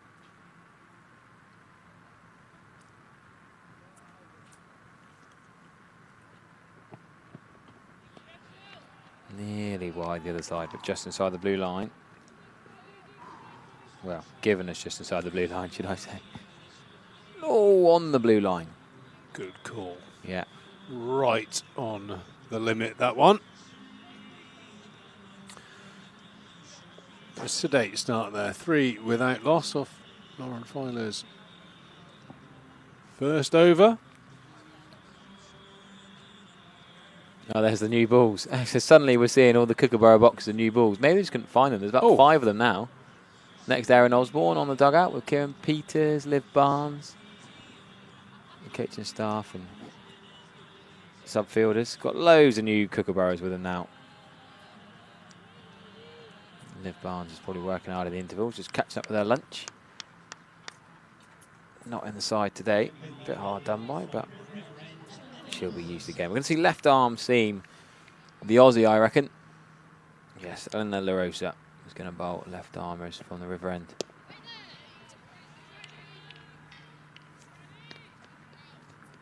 Yeah. You always got to be quite watchful of the left armour coming on. 2 new balls at each end, so we'll potentially behave differently. Always slightly mindful of the left armour swinging it back in towards the stumps, in towards the pads. Luffy's just watched that very carefully. That wasn't the swinging length. It's always got to be in the back of your mind, that ball swinging back in. That's the danger delivery, but nicely played there by Sophie Luff. Hint of swing back in, but as we know, these Kookaburra balls will offer little for a short period of time before offering not a lot.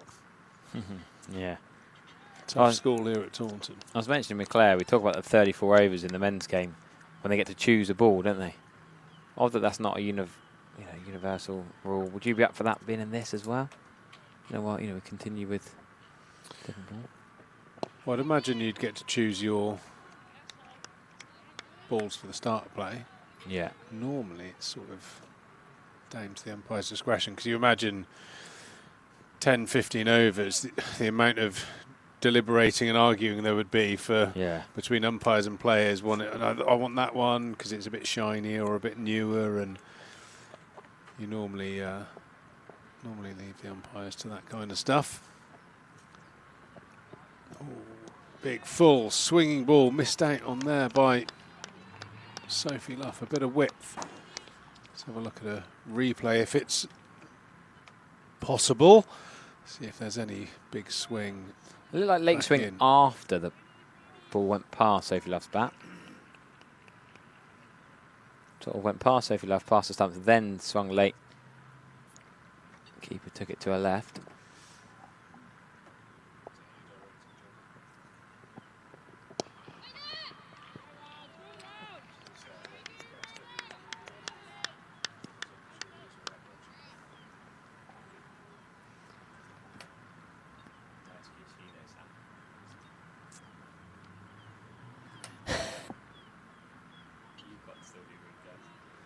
A cagey start here. Somerset's reply to Durham's 248. Under par for Taunton, but over par for how they performed. I would say that Somerset's fielding was somewhat on the generous side. Dropped catches, a couple of missed run-out opportunities. Somerset bowlers did their job, created plenty of chances to bowl Durham out for a lot less than 248. 3 without loss after those first 2 watchful overs. Thanks again to our match day sponsors, Aeronix. Hope you're having a great day wherever you are in the ground. I'm sure you're probably downstairs enjoying the cricket and probably polishing off a nice Victoria sponge. Do a good cake here, don't they, Harry? Wouldn't mind one of them being delivered up here. If anyone wants to send us up one of them, feel free. Lauren fire them with one slip and a gully. Oh, that's an ambitious appeal for him. It looks like it's going down leg, but they're going to come back for the leg bite.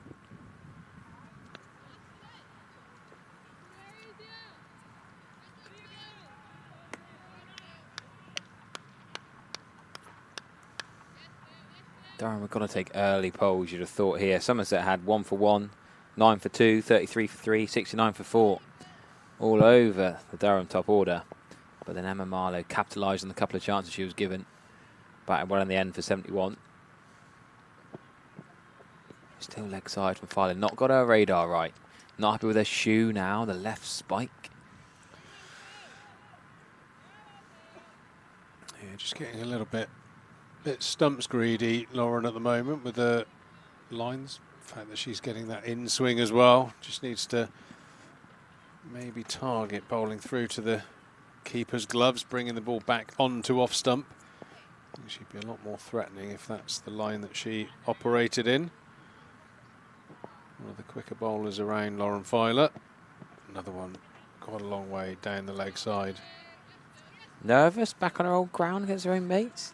Unusual to see her start like this. Yeah, I feel like it's quite a common miss for Lauren, just to get a little bit greedy to the right-hander. I feel like she gets a little bit too close to the stumps and everything's kind of pushing her down the leg side a little bit. I think she's got to work quite hard in her action to actually get the ball on the right line. Yeah. What, push more offside to allow for the swing in? Yeah, I'm just going to have a little look at her front foot position. That was a little bit wider. You know, a lot of right-arm bowlers to right-handed batters want to land mid-crease. Yeah. Maybe you see the blue line on the blue wide line on the crease there. Yeah. Maybe just fractionally inside that is a good line, and that helps you keep all of your momentum towards the batter. Anything tighter than that, you've got to pull around a long way to get the ball into the right channel. Just means you've got to work your action a lot harder. Looks like Lauren's probably 6 to 8 inches onto the wicket, which is pushing her slightly in towards the batter, and especially getting in swing as well. It's only going to ever really end up into the pads.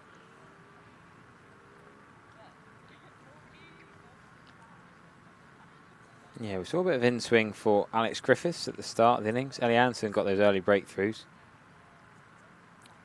So a couple of wires early on, controlling the new ball swing in the white cooker. Looked like it's been short and wide, but come back a little bit late. I just can't quite get that away. She wants to smash that out, but deep cover point, or deep point really, is out there. Well, that's the line. Every time Lauren's in and around 4th, 5th stump, she's looking dangerous. A couple of player misses already.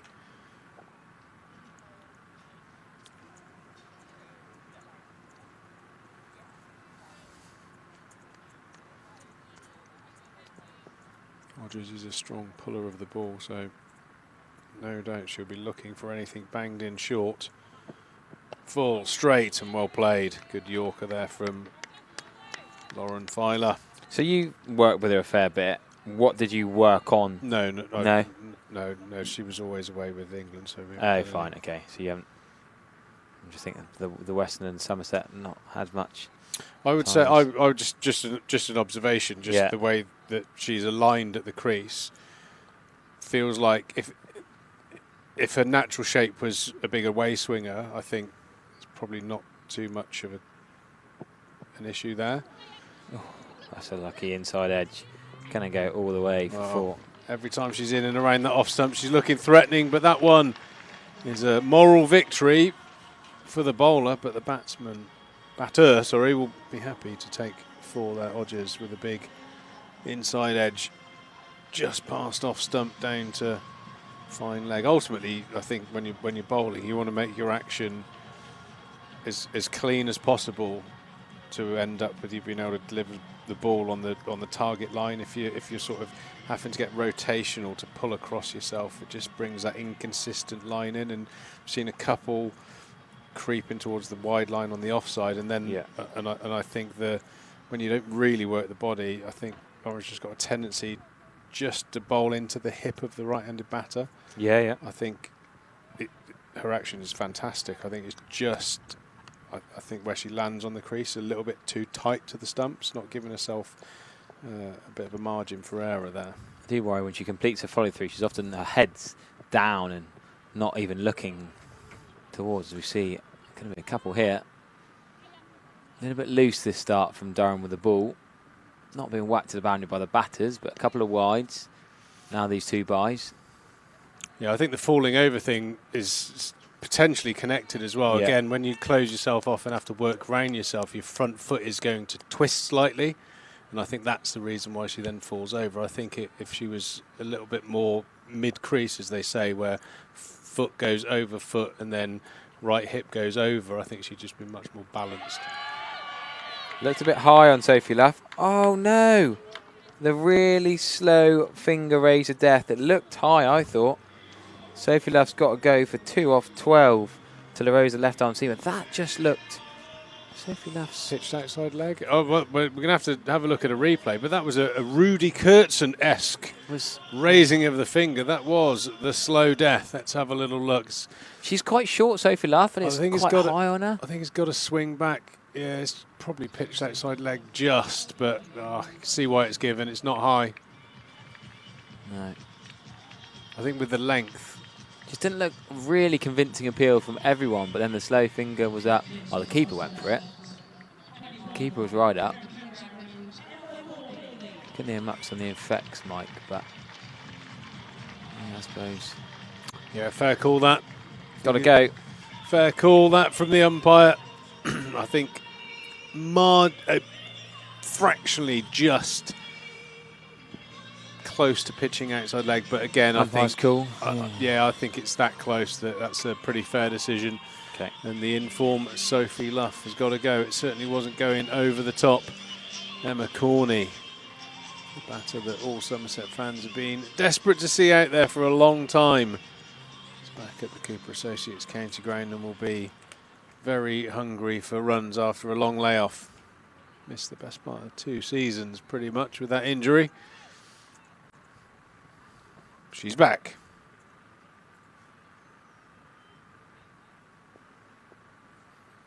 Yeah, McCorney then didn't have much to do at Chelmsford because the top 2 did all the work, but straight away she gets a short one. Tries to pull it. No, getting herself in there from Corns. Wants to go for it straight away. Top edge pull would have probably been 4. Would have been hard to beat deep square leg for 4, but Mark Pridder on the live chat says, no way, exclamation mark straight away. Different thoughts on the live chat. Yeah, agreeing on the marginal leg stump line pitching, but anyhow, only one umpire's decision is important in this. And no, more byes, or was it wides actually? Wides, but through the keeper's legs in the end. Not good in the field, this from Durham to start with. Sloppy with wides, byes, a couple of poor throws. Bonus runs for Somerset. They barely scored a run off the bat. It's not a good ball, but the keeper should be stopping that on the second bounce. Get body behind that. It's Mia Rogers with the gloves for Durham. Open the batting, got a duck off 2 balls. Not a great day for her today. Let a couple through and the duck with a bat. That's a nice delivery and well played by Corney. Thought we'd have more kids in the school holidays today.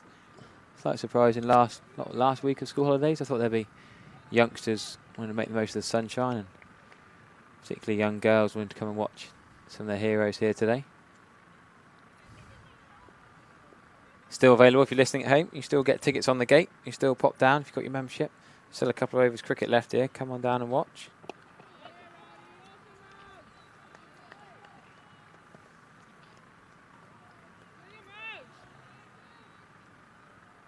Cagey start this from Somerset. A little bit unusual the way that Somerset have been playing their cricket, certainly at the top of the order. Even Luffy was out there for a while, noticeably not as attacking as she has been. That's brought her all of those runs. Corney just looking to get herself in as she gets off the mark, pushing that one through the offside misfielder. Extra cover, but a successful over. Somerset 19 for 1. LaRosa picking up that wicket of Sophie Luff, trapping her LBW in front. Just 2. Lauren Filer continuing from the Trescothick stand end, looking dangerous. But she gets that ball in and around off stump.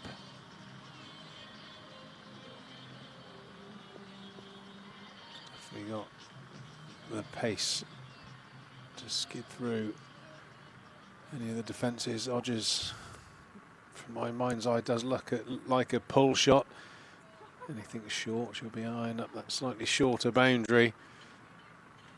At the moment, Somerset don't have a huge amount of rhythm in their batting. Oh, another quick delivery outside off stump. That's an absolute beauty there from Lauren Filer. Looks like she's growing into this spell nicely. That's a perfect delivery there. Well, it'll be interesting to compare. So Filer bowling right arm seam from this Trescothick Pavilion end. Ellie Anderson, we saw earlier, get the first Somerset woman professional era 5-foot. First 5-wicket haul in this era of professional women's cricket from the same end. 10 overs, 5 for 40. So straight up comparison from the 2 right arm seamers. Leg side again. Round the corner from Corney. Again, just a fraction straight from Lauren. Looks like she's having a bit of boot spike issues. Looks like the umpire's just given her a stud key to tighten up a couple of those sprigs.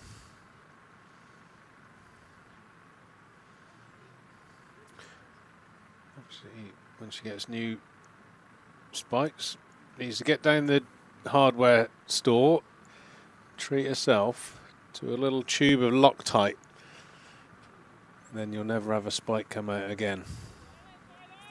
What does Loctite do then? Well, it keeps the lock tighter, but how does it work? It's a very light adhesive, like a glue. Right. So you put it into the threads of the screw, so it just holds the screw in place. But it will break if you turn it the other way, so it doesn't sort of fix them in place, but they won't unwind. Well, this might be old school. When my old man was playing England C-team football a few years back, he was, I can't remember who told him, one of the lads there was telling him about putting Vaseline. That was what he told me to do. And then when I started playing football for Town and Torquay stuff, I used to put, whenever I got a new pair of boots, Dad would say, remember what that bloke told me? And I used to get old Vaseline out and put it in, like you just said. Is that a similar idea, I guess? Keep it in tighter? It might well have the same. Don't know if it worked or not. Same effect, but I wouldn't do it with cricket spikes, but yeah, I never thought about that. Maybe I should. well, you do see a lot around the field, don't you? Especially around the bowling crease. Quite often, I think if you were as an umpire, kept all the spikes that were found and Make it given to force you you. while you were umpiring, you'd have a decent collection. Another wide there from Lauren Filer, just straying down the leg side. Well, they need to keep a stud key in your pocket as an umpire as well, help them out. It's that time of the year where I probably need a new pair of spikes, but season about to end, can probably wait till next year. Put it on your Christmas list, Harry. Santa will deliver. Oh, short, pulled away and straight to fine leg and a good catch. Lauren Filer has her first wicket. Odgers caught on the boundary, and as a batter, I think you'd feel a little bit unlucky there. She's picked out the fine leg fielder. It was a well-played shot. Lauren Filer short into the hip. That's been her miss so far this afternoon, but it picks up a wicket. Yeah, there's no way Filer meant that. No way Filer's bowling for that. She's annoyed with herself. She's bowled a bad ball. You look at her body language. She's been frustrated with the leg side wides. And there's a fine leg back there, probably for the flick off the legs. The front foot tickle with the in-swing. And that's actually a really good catch on the rope. It was an easy height, but the proximity to the rope, she's done really well there to not touch it. We can't tell the camera from here, but it looked like a really good, clean catch. Yeah, that's a superb catch. That was travelling. Yeah, it was certainly not a good delivery, but I don't think Lauren will mind. That gets her off the mark wicket-wise. She's got 1 for 12 now. She's bowled quick and dismissed a very dangerous batter in Bex Odgers, and that is probably one of their trademark shots, that pull shot. Played it well, I think. Yeah, nailed it. That instant that she hit it, she'd have been thinking, happy days, that's 6. To a short boundary as well. And then that moment where you realise someone's there. Painful game sometimes. So Neve Holland at 4. We think it'll be Dean and Gibson at 5 and 6. Pretty strong middle order for Somerset. Neve Holland has opened in previous years. Sophie Luff's off the bat at 3, but this year it's been Holland at 4, Luff at the top with Odgers. Knight's bat at 3 a few times, but Corney's back in fit again today. So slightly different lineup again. Oh my word, that's a terrible ball from Filer. She's bowled a bit licorice all sorts here. Wide on the leg side, no ball, full toss. Short ball that could have been pumped for 6, and yard either side would have been. Getting away with it, Filer. How long did Durham persevere with Lauren Filer not getting her radar right? So a free hit for Corney. Holland's just ringing the thumb. First ball she faces. Her old mate, I think how many years they played together, Western Storm, Academy stuff. Holland and Filer. And first ball, full toss on the hip. Oh, where does Corney go? All up on the offside. They're 2 back, fine leg and square leg. Does she go leg side and give herself room? Does she try a reverse scoop over short third or something road? Does she try and whack it down the ground? There she does the first option. The first option I gave, and it's a wide. Another free hit, no ball. Lauren Filer is getting worse and worse for her radar here. Just can't get it right. Trying too much here. Good from Corney to give room. That one. Do you remember that Barbosa in the rugby game of the day? The Wednesday, the clash of the captains? What was it called? It wasn't Barbosa. That's Parks of the Caribbean. What a spell that was. Oh God, The catalyst to the entertainment, that over. That was brilliant. Were you there at the time, or were you waiting to bat? Um, Can't remember his name. Balbiri. Was it Alfie Balbiri? Nearly hit his toes trying to run in. Corney goes again, and that's going to be 4. Giving herself room, slashed over the top. Long off going to chase, but I'll tell you what, it might not be 4 actually. No, just slowed down on the outfield. They're just going to get 2, a long boundary. Thought she nailed it, but could chase running back, keeps it to 2 runs. I think Armitage with the chasing, the captain. Thought she'd hit that better than that. Maybe the slight bit of overnight rain the last couple of days slowed up the outfield. Right, can Filer end this over with Ball where she wants it. Bit better. Back of a length outside off stump. Happy with that. That's the delivery. She's 71 bowled a an hour. number of them. She's looked very dangerous as soon as the line's right. She's picked up the wicket. Both opening bowlers have struck the good kind of the start that Durham needed. 26 for 2 after 5 overs. There have been a few indifferent deliveries at times, but the Durham openers have done their job. 2 wickets down in the first 5. And Somerset's middle order under a little bit of pressure here, especially after how many opportunities Durham had to put on that 248. I don't think Durham will be as generous. I agree. And sometimes when the radar's not right and the bowling's a bit all over the place, it can be more tricky to face. You can get an absolute jaffa like that last ball of beauty outside the outside edge, then a full toss. We've seen a full toss, we've seen a wide, we've seen a long up, then we've seen a beauty. That's quite hard to set yourself in and get that bat in behind. You don't know where it's going to come, where it's going to be. Anyhow, the left arm seamer from Australia is back in again. La Rosa, a little bit leg side. Oh, I don't know about you, Harry, but I'd rather that than somebody who bowled 5 beauties and over. Yes. Yeah. there aren't many of them, though, are there? Just think you get into a switched off state and suddenly you get a good ball and you're not as concentrated because you've had your full toss, your long up. Yeah, it's not easy. Batting one mistake and your afternoon's done. Corney on strike now on 4. Short wide and missed out on. Good take. Is that not a wide? No. Really good wicket keeping. We said earlier, missed a couple of byes, missed a couple of wides. Good hands there, stood up, but almost took it in front of first slip. Yeah, just inside the wide line. Yeah, probably the right call, but moved well. Like you say, Corney wants to get any flashing edge past slip on that.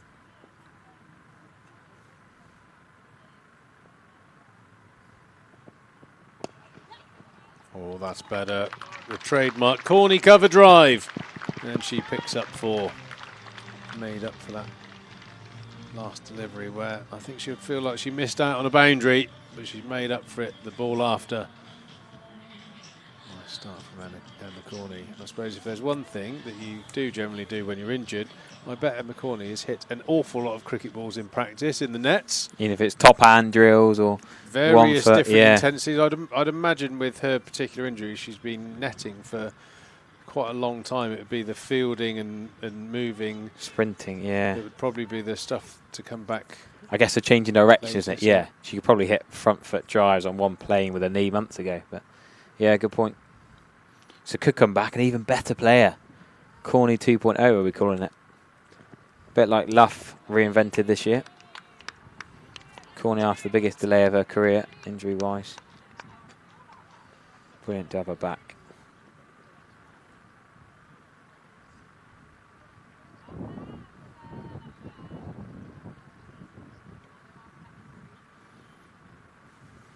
Keep her up. I think that's a good option for Mia Rogers.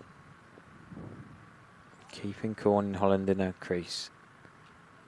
The range is not particularly quick, but nice shot again from Corney. Can she make this number 3 spot her own now for the rest of the season? Expect Luff and Hodges, fitness-wise, being all okay. Should play all the remaining games. Can they have the same top 4 every game? Probably yes. Whether Knight and Gibson and Dean popping in and out, but they can slot in at 5, 6, 7. Keep this settled top 4.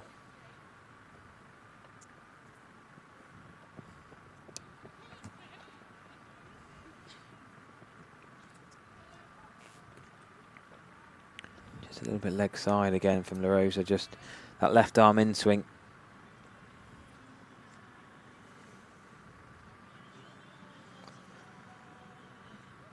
Yeah, good over there from for Somerset. Bounder off it. Both the Durham bowlers are giving scoring opportunities, but they've picked up 2 key wickets in Hodges and Luff. 2 seriously informed players as well. Current run rate is just above what's required, so Somerset won't be put off, but Certainly going to be a case of requiring other names to put their hand up to chase this total. Notably Gibson and Dean back in the lineup as well. That certainly make Somerset's middle order look incredibly strong. Fowler does get another one then. Oh, short that time. His leg side. I'm surprised that not given.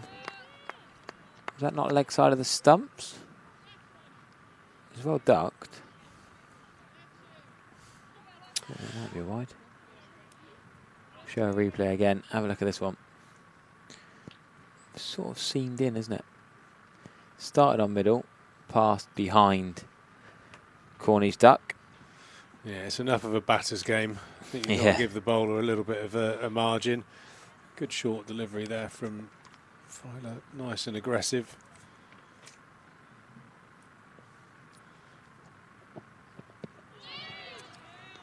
And again, hunting that pad, but too straight. She gets that in-swinger going from outside off stump. Oh, that's actually gone a long way. It's moving more now the lacquer's coming off, isn't it? Just that angle, just taking the ball down the leg side. Good skills here from Lauren Philo's. Bowled a few in different deliveries, but looked threatening. She's a wicket taker. Another one down the leg side and another wide.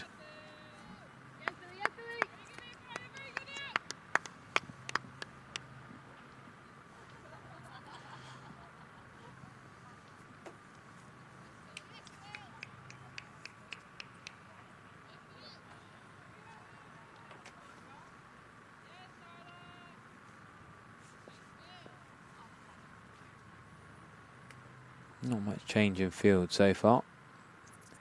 Settling in fine to where she wants to bowl it. That's another in-swinging ball that's going to challenge Corney. Potentially both edges. Swings in past the inside edge. If it holds its line, maybe past the outside.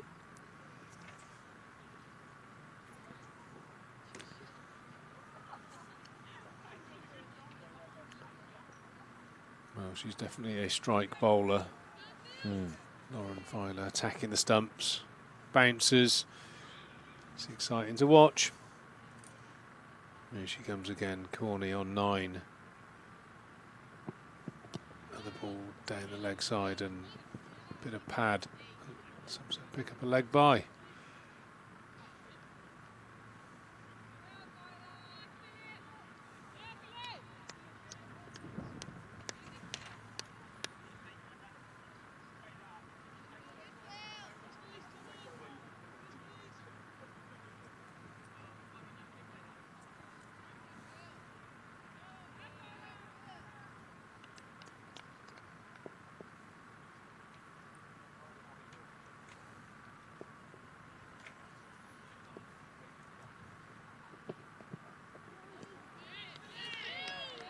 Short ball from Fowler and Neve swatting flies. I mean, it's the right shot. Anything over the keeper, slip and gully, it's 4. Sue Redfern puts the 2 for the over signal up.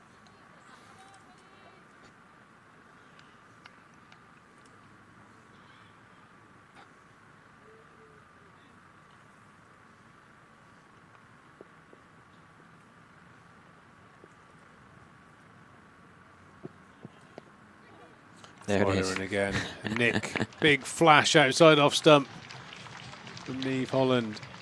And Lawrence Pace takes it all the way down to the third man boundary for 4 classic strike bowler figures. A little bit on the expensive side, but she's got that breakthrough in between, looking dangerous. There's a few wides thrown in. I think if she can just tighten up that radar, that's the next level. Somerset 38 for 2, 7 overs gone. Nice little partnership starting to brew here between Corney and Holland. It's in its infancy at the moment, 17 on the board, and important that these two can bat some time in this run chase after the departure of Luff and Odgers.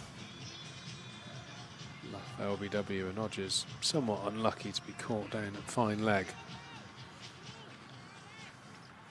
Pace is up from Lauren Fowler then. More she's confident in her spike, a left foot landing in the crease. She's hitting better areas. Yeah, I said earlier, the 15 extras from the first 33 runs, just mentioned the live chat as well. Well, that's a lovely shot for 4 though. Emma Corney. She can play. That's what we pay to watch. The Corney cover drive again. Beautifully executed there. Full shaping back in delivery. Probably falls into the bracket of a greedy ball there from La Rosa, and beautifully struck through the covers for 4. We just Look at that replay. Yeah, lovely shot there. Just saying how many runs have come from extras, wides, buys, no balls. Well, a couple of corny cover drives to add into the mix now. Watch this again. Clip this up. Coaching manual, corny, beautiful. No chance of mid-off or short extra. Yeah, Corney, cut pull drive, that's all you need. She does those 3 pretty well when she's in form.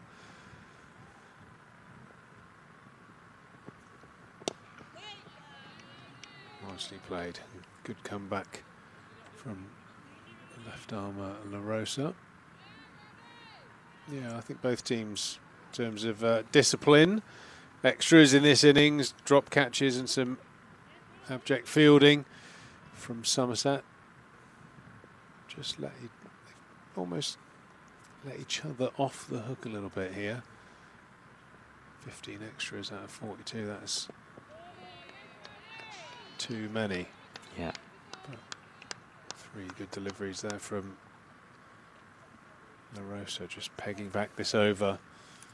Well, for context, Somerset only bowled 9 in 50. 9 extras. 1 by, 3 leg byes and 5 wides. Massive contrast between the 2 innings. Not even a fifth of the way through. Well, Somerset's faux pas was the catching, wasn't it, really? Yeah. All belted back towards mid-off, and good piece of fielding. If you're just joining us, this is the Metrobank One Day Cup, so the group stage. Somerset Women's last game is away at Surrey. That's 10:30 start on Saturday the 12th of September. Wednesday the 16th is the eliminator, but it's all playing for the final at Southampton, Saturday the 19th of September. Nice touch from Corney for 1, but yeah, so Southampton finals day is what they're looking for, the 50 over final. We'll take a short break, Harry. Claire's going to come and join you, but won't leave you hanging too long, my man. Top man. See you shortly. Just with my ears, just I'll give you a whip. As Somerset batting, we'll keep the changes brisk, so to mitigate any potential commentators cursing. But Sounds Jenkins will be with you shortly.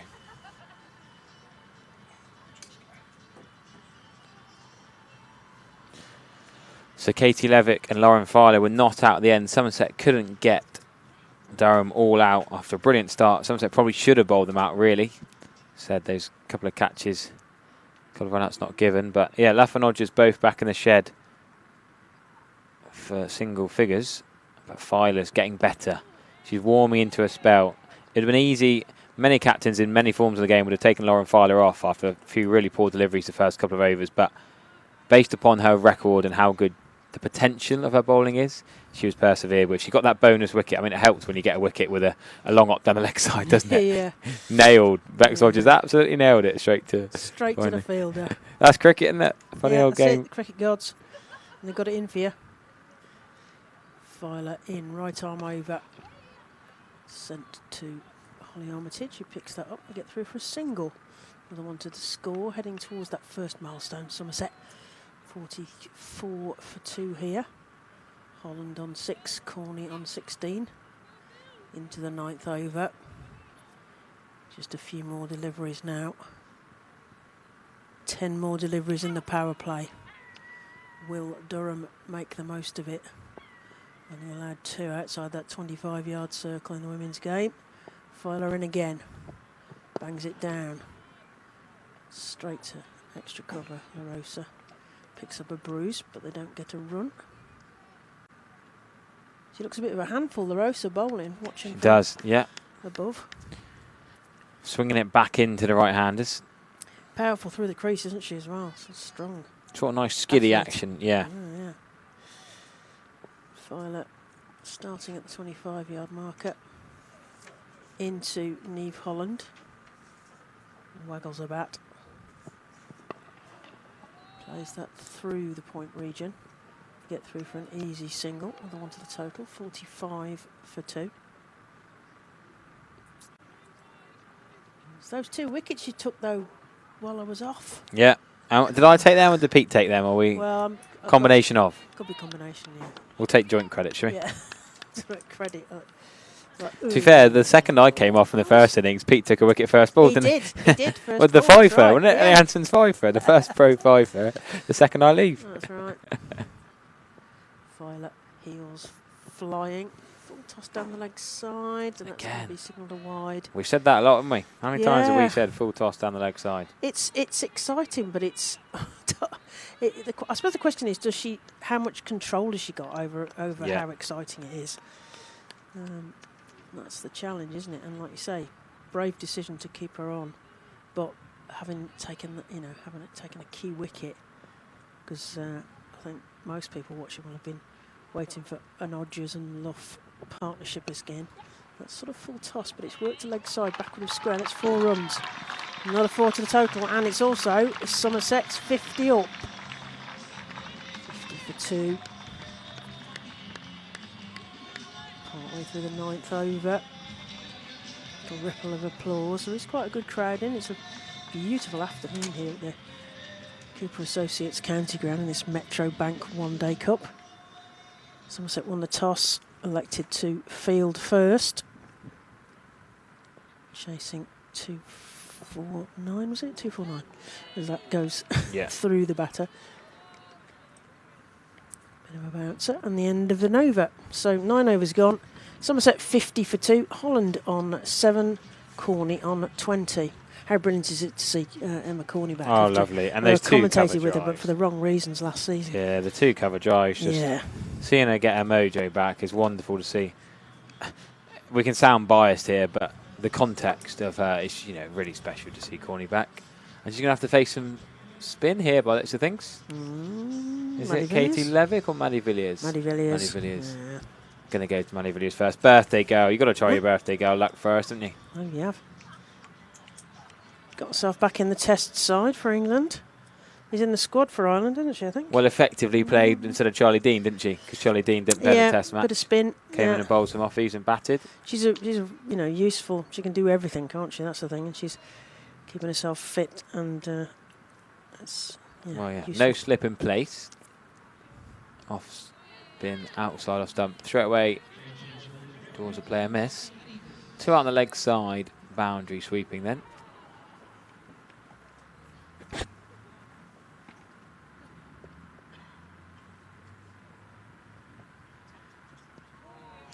Player miss again from Neve Holland. Maddie Villiers can't quite get the edge. Neve Holland can't get a bat on it. A couple of dots outside off then to start for Maddie Villiers. Quickly through the overs, no messing around here.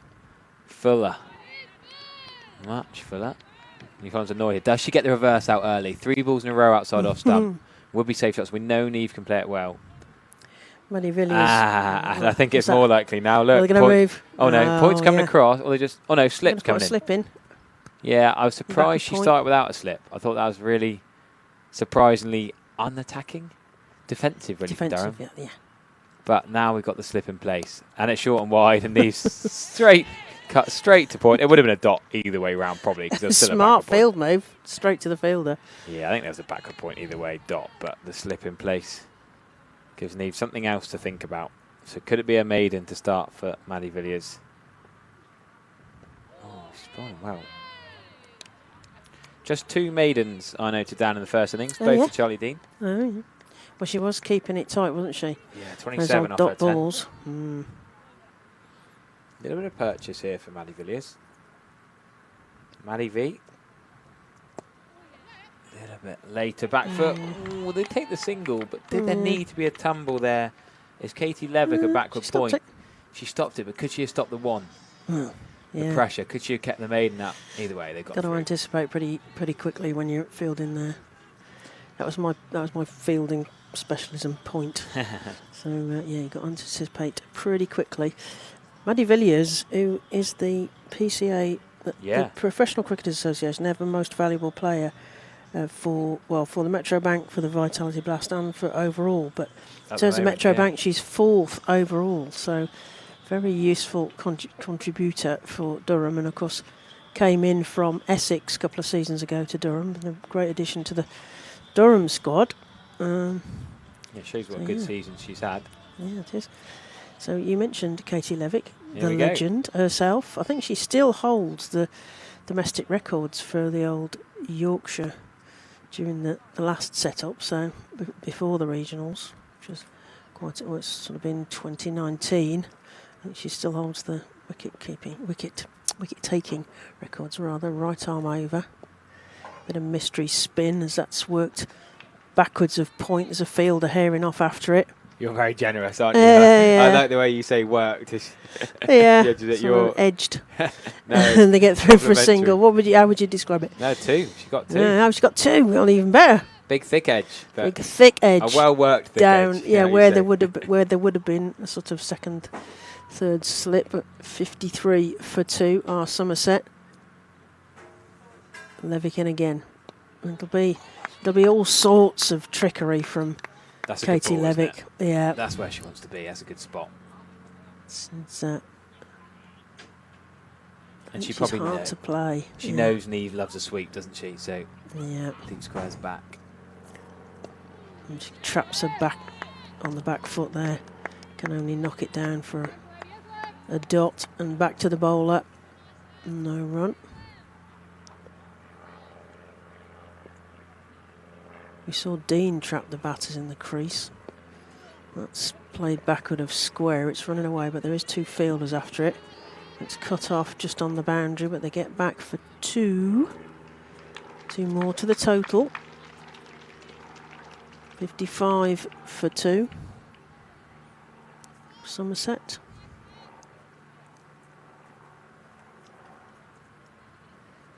Chasing 249 here at the Cooper Associates County Ground as Levitt comes in again.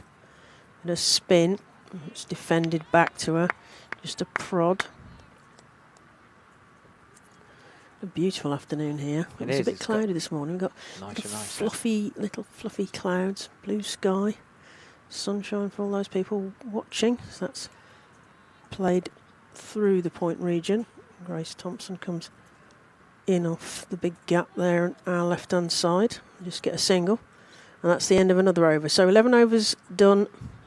Somerset 56 for 2, Holland on 13, Corney on 20, and 16 for extras.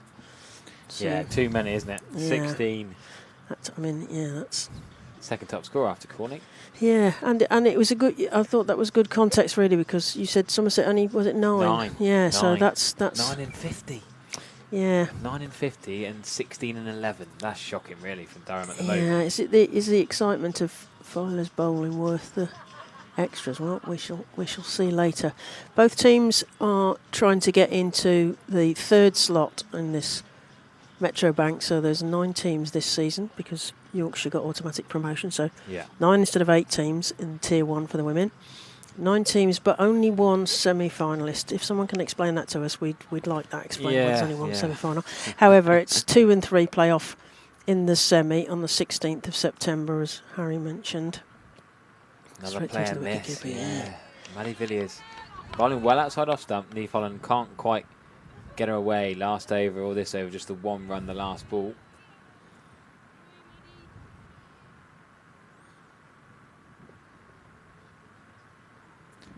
Maddie V again. This time thinks it's short.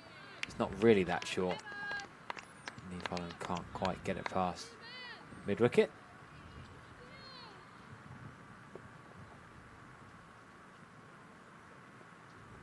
Fuller again wants to cut that. And tell you what, she's toying. She is under the bat, isn't it? Like teasing the batters there. Neve Holland just having a word with herself. What can she do different? Does she try and use her feet maybe?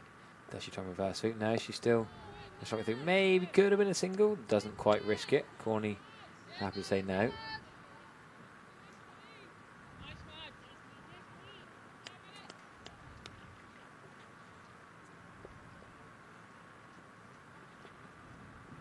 Oh, the pull shot this time is hit well by Holland. Should only be 1 run. Yeah, a clean enough pickup. Grace Thompson out there.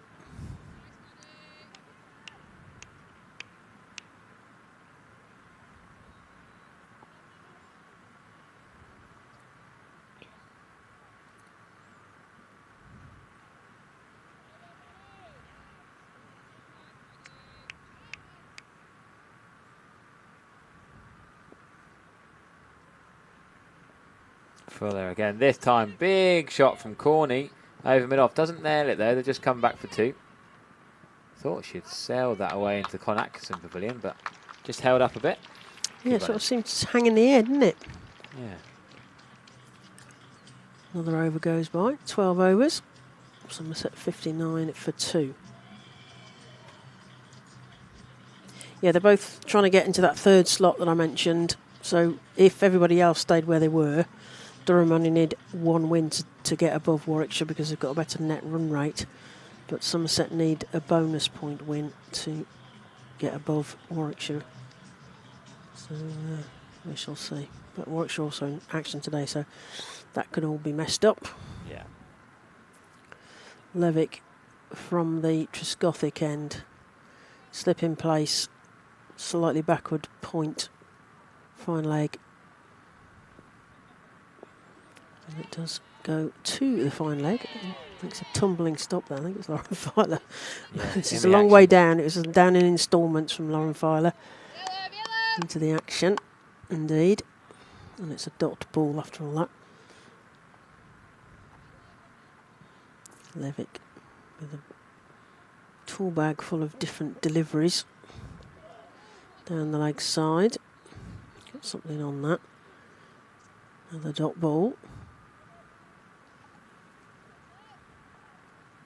It's the first sweep we've seen from Holland, just stopped by Filer, ball before as well. Levick in again. Oh, big wind up there. And it's cut off on the boundary by La Rosa. And fields that straight back to the wicket keeper. Another one to the total. 60 for 2, Somerset. Reminder that they need to get to 249 in the 50 overs today as Levick comes in again. Corney just takes a step back and knocks that down defensively, and there is no run.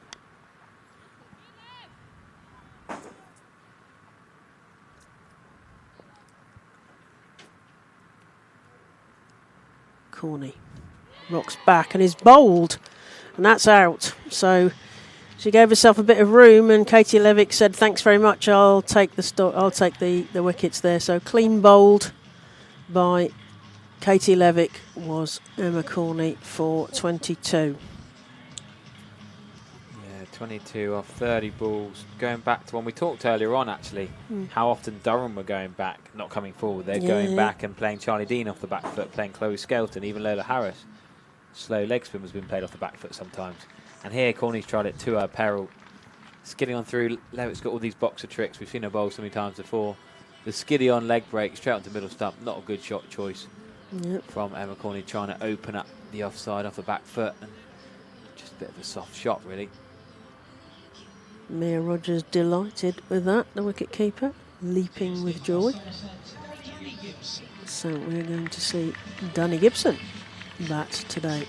Yeah, and a bit earlier than she would have liked. Yes, I think she'd like to have been sat down for a bit longer. But if this was a T20, her and Freya Kemp in the Women's World Cup, they'd come in between the 12 and 15 over mark and have 7 overs of carnage a couple of times. So she'll look forward to some carnage. Maybe she plays the Freya Kemp, Danny Gibson mid-order hitter role. We saw Durham lose early wickets and keep going hard. We saw Marlowe capitalise on her opportunities given to her. Grace Thompson kept going hard. Gibson again goes back and defends that down. So Somerset are 3 wickets down for 60. Gibson just to the crease. At the halfway mark, Durham were 110 for 5. So yeah, okay. So we'll wait to see we'll have a look at that. how we get on with that when we get to that point. I suppose I could compare 33 for 3 with Durham. Somerset 60 for 3. So yeah, Somerset will take that. Take that. It shows that maybe it's hard to bat on this pitch than we realise. There's been a couple of poor shots, let's be honest. Conditions have changed because there was certainly some overheads earlier. It was a bit sort of slightly stormy, but not actually getting there. This morning, a few overheads. So yes, a much clearer, warmer day, I imagine, down there. 13 overs gone. Somerset 60 for 3. So Neve Holland is going to see a forward square leg come in play and a deep backward square leg on the boundary now.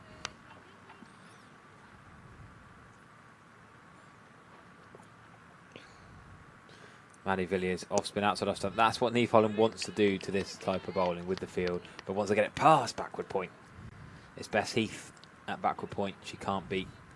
A bit confused where the ball was then. It was one of those where's it moments. There it is from Neve Holland. The release shot, not convincing. Only going to be 2, but just felt a little bit of pressure. Trying to release the shackles. Up and over Holly Armitage's head at cover. It's take a couple of risks, isn't it? Then maybe push someone back and then she can rotate the strike with the wands. But do you get away with the risky shot? Do you get caught? Neve Holland struggling a little bit against the spin, but you can struggle and still go on to get a match-winning score. That's poor bowling from Maddie Villiers. Well down the leg side. At least 3 wides here.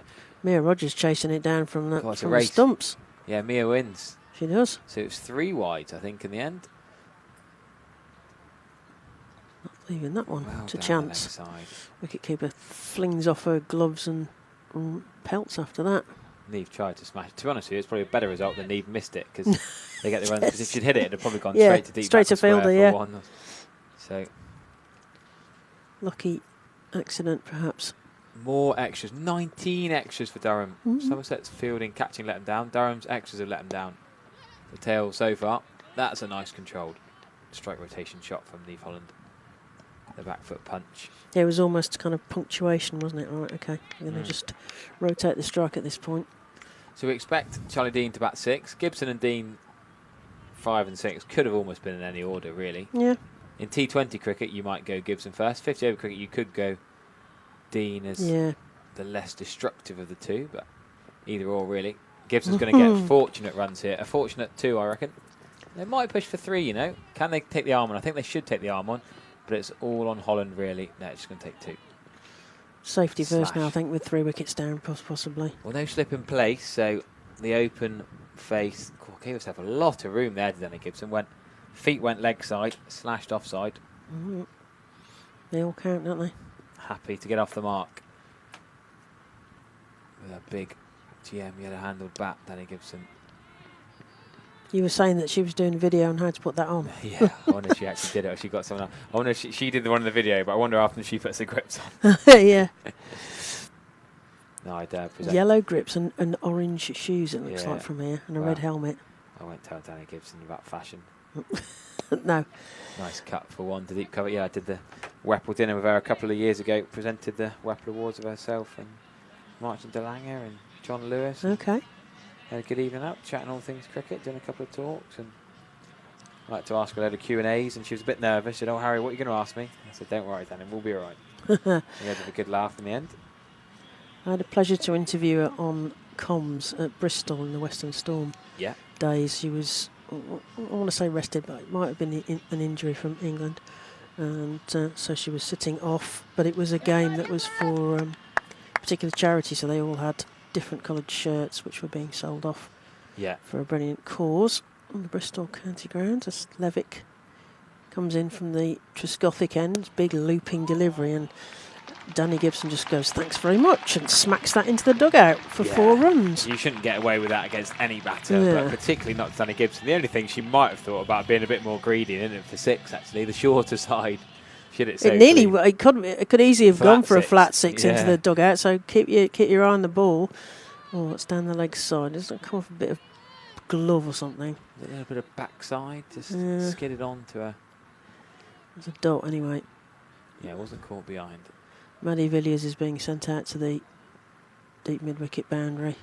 Try and cut some of those off as Levitt comes in again. It's worked to... I was going to say, I thought it was going to be worked to mid-wicket where she disappeared from, but they get through for a quick single. There was a bit of a shy at the stumps, but I don't think there was much risk there because Somerset can ill afford a run out, which always feels like you're giving a wicket to the opposition. Levitt, Maddie Villiers in for Neve Holland into short mid-wicket onto the covered wicket. That's hit to point, and again the point fielder's having a where is it moment.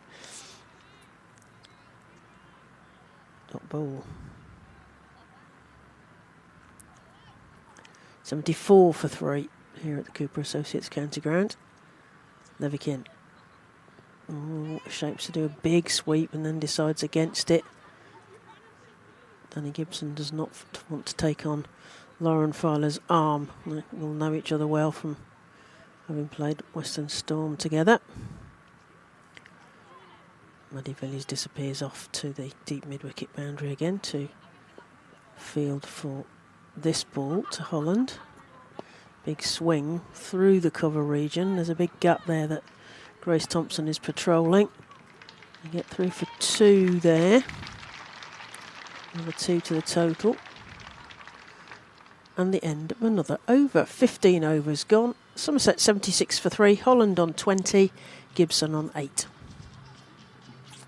Yeah, in the balance this one. Hard to know which way this is going. I think it's going to be an intriguing Absolutely. game, particularly if Somerset get a partnership going here between Holland and Gibson. As you say, still some batting. Both lineups pretty strong with the batting. Durham just down to the last 2. Managed to eke through to the 50 over mark.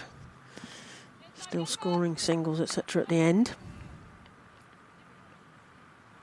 So, a similar field setting for Katie Levick. Sorry, Maddie Villiers into her 4th over, and Danny Gibson, little chop down, full toss to Positive over extra cover. Positive. See, Neve Holland looked like she was getting bogged down to Maddie Villiers. She's still there, so it's fine. But Danny Gibson's decided on the front foot. She had that edge, gave herself room, and gave herself opportunity to edge for 2. Then she hit that 4 in the previous over. Now she's hitting that 4 over extra cover. Positive from Danny Gibson. She goes again, this time over mid-off. She's a destructive hitter. Danny Gibson, what did I say earlier? You said? Well, I can't remember what word I used. Well, it's positive, isn't it? And Yeah. it's up and over. And, yeah. I was trying to make the point that she normally comes in with 12 overs gone in the T20 Well, and gives yeah, it whack for 7 That's overs. it, yeah. She's doing that now. Bit of fireworks in the middle That's order. it. That's the one. She can just keep going. Still got Charlie Dean after her.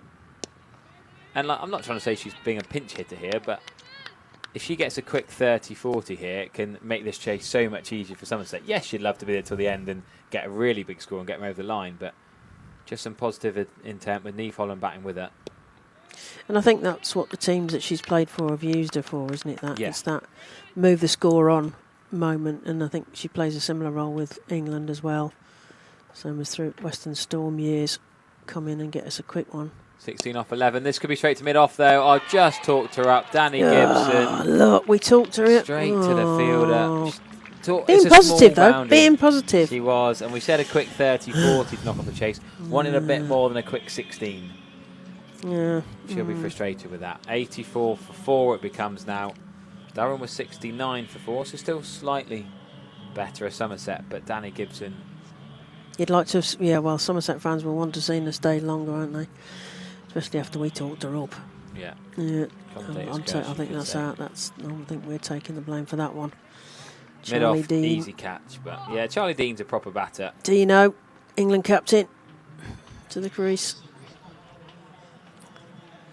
So Maddie Villiers on her birthday had just 14 off 15 with the bat.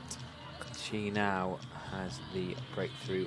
The key breakthrough of Danny Gibson. Yeah, I think it is a key breakthrough because it might well be a tipping point. And Filer Let's with hope the it catch. isn't for Somerset fans. Oh, Yeah, Filer, Filer, yes, formerly of this neck of the woods. 84 for 4. So Charlie Dean with 24 on her back will bat at number 6 for Somerset. Jess Hazel, the keeper. Chloe Skelton can still bat. Lola Harris has got Somerset over the line in games before. Ali Hansen with key runs down the order. Alex Griffiths gives it a whack. Yeah. So there's still batting to come. There is. But these are the last of the real top order batters, I'd say. There we go. Charlie Dean straight away off the mark with that late cut for 4. Brilliant start by Charlie Dean. The positive footwork. That's what I love about the way Charlie Dean bats. She rocks back on that back foot. Look at here. Look at the foot movement here on the screen's replay. Look at the foot movement. Yeah, Brilliant. she knows Deep exactly in the what she's crease. doing there, doesn't she? Really good batting and beats backward point and had to get the power because it's not quick bowling. You know, Villiers doesn't give it much pace, so you've got to add pace to the ball. Really good bat speed and horizontal cut shot. And it is that with Dean, she's very quick between the wickets as well, isn't she? So let's hope Niamh Holland is on the same wavelength. And Dino can start winding up the scoring rate for Somerset fans. As Levick still bowling. I think she quite often does bowls all her overs through, but that's played 2 points and there is no run.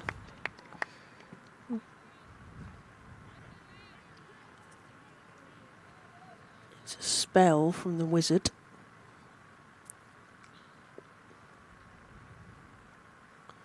Holland crouches, just defends that back. Just grateful to get a bat on that one. Levick, distinctive streaks in her hair, 23 on her back. Up and over the wicket. Holland comes forward, plays that into a lovely gap. There's going to be a chase on. And the ball will win. That's 4 more runs to Niamh Holland. Found a nice gap there. And pierced it for 4 runs. Somerset 88 for 4. Holland on 24.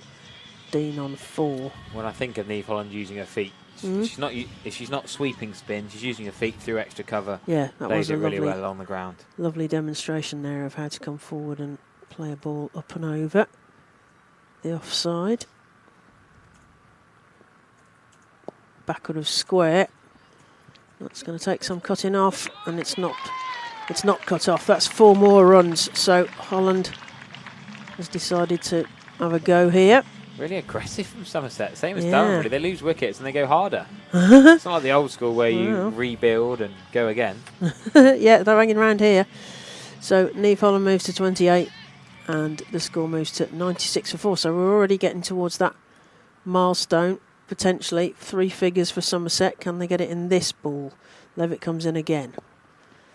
And Holland rocks back, plays that past the Durham skipper into a gap, and they get 2 more, so the edge closer.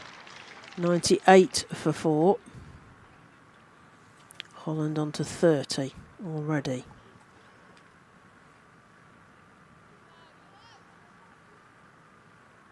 Takes a stance again. Loopy in the air to Philo, makes another tumbling stop, but they get through for an easy single there because Charlie Dean's set off quite a while ago. And that's the end of the over. 17 overs gone. Somerset, tithering on 99 for 4. I'll have an ice cream, thanks very much. Holland 31 and Dean on 4. Extras on 19. Yeah, we're going to keep mentioning that extras, Yeah. Cam.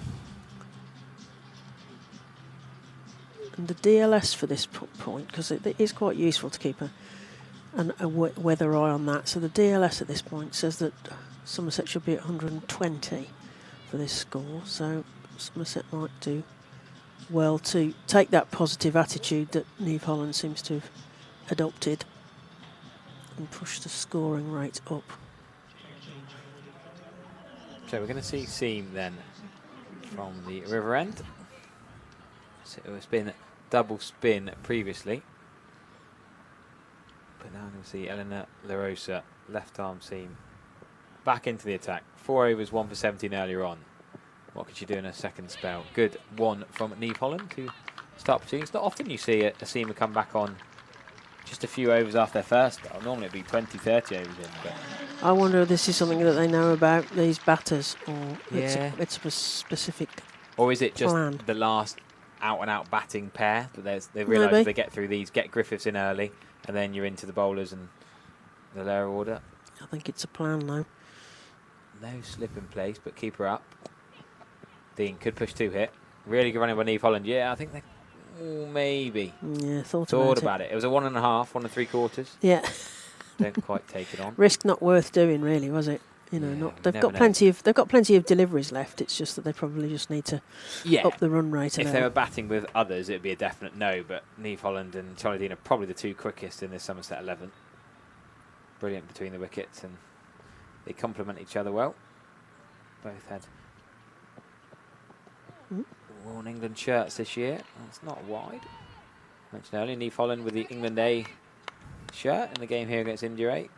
Oh, yeah. Dean, of course, captain in England. So Is it a little bit of loan out to Glamorgan earlier in the season? Neve Holland, did I got that right? no, I don't think this year. Not this year. Maybe it was another year. No, Jess Hazel been had a last year. loan. Previous years, Katie Jones might have had a loan. Previous, no, I think Neve this year. She had that injury. She came back from South Africa. Remember, she was in Oh, South yeah. Africa in the winter. Ooh, Oh, what's that? that was done? a. don't know if that was a. Was that Hard a to see nutmeg? We'd have It to was- see a was she trying replay to for do that. the I wasn't quite nutmeg? sure what Yeah. she was doing. No, I'm not with the naked eye. I don't really know what happened there. The Neve nutmeg. The Neve meg. The Neve meg doesn't have quite the ring to it, does it? Oh, I quite like it. So you Oh, were here saying we that go. she's. Here we go. Where's it Oh, gone? it's just hit the back pad. Could have bowled. Could have been played on. Well, could have been pad onto stumps. But yeah, she was out in South Africa. Then injured. I did a bit of coaching with her in the winter. But she played at A, did she, Neve Holland? Yeah, I might really make a good. note Yeah, did to you see that myself. innings here? No, I missed that one. Ah, Stop. brilliant batting. At the end of the innings, came in quite low down. I was surprised how low they batted her. I think Ellen McCacken from Hampshire Open got a few. Yeah. Good player. But Neve Holland came at the end, and maybe she got 30 odd, but real quick scoops and nice nudging it around. It's And great. they're There's running hard. lots more on. It seems to be a lot more on the England radar one way or another, because one or two of the players have played And England Scouts, development yeah. squads and stuff as well, haven't they? So. Of course, Scouts getting that chance as well.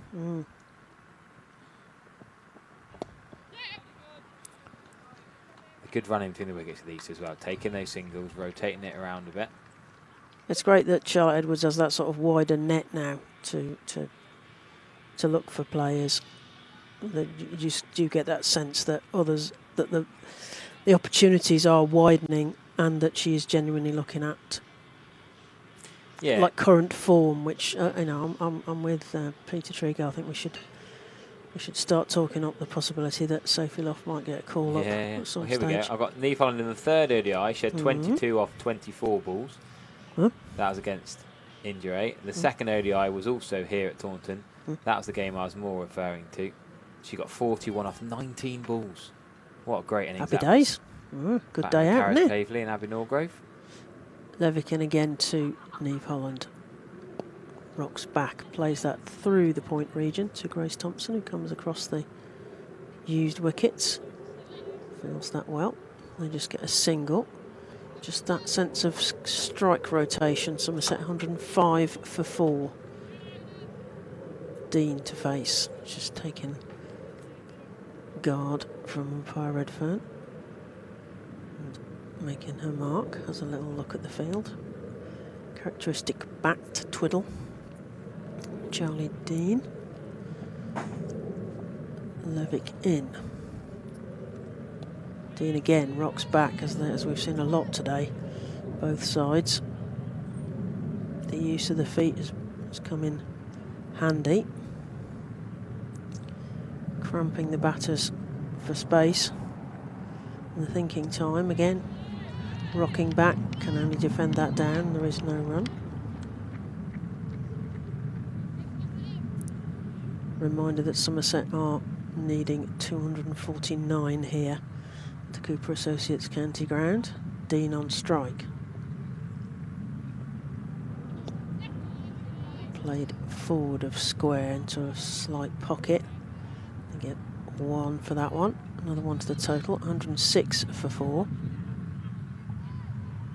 Dean happy to put Holland on strike, since he seems to be their set batter at the moment.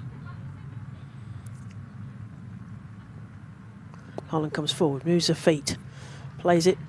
Oh, to Grace Thompson, who makes a great stop on a very dry and bumpy bit of previous used wicket. 2 more to the total.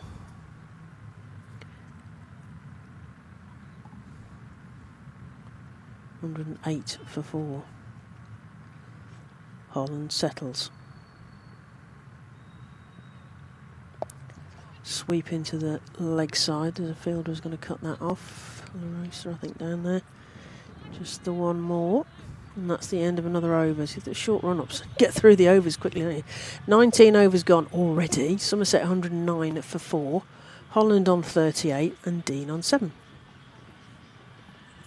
Yeah, I think Somerset will be happy enough with this partnership, bubbling up. Yeah. These two knocking it around, running hard, waiting for the bad ball.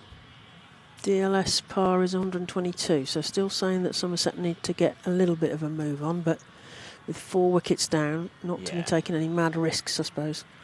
Well, yeah, I wouldn't worry too much about that yet. 110 for 5 after 25 with Durham, so Somerset are already at the same number of runs with 1 wicket less. Yeah, that's a useful comparison, isn't 6 overs to go. But they had that fantastic partnership, didn't they, in the middle? yeah, when the couple of missed chances came and Somerset went off the rails a bit, they buzzed back. Did Durham? Farley's warming up a little bit at mid-off. She took that catch of Danny Gibson, remember? Farley catching her mate, Gibbo. There'll be a bit of banter about that for the next few weeks, I reckon. And several podcasts worth for that. Yeah. What's change of angle here, is it? Yeah, she's going to bowl left arm over. And then La Rosa. Annika Leroyd was a good addition. But that 100 at Headingley was superb, wasn't it? So is La Rosa, by the look of it. Yeah, Leroy's 100 at Headingley was sensational. And a losing course, sadly, but that's a better area from La Rosa. Squaring up Charlie Dean, getting in a bit of trouble.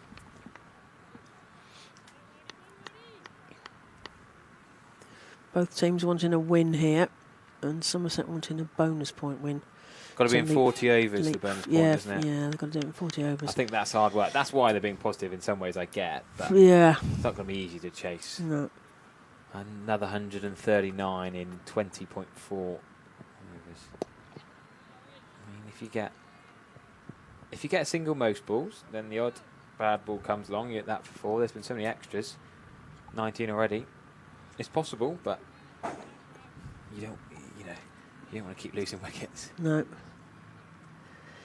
Danny Collins on the first game for Durham is being kept busy at that, what is now a sort of deep forward point position on the boundary. Out there again now. Yeah, to her indeed.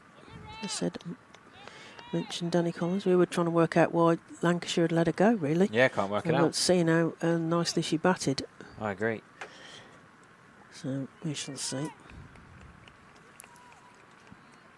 Fancy a swap. Fancy a swap. La Rosa in again. Oh, nice stroke by Charlie Dean. That's going to be 4 in between point and deep cover. Late square front foot drive. You don't often see off the middle of the bat, off the front foot, going behind point for 4. But she was quite wide. It was almost a wide ball. Dean stretches out nicely. Times it for 4 through there. It was almost a sort of hockey shot, wasn't it? Good wrist. I suspect that Charlie Dean has played a fair amount of hockey. Well, I mentioned her dad earlier, Staffordshire cricket. Yeah. Had her playing down in Hampshire as a young'un. Yeah. Had her playing a lot of ball sports as a young'un. Good sportsman himself. Down the leg side, Dean's just going to flick that down to fine leg for 1 run. Well, I've done 20 hours of commentary. Give my ears a break. Get Pete Trigo in. Thanks to Harry Everett there, and we're going to be joined by Peter Trigo. My name's Claire Jenkins. I did play back in the day for the West, which was the team that predecessed Somerset. That's the best way of saying it. So we are 20 overs down, and Somerset are 117 for 4. Holland on 40. Can she make that 50? Dean on 13. Extras on 19. DLS score is 123, so Somerset closing that gap to the DLS par score at 117. They are needing 249 to win the game. Welcome back, Peter. Good afternoon. Claire, how are you? I'm good. Yeah. It's sort of intriguing now. Getting to that middle bit. Yeah, it's very much game on. Somebody has got to take responsibility here. Yeah, Change played well for 40. Yeah, change of bowling. Grace Thompson, tall figure from our Truscothic end, and that's played to square leg. Danny Collins does the tidying up there. Just the one to the score, 118 for 4. Sorry, you were about to say. Someone needs to take responsibility. Yeah. Neve's played well for 40, but she needs some support. Charlie Dean, I have no doubt, will be that person. Yeah, Thompson in again. That's played down. They think about a quick single. Well, certainly Charlie Dean does. I'm not sure if Neve Holland did. Charlie Dean's always after a quick single, isn't she? Absolutely. Positive player. Yeah, the run rate's healthy, but a partnership is needed here. Lots of time to get yourself in. I don't think it's a case of running out of overs. It'll be all down to the wickets column. That's sent straight to mid-off, and there is no run. Bess Heath does the fielding.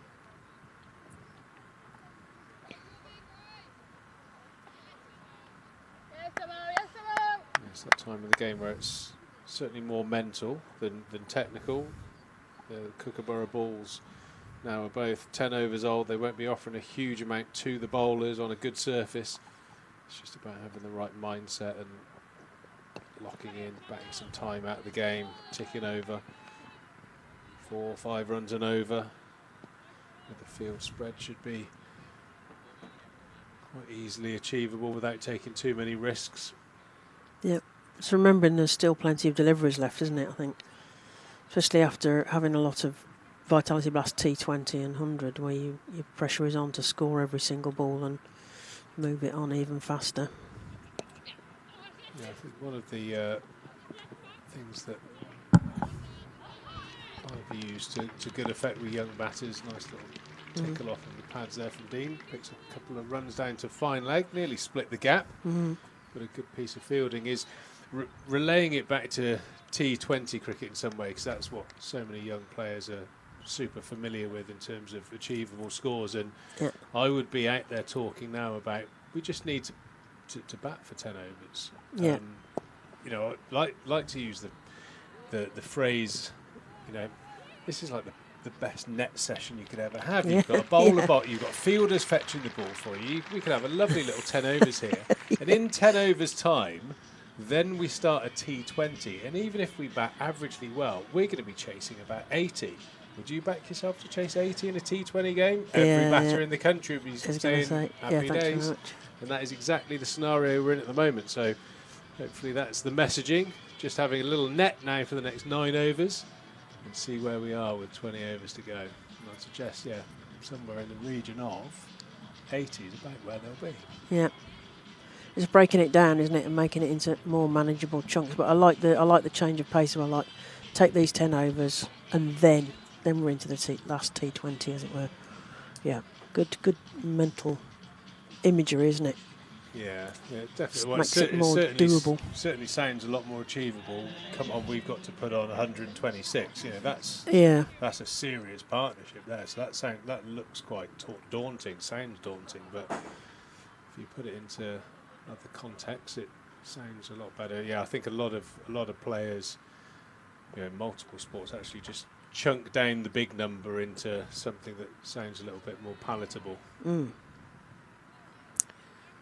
So Somerset are getting closer to that DLS now. They're at 123 and the DLS is 124. Villiers in again. It's knocked down on its head. There's no run.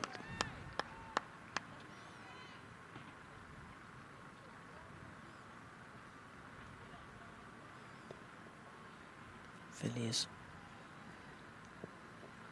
Straight through again to the wicket keeper. Again, no run. Charlie Dean just taking a couple of strides down, telling a partner not to be concerned. Yep, take your time.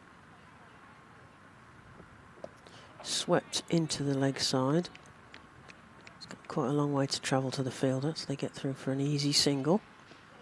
124 for 4. Holland easing towards that potential milestone of 50 at 42 at the moment, but Dean will face the next ball from Villiers. She crouches waiting. Rocks back, knocks it down, and they are going to take a slightly risky single. Dean backs herself as the captain takes a sling at the stumps at the end that Charlie Dean was running to, but it felt like it was low risk for Somerset fans.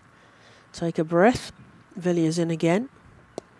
Holland plays that through the point region. There's nobody there, and the fielder has to come off the rope. Danny Collins. That's the end of another over. Short run-ups, quick overs. So 22 overs gone. Somerset 126 for 4. Holland 43. Dean 19. And they are bang on the par for the DLS at this point. So back up to par. Yeah, always a good barometer, the DRS. If you're fancying something other than cricket here at Taunton, we've got John Bishop. Oh yeah. Featuring Andy Askins and Sally Ann Hayward. Live comedy, Friday, September the 11th at 6 p.m. Tickets are at a premium now. Lots of sold tickets, so it's going to be absolutely packed here at the Cooper Associates. So if you fancy a laugh. Funny guy, John Bishop, like his humour. That'll be a good night. Certainly something different. Thompson starting second over. Yeah, rangy figure. That's good footwork, and it's played into the offside. Just the one. 127 for 4.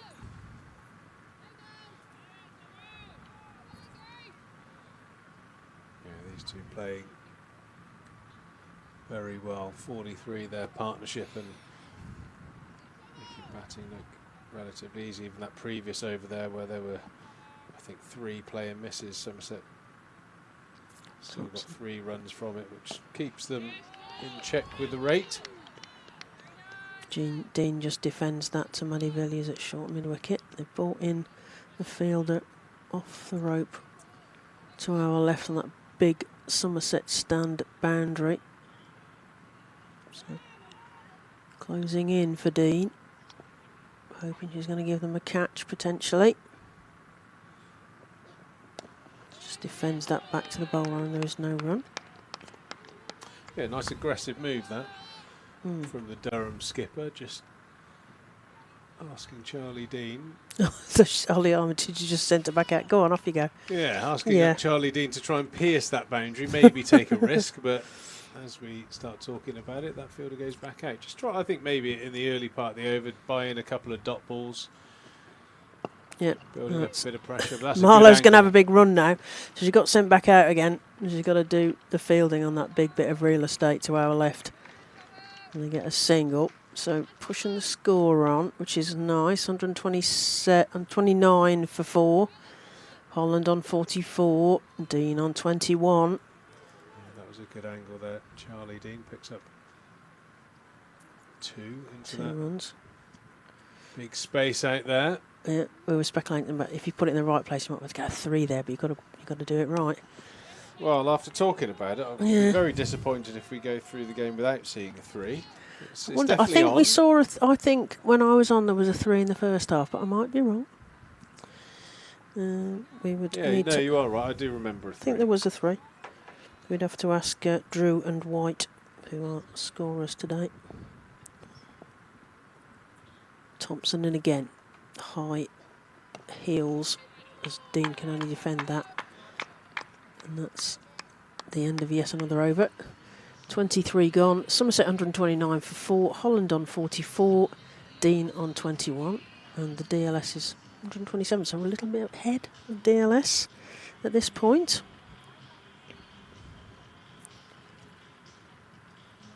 Yeah, Durham doing a good job of containing the runs. A couple of tidy overs there. But hopefully the Somerset pair are keeping an eye on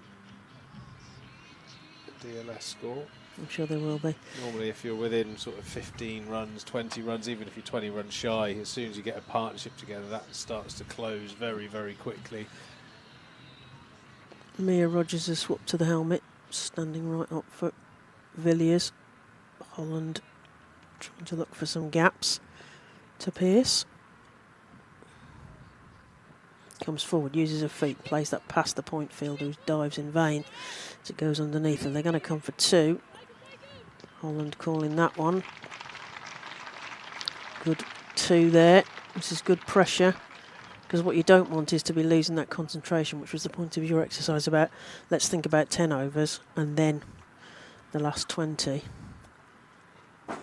See where we are at that point. Holland on 46. 2 rocks back and it goes underneath the bat. No run. Yeah, that seems to be the weak spot in Neve's batting today. That channel delivery that she flirts, had a little bit, a couple of player misses. Better played, used the depth of the crease a lot better that time. It was. So it's knocked down to Holly Armitage's left, fortunately, so it gave them a bit more time, since Holly Armitage is right-handed, for the pick up and throw. Dean to face. Armitage brings the fielder off the rope. Danny Collins joins the 25-yard circle on the offside. He's going to go straight to her, so that was a smart move. Another dot.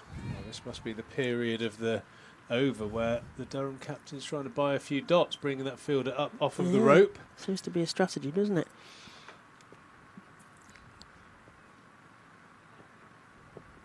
Dean does a reverse sweep there. Danny Collins does a lovely diving stop, manages to keep her feet off that rope, and they get 3 for 2. Well, it's good though from Durham, because that has forced Dean into a far more risky shot. Yeah. Even though she's very good at playing these different sweeps, looks like she's playing a fair bit of hockey in a time, the way that she played that one. Yeah, she played one in just before you came on, and I just said, oh, that must be a hockey shot, because it was very sort of, it was almost like she'd had a hockey stick in her hand, as that's played down to fine leg. Katie Levick doing the tidying up. They get a single, moving the score on, and that's the end of another over. 24 overs gone. Somerset 134 for 4. Holland on 47, nearly at that 50, and Dean 24, and they are still ahead of the DLS par, which is 129. So pleasingly 6 ahead of that, which I think is helpful. Extras 19. They're batting well for Somerset in the second innings. Thompson will continue from the Triscothic end. He flexes those long legs. She will be bowling right arm over to the right-handed Dean. Into the leg side, beyond the mid-wicket fielder. Danny Collins has got a chase on there, picks it up lovely with the left hand and throws her right. Good bit of fielding there. Get through for another 2. From 37 for 4. Dean creeping up as well. This partnership building quite nicely here.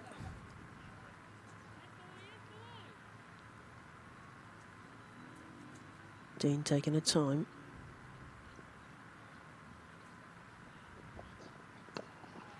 Work played into the leg side, but Maddie Villiers does a nice tumbling stop there. Cuts off the run. Charlie Dean has a look at the gaps in the field. Yeah, good period for Durham bowling wise. The boundary count is flatlined. Somerset still managing to tick over though. And the impressive features, I think, of Charlie Dean's batting is she's a very good accumulator. You know, sort of doesn't really feel like she's done a great deal. She's already got 26. You know, 2s, 1s, difficult to bowl a dot ball to.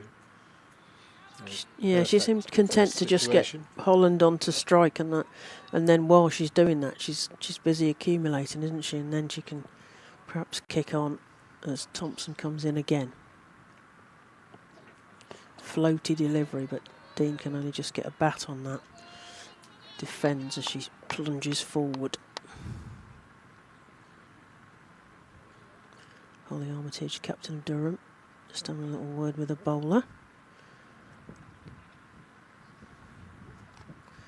Sending Maddie Villiers out to the... Oh, not Maddie Villiers. Who's that in front of us? Catherine Fraser out to long on. Behind Maddie Villiers. Thompson in again. Worked round the back of Maddie Villiers. Danny Collins comes off the rope. They get through for 2. Good running here from Somerset because it's easy to lose that momentum, but these two are going to keep going. Well, it's definitely going to be a test of Niamh Holland's fitness. She's been out there for a while now. Mm-hmm. And you know that when you're back with Charlie Dean, they're going to be you're going to be pushed for every run. 4 off this over, so ticking along nicely. Yep. No real risks needed to be taken by the Somerset batters. 5 off the over is well bowled, but Somerset still staying in touch. They're managing that chase, aren't they? Yeah, you mentioned, I'm just having a quick look, that Niamh Holland's been out there for at least an hour and a quarter, I make it. 73 minutes, and that is the halfway point that you talked about. So 25 overs gone. Somerset are 140 for 4. Holland on 47.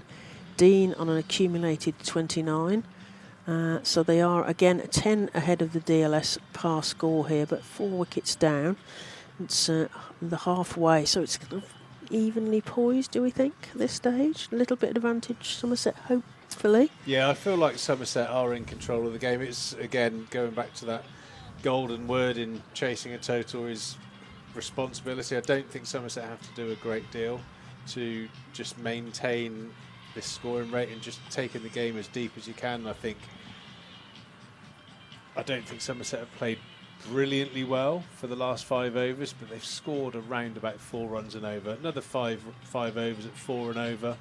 You know, that little number we talked about, we'll get to the 20 over stage. Somerset will need 89, and again, it's just about taking the game as deep as you can and taking responsibility. And it certainly looks like Charlie Dean's got her head on, and obviously has vast experience of these situations. Niamh has really come on with her batting, you know, sizable scores.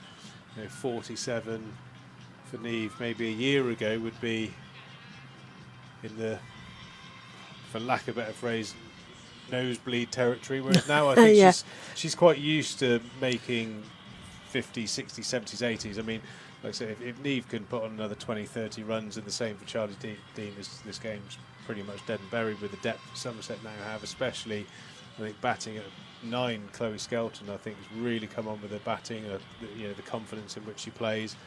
You've got Jess Hazel, Griff as well. So all of a sudden, in this 2-year period of the women's team being here at Taunton, it's starting to really shape up to be a squad that you look at, and there's lots of bowling options, and there's always lots of batting depth. So it's starting to look really good. And again, you know, players, instead of getting 20s, 30s, they're starting to go on now, and that's the difference between a team that struggle as opposed to a team that qualify for final domestic stages, finals like knockouts, Saturday. that's exactly what we're seeing, and it's good to watch. Well, you said about, you know, Niamh Holland might have been, your phrase was nosebleed territory here at 47, that's worried about getting to that milestone, and it is that sense that they are all getting to maturity now. They're getting used to their own games. They're understanding their strengths and the development areas, and I think that's taken some of the pressure off Sophie Luff, and I think that the knock-on effect then has been that Sophie Luff has really had a magnificent season as a result of their maturity. So it'll be interesting to see where we go from here. But yes, so if you want to see Somerset make in their first domestic final for the full Somerset professional era, they're going to be in Old Trafford on Saturday. They are the 2:30 game, so 11 o'clock the Blaze take on Essex in the first semi-final. Second game is 2:30, Somerset versus Surrey, so it gives you plenty of time to get up there. And the final will be played from 6:45 in the evening That's up at Emirates Old Trafford, and that's the Vitality T20 Women's County Cup Finals. So yeah, domestic silverware in the offing, potentially, and I think credit to, as we said, the players coming to maturity at the same time, and whatever magic dust that Erin Osborne is sprinkling over the players, because they're also in potential contention for this Metro Bank if they can win here, particularly if they win with a bonus point, which would be a bit hard, but a win certainly put them in contention for that third place, which will put them in the one semi-final for this year's competition. Yeah, I think that's the important thing, that you see a progression, and absolutely individuals as a team. Somerset certainly going in the right direction, but we are in the business end of the season now, where you're looking to make those qualification stages and hopefully pick up a bit of silverware, as you say, on Saturday. That'd be magnificent and real tangible proof that things are going in the right direction. You've got something to point at then, haven't you? That's the thing. Well, for those who watch and support day in, day out, we see it, but obviously results are key in this game. Yep. You've still got to turn those personal performances into team wins, and Somerset are doing that regularly now, so it is good to watch. This is always one little moment in time, I think, when you have a drinks break. You can have that little lapse in concentration, so really important that Somerset just re-establish that partnership, as Niamh Holland again just wafts outside the off stump. That's the only way I can describe it, really. Good word. Villiers continuing from the river end.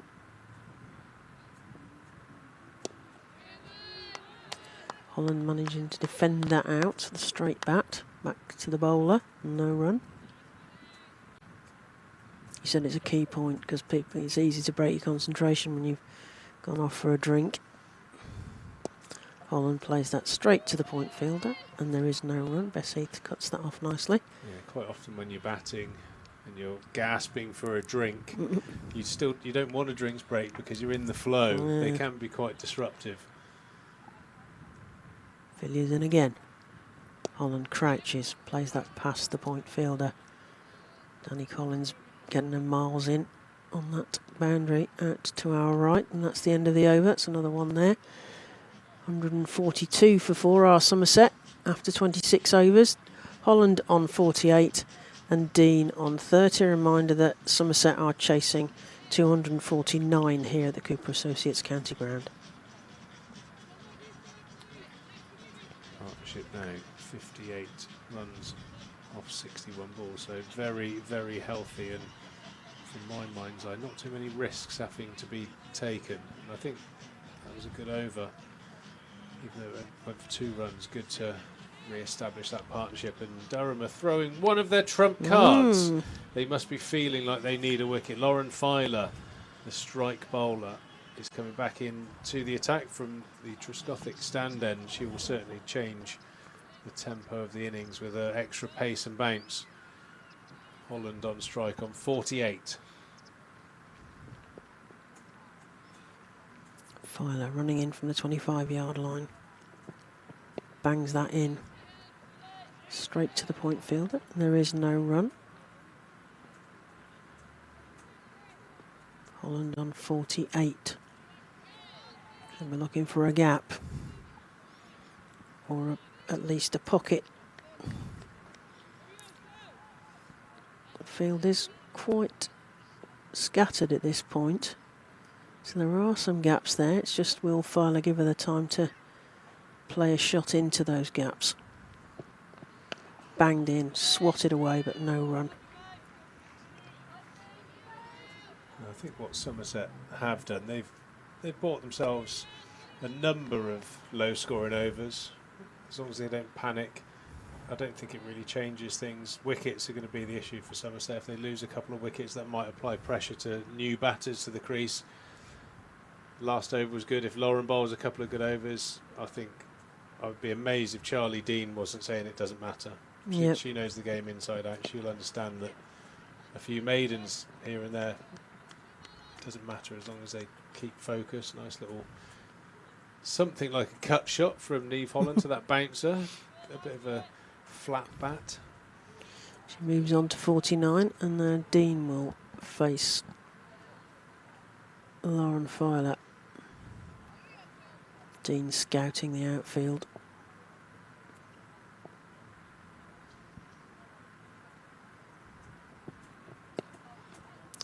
And using the most of that point region, and get a single.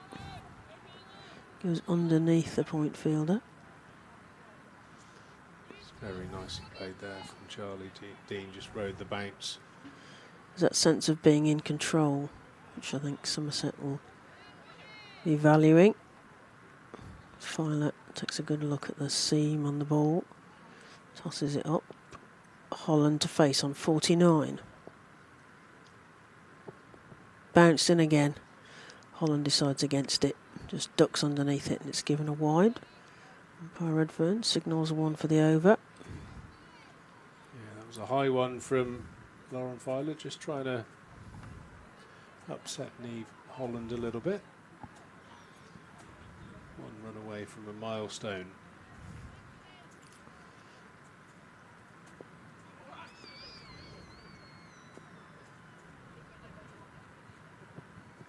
Holland plays that past the cover gap.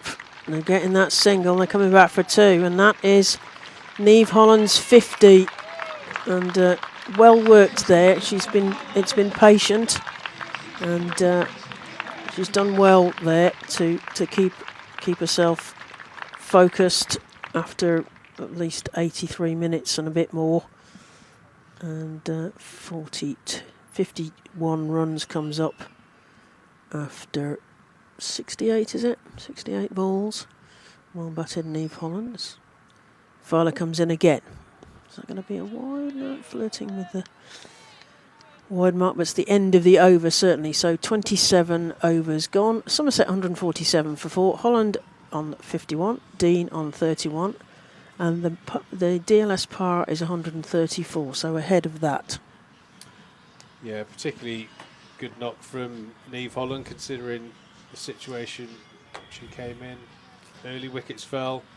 She's stood strong, and she's almost playing the like-for-like role, really. The Durham opener played Emma.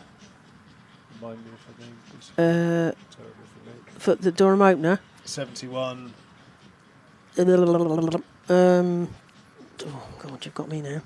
Where was that? The Durham opener was Emma Marlowe. Emma Marlowe, 71 off 112 balls. Playing in a minutes. similar vein, really. You know, anchoring the innings. Charlie Dean's been very impressive. She's on 32, and apart from the reverse sweep, I can't really think of a shot she's played, but she's just batted, and she's going at just over a run a ball. So this partnership is sizable and very important. Yeah, so that's sent straight to the captain, then there is no run. It's that when players are at that next level that they just seem to have so much more time, don't they? More chance to think and more chance to practice their skill, as that's nurdled backward of square to Katie Levick, who does the fielding, and they get through for an easy single. Somerset head towards 150, 149. It's one of the danger deliveries, I think, for Neve, is going back to balls that are too full and are playing across the line.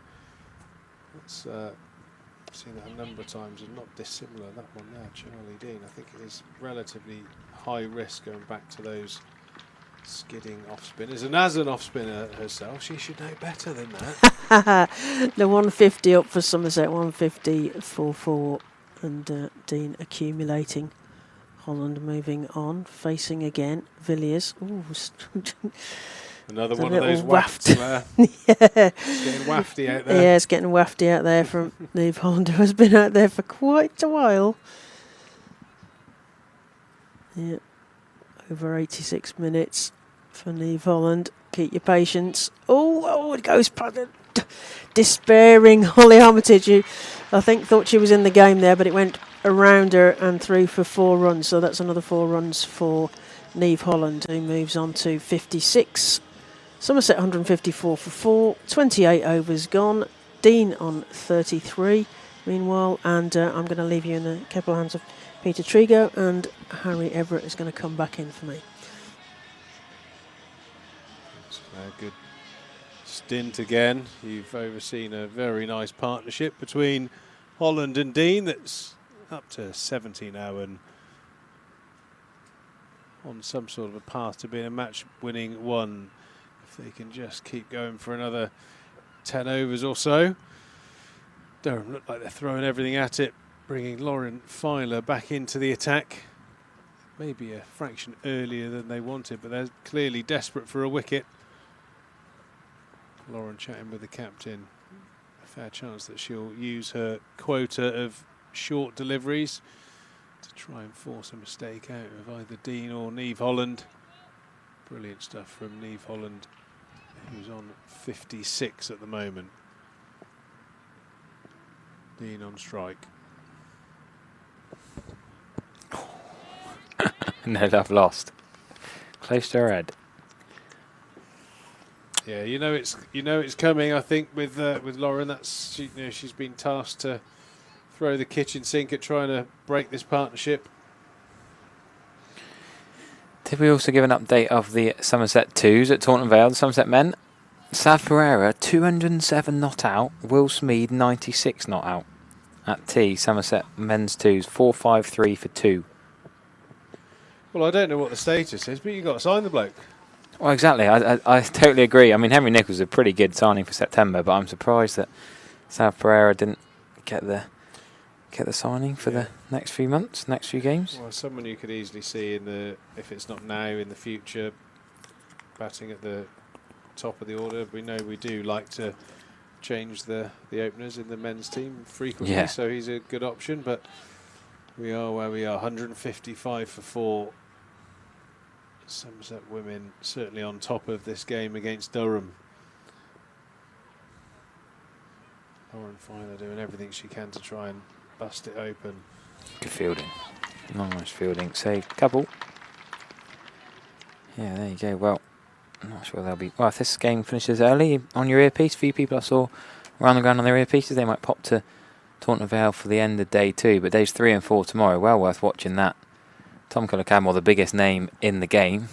The only one to not get 100 now. Will Smead just getting there. Culler-Cadmore out for 8. The other 3 turning up in the top 4. Yeah, it's not been a memorable summer for TKC with that broken thumb that I know's continued to trouble him. We've had a number of injuries throughout the Somerset staff. Great to see the most serious of injuries recover in Emma Corney. She's back. She got some runs today. Absolutely. We'd be disappointed not to have gone on, but I think we'll be pretty pleased to see her make Niamh up the other end, passing 50 again this season. Another Somerset player that's really coming on and becoming a consistent performer for the team.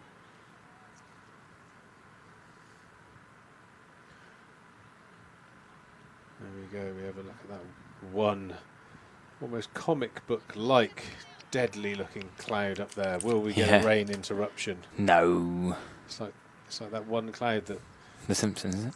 that sits over Daffy Duck or someone like that in a cartoon. Pulled away on the onside, not enough to go. Oh, nearly went through the boundary rider for 4, but a lucky bit of rear boot doing the stopping. Charlie Dean picks up another 2. And another solid risk-free over there for Somerset. Dean, very impressive runs accumulation at the other end. Not really looking to do much more than play good quality cricket shots. A lot of chat between her and Holland as well. So excellent that she's probably sharing her vast experience, helping Niamh navigate this innings. Niamh Holland, 75 balls for her, 58.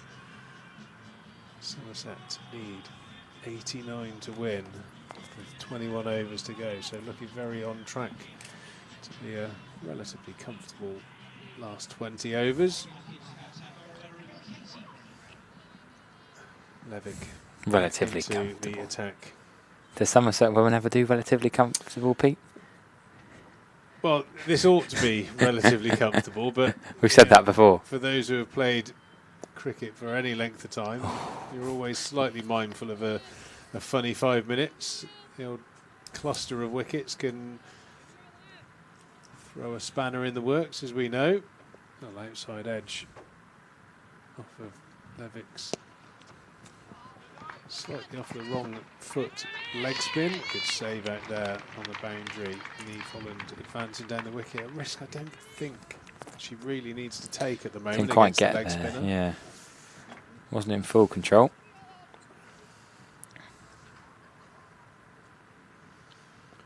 Played nicely though, Neve, who's got 60 runs to her name. Just important that she's not satisfied by that 60 and wants to make it something far more substantial.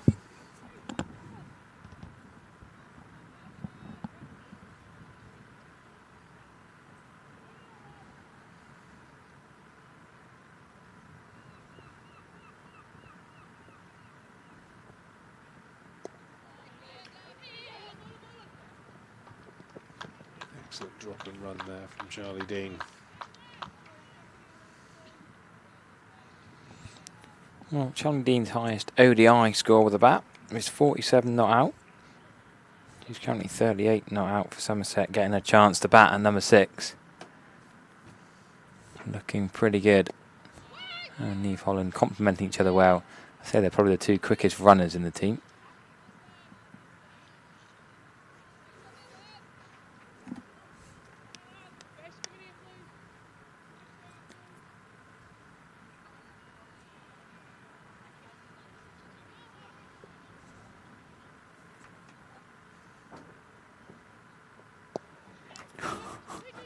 The nonchalant sort of reverse sweep plink down square on the offside.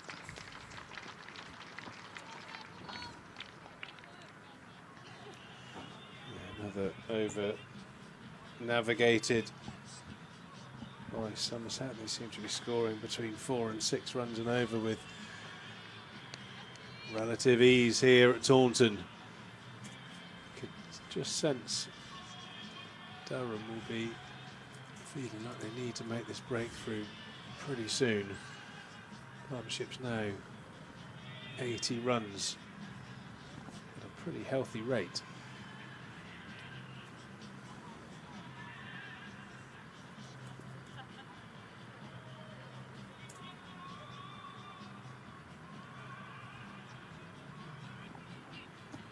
A few exercises going on from some of the fielders, just keeping loose, keeping ready to field or bowl. Not now just 20 runs off the 100 partnership between these two. Nice strike, the middle of the bat. What was funny is it was not far off this partnership. In the first innings, Durham went from 61 for 4 to 95 for 5. Then the big one was up to 163 for 6. Grace Thompson batting at 7 with a 41, and Emma Marlowe at 2 with 71. It's Somerset's 4 and 6 doing it currently.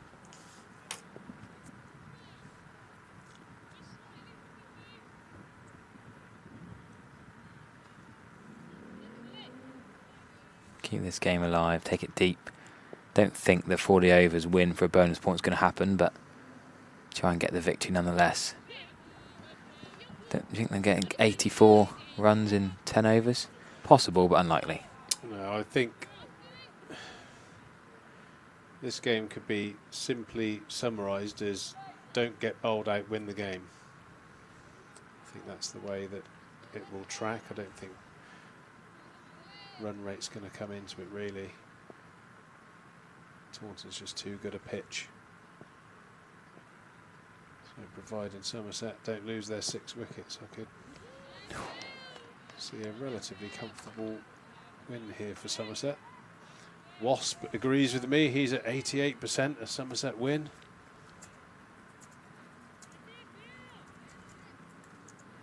But we've all played enough cricket to know that you can't be too sure about anything. Couple of wickets, everything changes.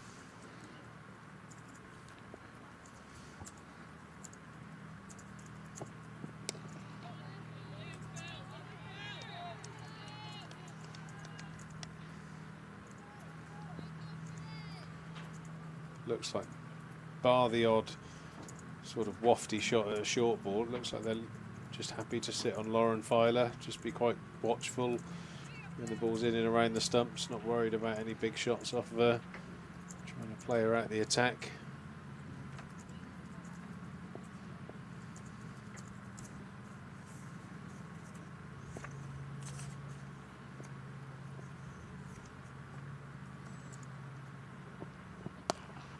Oh, what a shot that is. The pickup's clean, isn't it? That's a great shot from Charlie Dean. Slightly short, top of the stumps, maybe thigh pad. Charlie Dean was just short arm jabbed that through mid wicket for 4.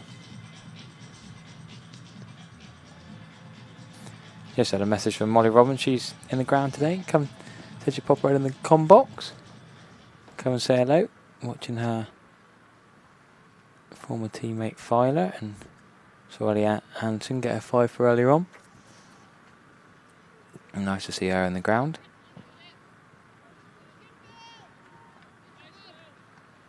Just ticking the strike around. 31 overs gone now. The required run rate only 4.1, but yeah, do they try and go for that bonus point in 40 overs? I don't think they will. It's pretty hard work. No, I think they'll just be looking to secure the win. Yeah, it would be nice to see Molly Robbins. I hope she hasn't come in alone. Maybe she's brought little Sully with her.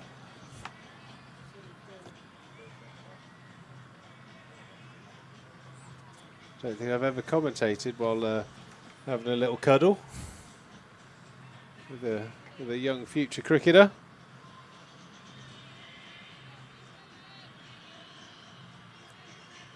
No, pretty cool. Sally Robbins to open the bowl in here a few years' time, maybe. Asher and Craig Overton. There's, I think, Josh Shaw's partner's pregnant as well. Kids coming left, right, and centre, Pete. Your one's gone up the road. Oh, that's a lovely. Well, it's just because there's never anything on the telly, Harry. Too many options these days.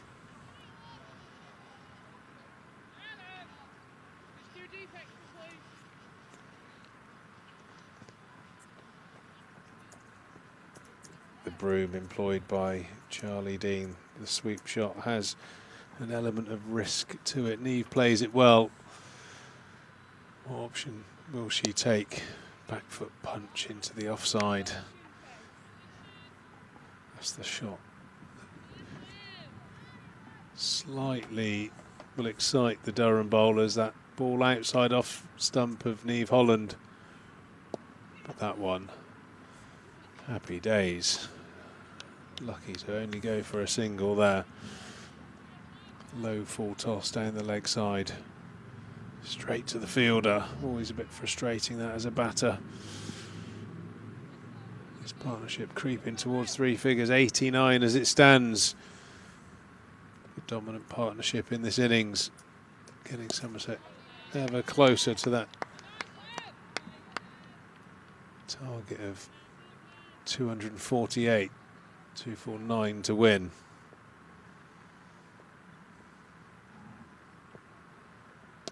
Oh, Charlie Dean's going for it. That's not far away from the fielder. Could have been a dive from Emma Marlowe. Gives you look well enough as Charlie Dean, and I'll tell you what, they've accelerated the last few overs. Don't get excited, Harry. I think that ball got what it deserved, but it's still got to put it away. And Charlie Dean has played 2 magnificent short arm jab pull shots, one off Lauren Filer and now one off the leg spin of Levick. Nice little boost of runs, 6 from the first 5 deliveries.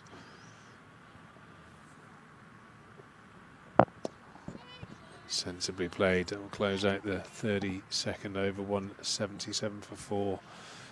Somerset needing 72 to win off the remaining 18 overs, and bar something crazy happening, should be light work, Harry. You think so, but you just never know. I just think back to the Exmouth game, Somerset Durham in the County Cup down at Exmouth last year. The collapse there was pretty spectacular. You never quite know. Never do it as easy as they can. Here she is. We got an arrival. Get Sully behind. We'll get the live stream. Get the comms cam Hey, on, Moles. please. Sam, go to the comms cam. Come and say hello. Hello. Oh. I've got to practice this. Yeah, you support the head, Harry, please. Yeah, You're giving teach me. me. You're making me. You're making me wire. nervous. It's the wire I'm worried about. Don't get tangled, mate. Don't worry about that one. Sally, you alright? You going to talk on the camera? No. Miles, that just doesn't look natural, does it? I've got to practice. You haven't done that before, have you, Harry? I'm more worried about him punching the camera, but it doesn't matter. Very brave from Molly. If you'd have watched Harry in the slips, you'd never hand him a child. Hello. You like your cricket? Oh, what a little superstar. Look at this. Say hello. Sally's going to do his commentary stint later on. He's got to teach me a few words first, haven't we?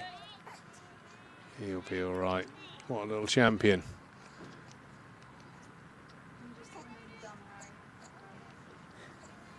He's just trying to get his first words out. If he does his first words on comms with me, will that be controversial? I would say at a couple of months old, it would be something like a miracle. Well, you never know. What is the earliest a baby normally speaks? What would be better is a little bit of sick all over your shirt. that would probably all over the mic as well. That would probably make my day. Remember, you wanted a new headset. Trees wants a new headset for the ears, and I agree. So if we get a baby that's sick on the headset, we'll have to get a new set, won't we? There's a new tactic slate. Can you manage that for us? A little bit of here. A number of Somerset players welcoming in the next generation. Lovely to see.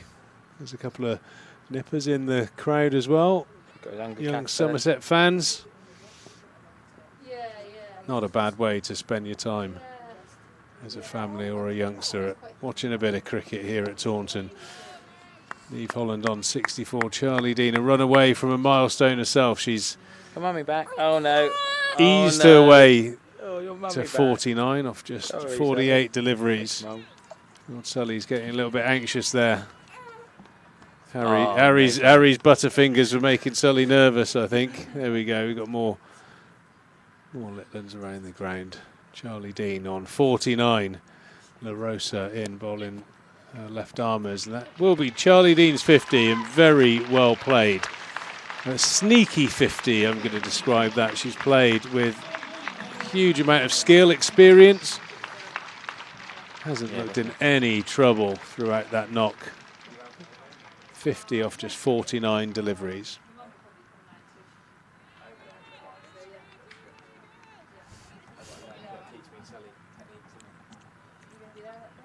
Where am I going to be? I'll be there. Sounds like I'll be there. Lovely shot there from Niamh Holland. Lovely to have the Robbins Just family pop in. Accumulating nicely. Wasp has popped up to 94%. Wasp is very confident. It's been a good summer if you're a Wasp. Do they like the sun? Yeah, they do. I had a wedding on Friday. That's why I missed waspy? commentary. Very waspy. Wasps everywhere.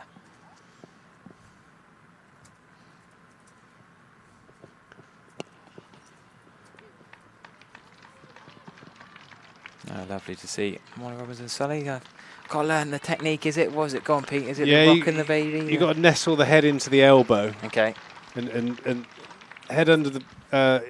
head into the elbow and hand under the bottom. Right. I was sort of presented Good. and I didn't. Yeah. I've got to learn that. You've got to be nice and... not forceful, but you need to be firm.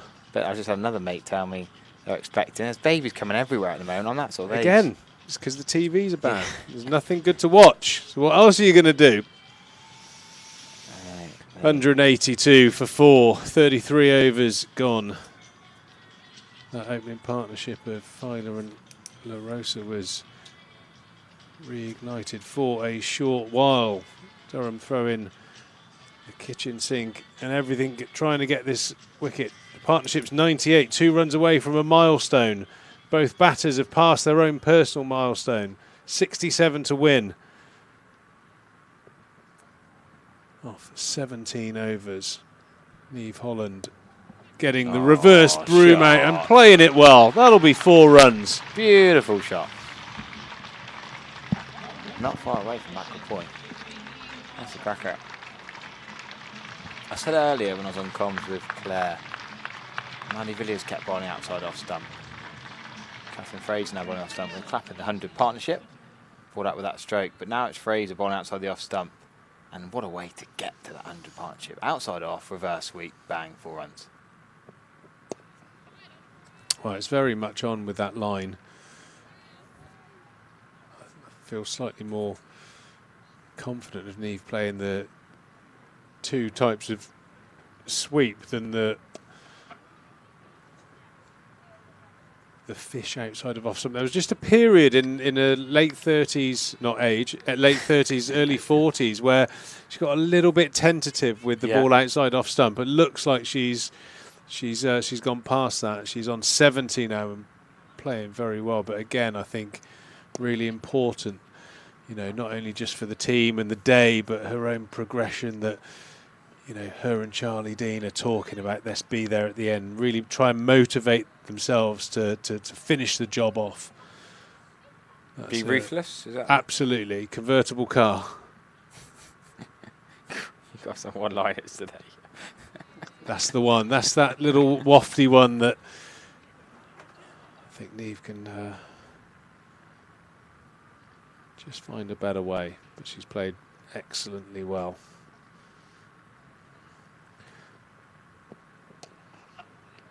Oh, slog sweep, not timed at all and caught mid-wicket. Neve Holland has gone.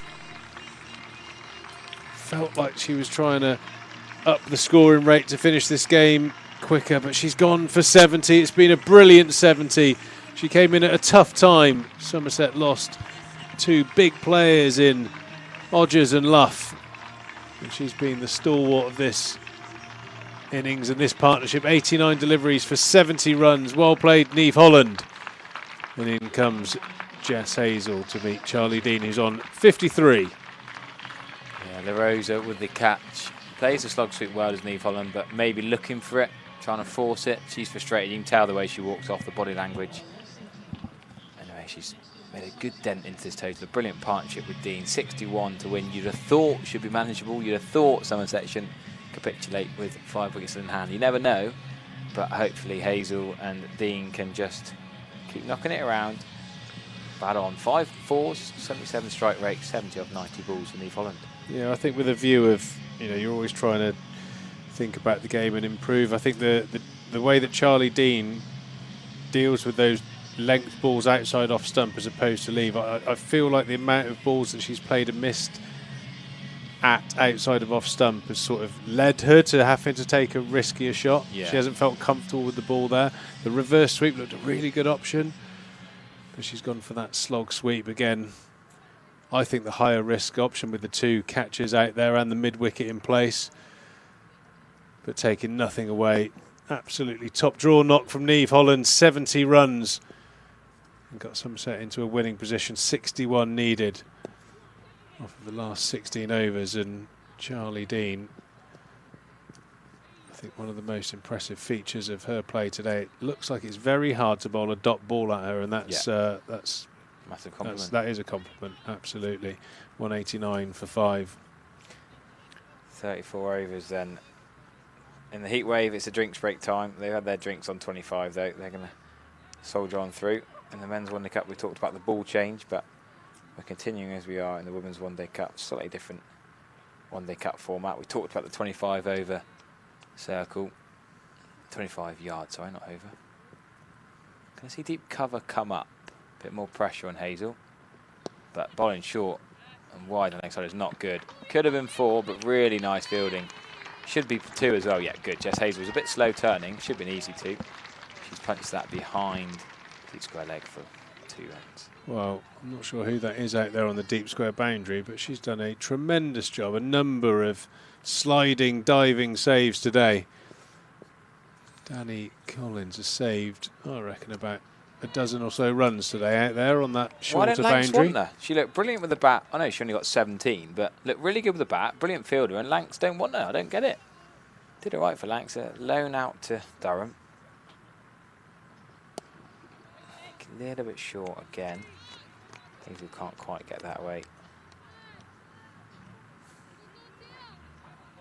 He's in at 7 then, so probably Alex Griffiths at 8. Then Skelton at 9. Harris and Anderson to bring up the rear. Oh, that smeared, really. It might be 4, you know. She's not nailed it. Yeah, it's going to go for 4. It looked like she's trying to go through mid-off. Jess Hazel sort of dragged it across between mid-on and deep mid-wicket. Benefit of the doubt. I don't think she was running it there, but it found a gap. Yeah, Jess, from my understanding, does play a lot of hockey. As you see from that shot there, a very dominant bottom hand. She sort of smothered that through mid-wicket. Wasn't a shot that was easy on the eye, but very effective that time round. Oh, she's on the attack here, Jess Hazel. Not messing around. It's going to be at least 3 behind square on the offside. She should come back. I don't think it's going to go for 4. They're just going to settle for 2, actually. Probably could have taken on the arm, but Hazel's run a 2, then run a couple while it went for 4. Needs to get her breath back. A frantic start to her innings. 8 off just 5 balls. Yeah, very frenetic start there from Jess Hazel. Effective. The last thing Somerset need is a cluster of wickets. You know what? I know you always say to me, just win the game, be sensible. And I know I get a bit carried away with bonus points in the Championship. We've had this conversation. But something just telling me, Erin Osborne, Aussie, think of Chris Rogers here when he captained the men's, often went for every single point, quite ultra-aggressive.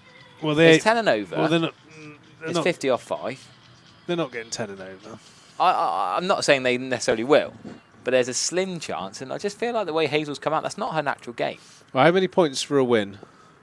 That's reverse sweep How from many? Charlie Dean, probably going to be another 4. So it'd be 3 for the win, 1 for the bonus on Good piece top. of fielding.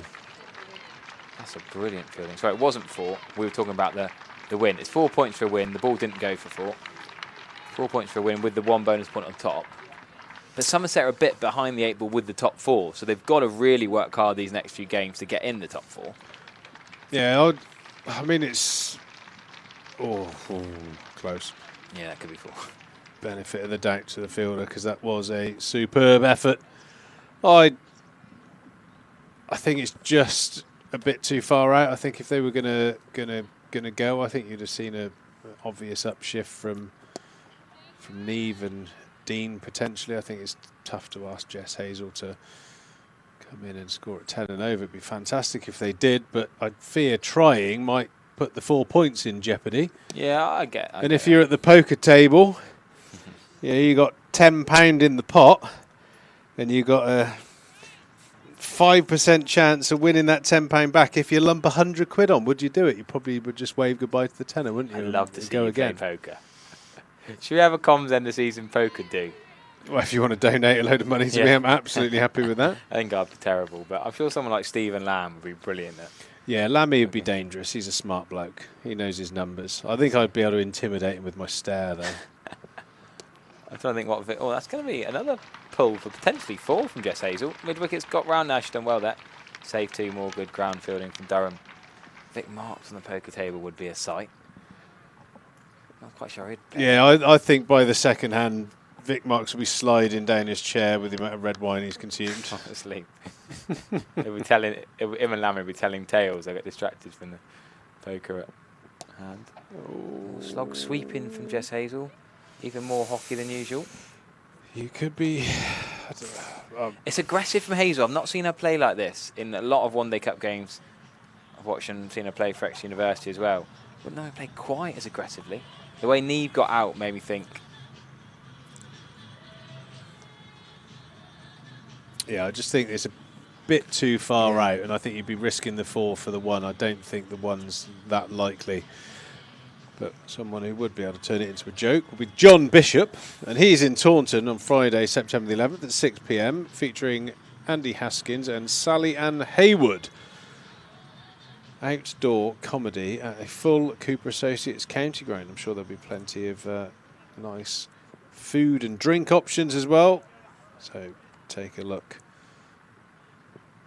Book yourself some tickets if you fancy that night out. Also got Soul to Soul, a music night coming here later in the year. Plenty of entertainment. Nice little cut shot there from Jess Hazel. I think there's 2. Really good running. Really good running. Pushing it. There you go. There's intent here, Pete. A better throw. I think that She's might in be a little bit on the close side of life, but yeah, there is intent. I just think it's a little bit too far out to be achievable. So my Somerset losing 2 wickets in a cluster anxiety has gone up just a fraction. Hazel plays that lovely depth of the crease used. That goes through the offside. This could be a 3. Should be a 3. Should be a 3. Is a 3. I can go home happy. I've seen 2 3s today. One with Harry, one with Claire. I think 3 times I've commentated and called it should be a 3 and it's ended up being a 2. I've been disappointed. That time we do finally get another 3. Hazel got runs, don't forget, she got runs to Somerset Women's Academy the other week. It was like a 2 sort of academy side. Got confidence under the belt and she's looked pretty positive here. On the reverse, straight at the fielder this time from Dean. Can't beat backward point. It's all happening. It's all happening. It is carnage. It's Somerset women don't do chases quietly, do they? There's normally drama, excitement.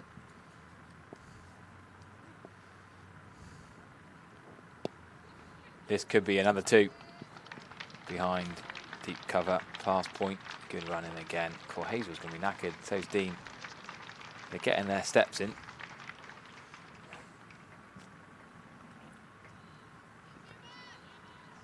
Yeah, they're doing a grand job. 39 to win now. 5 down.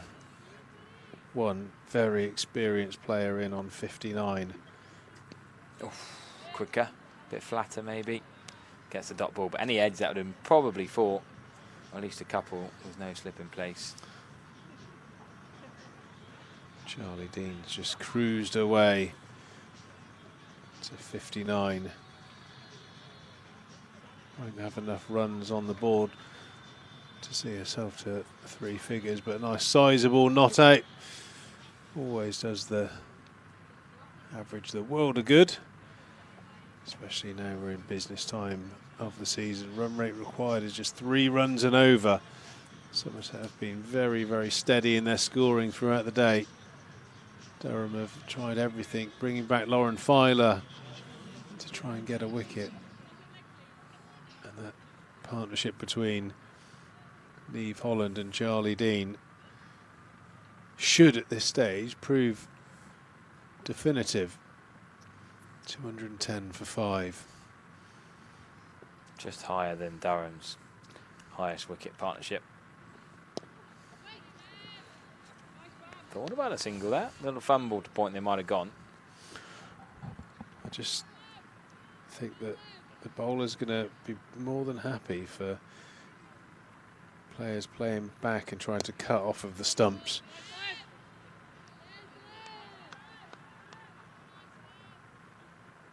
Hazel's predominantly swept.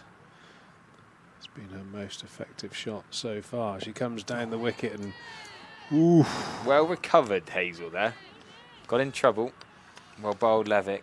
Could have been carnage. Could have been curtains for Hazel. But something's happening in this ball, Harry. Yeah, I can smell it. Reverse. A sweep of some sort. On it. Yeah! 1-0 Everett. It was definitely going to be something. She almost shaped to go straight and then went last minute. Well, I think because of her dominant bottom hand, the sweep looks, if she's going to take a chance, that looks like the sensible play. Coming down the wicket, I don't think looks as comfortable as playing those sweeps and reverse sweeps. Jess Hazel, the wicket keeper.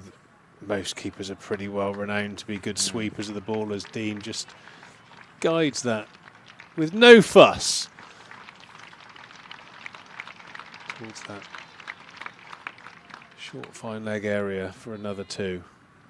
Nice ripple of applause for that. Well, it's just very smart batting. It's just low risk, and you think it's low risk going across your stumps there? Completely. Because she's in? Yeah, she's got outside the line as well, and matches that up with that's a lovely a wonderful cover drive to finish the over.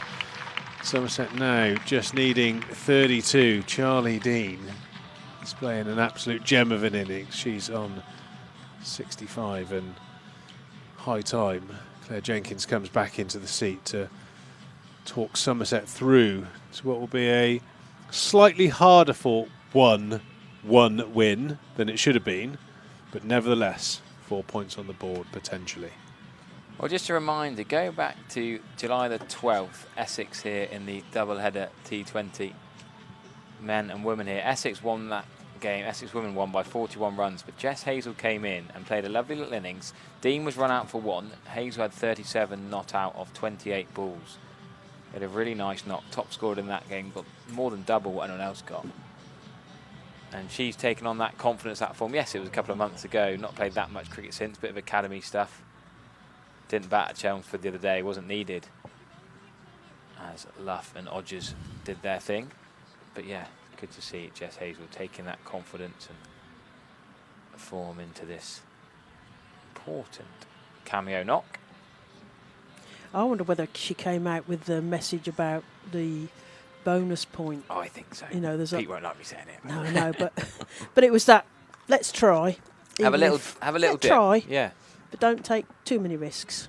32 off 2 overs now seems pretty unlikely, but Yeah, Violet. have a little dip. Bit of pace. What can they do with this? Hazel to face. Oh, it's up in the air and it's going to straight to the fielder, and Maddie Villiers takes an easy catch there. So yes, there's intent is one thing, but yeah, it's tried to just do too much with that. The pace of Violet and the easy top edge to. Oh, that's Maddie harsh Villiers. from DJ Ginge. Had a bad day. She's Oh, got was that? 17 off 17 Oh, balls. I can't hear what's going on DJ outside. Ginge is, he's harsh down there Yeah. at the gazebo. That's the wrong song choice. If someone gets a duck, fair enough, but you don't get had a bad day for 17 off 17. I didn't realise there was comments on that. I can't actually hear the I hear it effects through my going out. effects mic, yeah. No, I can't hear that. Can't hear anything. Can't even hear myself through this. I think there's some dodgy headphones. Yeah, apparently we've had something quiet and loud today. Don't know. We're owed a new headset for next summer, hopefully. They're falling apart. Every time I Yeah. take it off, there's a bit more plastic stuck to the side of my face. Yeah, I walk out the comp box with black Just like, stuff in my ear. Ooh. Anyway, Somerset 217 for 6. Alex Griffiths. And so who are you bowling then? Same question I asked you. Similar time in the first innings. You're not going to get Who have through you 10 got overs so left? many bowlers. It's not going to go 50 overs, let's be realistic. No. The game's going to be done inside 45, 46, probably even less. Yeah. Who, Filer bowls 10, would you say? I'm just wondering who's Even though got- she's not been... they've all got overs left. Yeah, I'm just wondering who's been the most economical. Do you stretch it out? Because you're caught now, aren't you? Do you stretch it out or do you just try and take wickets? And they've got Oh, to you've got take to take wickets at wickets, this yeah. You point, can't haven't they? stretch So it out. I think Filer's worth the gamble, isn't it? Potentially. So that's Yeah. plays straight to mid wicket. There's a shot at the stumps. Oh, she's it's miles out. nearly took out several players, including the umpire. She's in, so you can breathe a sigh of relief. I don't know Somerset. what the thinking was there, because Alex It's sort of Griffiths was mad. so far out. She just about. Oh, she was too late with the Hoover as well. She'd have been well out on the replay. So it was exciting. 218 for 6. Sue Redfern's finger was just getting ready to go Yeah, out. just- actually, probably wouldn't have even need that. Alex Griffiths would have probably just carried on running. Yes, Yeah. as she does. If sort it was of a direct hit. characteristically. Yeah. Violet in again to Charlie Dean on 65. Can only defend that back to her England colleague or England squad colleague. Yeah, former. They wouldn't have played Former much here team. because No, they Dean wasn't probably here. didn't cross over, did they? No, Dean come over here with Sophie Laugh. But yes, as Mike Unwin reminds us, I mentioned it earlier, I saw Oh, yeah. Lauren Filer's Western Storm shirt. Few fans enjoying the game today with a file on the back. We've Oh, also yeah. got Family Filer's in. old Somerset shirt in the museum. Sorry the museum wasn't open today, but do come on down. It's certainly worth a visit if you get a chance to come Yeah. here again. That's defended forcefully to Grace Thompson at mid-off, and there is no run. 218 for 6. And 31 runs.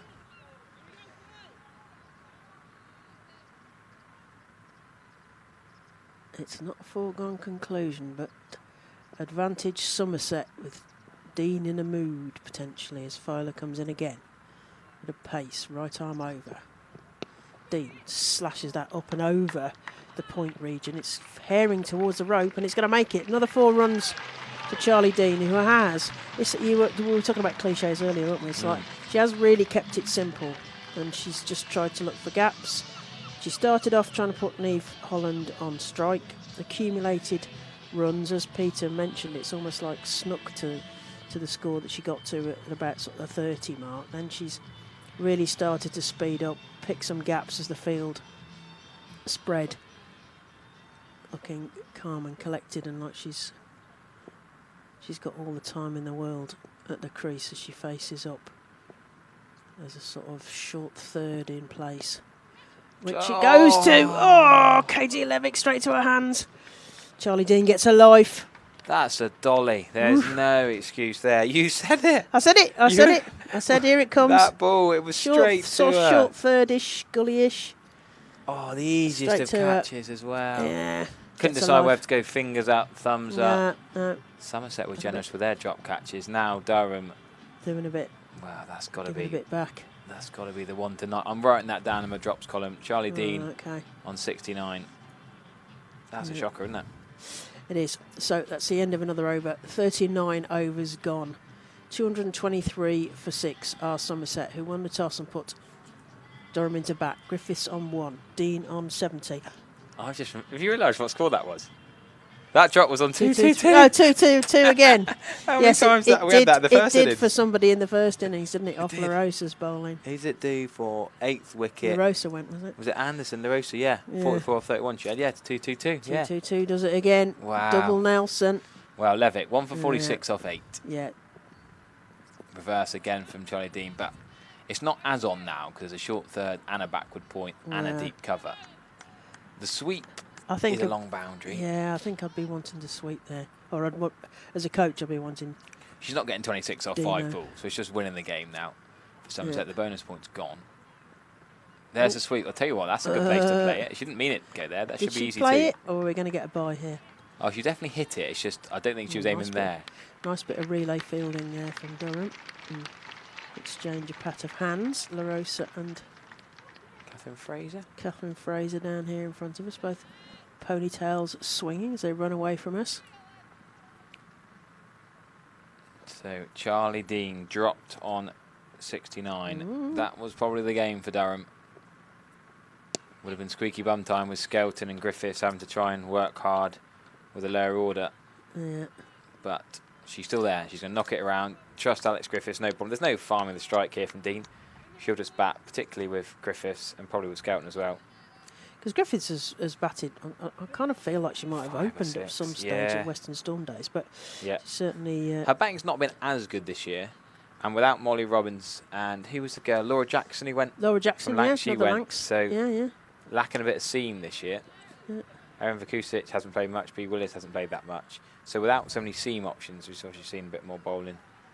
Alex Griffiths. And yeah, you're right. She's almost pushed down lower and lower. I thought she was more of a 5 than a 7, but number 8 today. Handy resource to have. If Gibbo and Dino weren't playing, then everyone she might goes, have been. Well, Katie Jones might have played, I suppose. Liv Barnes might have come in, but then Griffiths might have gone up to 6, perhaps. Useful play to have at this stage. Yeah, it did bat before Hazel in some games, T20s particularly. That's probably a 1 if she wanted it, to the left side of mid-off, but they've calmed down a little bit since that first ball tried to run out. Yeah, Katie Levick with all her guiles and wiles, serving up some more difficult chances for them to score off. So that's the over mark. She'll probably bowl 40 out now, gone. Yeah, that was the point at which they needed to get to for that bonus point. So yes, missed that one. 10 overs to go. Somerset 226 for 6. Griffiths on 1. Dean on 73. So who does she go to now? Carrying on with Filer. They're desperate to get another wicket, because if they could, that would be their chance. Maybe push the door open, try and get at the lower order. Filer, former Somerset player, so a bit of spice here between the teams. Filer winds herself up. Dean awaits. Oh, plays that to Holly Armitage. It bounces just in front of her. Not a chance, I don't think, but a great stop from the Durham captain there as it bounces just in front of her off the bat of Charlie Dean. Just, half volleys to Holly Armitage. Filer collects her thoughts, top of her mark. Dean awaits. Oh, squirted backwards of point. There's a fielder coming off the rope. Just the one, easy stuff. Just rotating the strike. 227 for 6. Griffiths to face the quicker bowling. I mean, one would argue all it needs is a angled down bat either side of the wicket. There is a fine leg right on the rope in front of the Colin Atkinson. And a short third again. Yeah, that's going fine leg. Get through for 1. Is it off the bat? No, umpire reference says a leg by. Off the legs there. Another one to the total. 227 for 6. Reminder that they are chasing 249. So just 21 more off 57 deliveries as Filer comes in again. Bangs it in. Charlie Dean's up for it. She launches it towards third and dropping in front of the fielder. Nice shot there, just a single. 229 for 6 Somerset.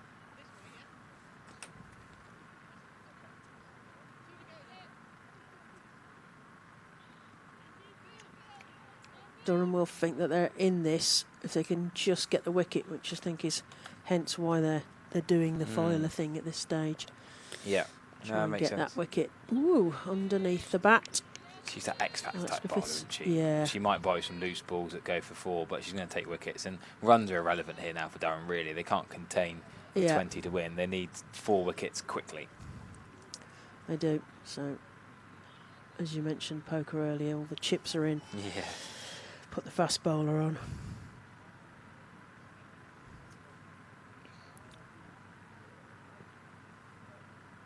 Lauren Filer.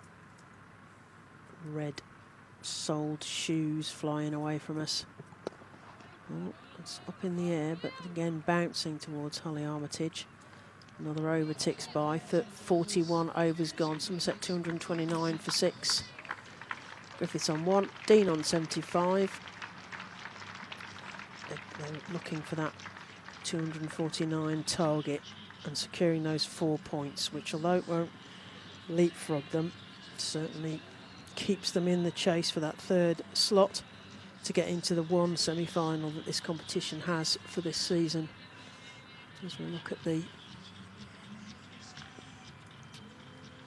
main highlights from here, Anderson's 5 for that was a joy. The first professional 5 for in the Somerset women's era. Yeah, that's no one can take that away from you. That's cricketing immortality for you.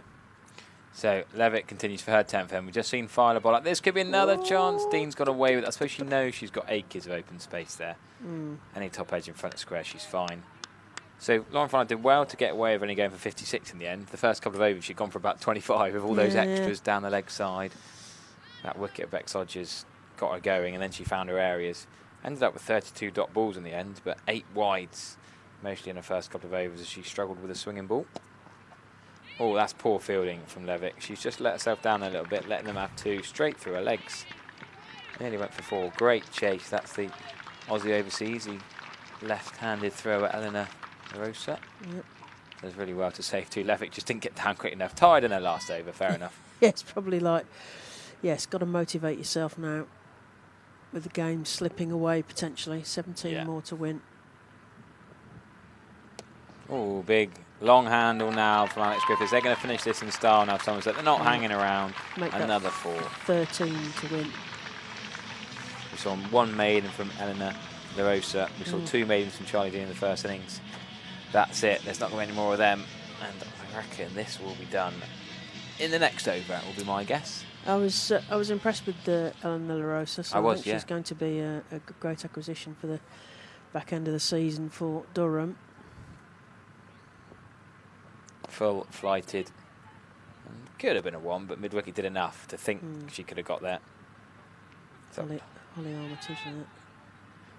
Extras 21. That's let Durham down. A couple of yeah, drops. that's several overs earlier than it should be, shouldn't it, really? And don't forget that extra score doesn't account for the extra balls. Extras is 21. Yeah, and then it's the The run bonus scored balls. on those balls, Yeah, yeah, exactly. So let's say that's 30 as a random guess, but and the drop catch of Charlie Dean on 69. If you take the 30 runs off before that as well, could be a different game. And your context of only 9 served up by Somerset. Yeah. Good fielding. Good areas from Levick to finish off. A decent spell. Katie Levick, 10 overs. Only got the 1 wicket, but going at under 6 and over is a decent effort. And Maddie Villiers was going at 6.85 off her 7 so far. It's not necessarily been a seamers or a spinner's wicket, I wouldn't have said. No. It's been a fairly balanced, good cricket wicket. Did they finish up for the same, well, more or less the same figures? Filer went for 56 and Levitt went for 56, but Filer got a couple of wickets out of that. So 236 for 6. Thank you to WPA Health Insurance for keeping us on air. Very grateful here at Somerset for their support. Oh wow. Ooh, Play suspended. Lancs women. Sprinklers come out the ground. Oh no. For 55 to win from 10 overs with 5 remaining. Oh no. That's a nightmare. Oh, that's a Groundy's nightmare as well. Where's that being played? Was that the one at Edgbaston? No, that's the Blaze. Lancs is at Southampton. They're going to resume. Oh, Hampshire. They're going to resume shortly. Oh dear. Apparently. Thompson in again. Dean. Oh, he's bowled. Dean is bowled. It's clean bowled. So that was the other roll of a dice, bringing Grace Thompson and more pace on, and she clean bowls Charlie Dean, and that has been a magnificent innings from Charlie Dean. It really has. 76 runs off, I think it's 70 balls, 97 minutes, and 6 fours. It's a clean bowl, straight through. Did it stay a bit low? Did she think it was shorter than it was? Tried to pull it across the line, and it just, mind you, after 97 minutes, I think my concentration might be a little frayed. So that's another wicket down for Somerset. So that's 7 wickets down. Somerset 236 for 7. Yeah, Dean bowled for 76. Griffiths still at the crease on 7. And the new batter is Chloe Skelton, I think. Yeah. Chloe Skelton to face Grace Thompson. Oh, that's through the gap. It's going to be 4 unless they can catch up with this. And I think they've half given up. Yeah, 4 runs to Skelton. Yeah, she's obviously just not messing about. What a shot! Let's get on with this. Yeah. Another recent England A call yeah. Up. Nicely carved. And in fact, one might have argued that if you'd left it, she might have got a wide, but she obviously realised low risk and there's a gap there. I fancy that one. Thanks very much. Didn't move her feet out She's to like, it. Just no, she knew exactly where that was going. And another 4 to the total. 9 to win. Thompson in again. Skelton this time pushes it just to Catherine Fraser at mid-on, and there is no run. 240 for 7. Griffiths on 7. Skelton after that lovely 4. As Sue Redfern just checks that front line. The bowlers line the popping crease. Skelton pushes it again, this time straight to Holly Armitage, and there is no run. Just these last few now. Slightly nervy now. You mentioned about squeaky bum time. Oh, Scouts is nervous. Nah. Scouts is confident. Yeah. Yeah, look at that. She's happy. I mean, there is gaps there, and it is a quick outfield. There's a big gap between keeper and short third. Ivora could be in action. And again, that's pushed to cover point and is picked up. Dot ball. Seems like the inevitable, but you never know with cricket. The cricket gods can have some odd stuff. The sprinklers could come on. You could. Hopefully Nick Pepper wouldn't sabotage a Somerset win. Oh my goodness me. So they're back on now. Oh, they're back on. Phew. And a short delay. Fortunately. Thompson into Skelton. Skelton comes forward, pushes it straight to Catherine Fraser, and she chases it. They get a single. Slightly risky. Catherine Fraser, Scotland international. She'll be off for the Netherlands series. Up in Stirling, didn't we, in Glasgow for those three games. Get yourself up if you're listening to us north of the border. Get yourself along to those. It'll be good, some good cricket. And both teams really acquitted themselves excellently in the World Cup, giving some opposition some pause for thought, and certainly acquitting themselves very well. Skelton will face Maddie Villiers. Some changes in the field. We'll wait till the music stops and see where they end up. Got a point, cover, mid off, mid on, short, 2 short mid wickets, short square. Isn't it? But outside off, we saw that with Neve Holland, didn't we, quite a lot? The outside off that she couldn't quite get hold of. I mean, anything behind point is runs, or they're just moving that. As I say that, keeper Mia Rogers just moves them round. Just going to update as well. Yorkshire losing to Surrey. All 4 points to Surrey. 172 for 8. Bonus point, weren't they, as well? Don't think they're in. Oh, would have been a screamer, a hanger. Great effort.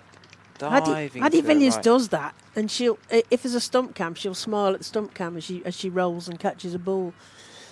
I love to watch the return catches from Maddie Villiers. It is one of her specialities. Yeah, an unbeaten Kira Chatley half-century got Surrey over the line in that one against Yorkshire. Shot down the ground from Griffiths this time. It's only going to be 2. It's going to plug. But a nice shot. Picked up by La Rosa. There's the fielding. Yeah, Surrey's 6th win in 12 games. They slipped from 106 for 3 to 148 for 8. Chatley getting 66 off 75 balls. Hannah Rainey getting 3 wickets for Yorkshire. Oh, she's another Scotland international, Hannah Rainey. Yeah, Surrey elected to bowl, remembering that one. Griffiths just took a swing at that, a little swipe, and is now having a little moment with herself, I think. Yeah. 2 balls left in the over. They want 5 runs now, but they have to get to another over. It's not the end of the world. No, don't need to run that. No panic. Yeah, Yorkshire missing Jess Jonathan, remember? Oh, knee injury. Oh, she got a knee injury. Yeah, they've lost 8 of their last 12 matches there. When I prepped for that game last week, there was some fantastic stats from Jess Jonathan, who's also having a brilliant shot season. down the ground. Only going to be 1 for Griff this time, 2 straight to long on. But yeah, knee injury. that was Chatley's 5th half-century of the summer. 59 balls. Good effort from her getting Surrey over the line. Jess Jonathan was fielding at point in that game last week, and she sort of twisted her leg awkwardly, taking fielding a ball, and it was one of those innocuous ones, and I suspect that didn't help in that she's now off with an injury, but she's had a brilliant season with bat and ball for Yorkshire, and they signed her up for a couple of years, so she has been very much her money's worth for Yorkshire. Thompson will continue, and chance to get some tickets for John Bishop, 11th of September. Get yourself down here. Oh, and that's flicked backward of square. They get through for a single. They're dribbling away here. 246 for 7. 3 runs to win. Is this going to be a 4? Do you think they're going to do it in 1 stroke here? I think they'll try, Skelton, but easier said than done. She's got to find a gap for a 4. The gap's on the offside. Both fielders back on the leg side. Thompson in again. Skelton takes a swing. Backward of square. There's a fielder there. They're going to just get 1. There'll be 2 runs to get. Can Durham get themselves any more consolation wickets, or is this the last 2 batters for Somerset? Griffiths on 11. Skelton on 7. One more on the Surrey-Yorkshire game. Oh, yeah. Captain Chatley won the toss and bowled, a bit like what Somerset have done here. But she actually said in hindsight she wished they'd batted first. Would have been easier. Yeah. Griffiths, it's a big thump on the pads, and it's a dot ball, and Griffiths is frustrated with herself. So she wished that she'd batted first. Yeah, her quotes post-match. We won the toss and bowled, but in hindsight we should have batted first because it got harder to bat in the second innings. There you go. Well, here, I don't think it's changed much here at Somerset. The wicket's normally pretty true. No, but I think it's more about the overhead conditions. I think that was a smart move to do that. Yeah, bit of To swing this bowl morning. first. Well, certainly Ellie Anderson, those 3 top wickets were brilliantly taken this morning as Griffiths comes forward and knocks that up and over. Is this going to be the winning runs? Going towards the boundary. Yep. It is 4 runs, and that's the winning runs hit by Alex Griffiths, who ends on 15 not out. Skelton will end up on 7 not out, and Somerset secure the victory. 4 points, not the bonus points that would have taken them beyond Warwickshire, depending on what the other results are of today, of course. But certainly, job done here for Somerset. And I think they're taking momentum from their win against Hampshire last weekend, wasn't it? Yeah, and Chelmsford put themselves into the domestic final. So, it's a great win today. So, in terms of Durham, Emma Marlowe put on a magnificent 71, very patient of 112. That was a sort of highlight. And then Grace Thompson with a 41 and Eleanor LaRosa with a 44 in terms of the batting innings for Durham. Highlight of the Somerset bowling, definitely Ellie Anderson's first 5 for in the professional era, says Harry. 5 for 40 off her 10 overs, which was a brilliant bit of bowling.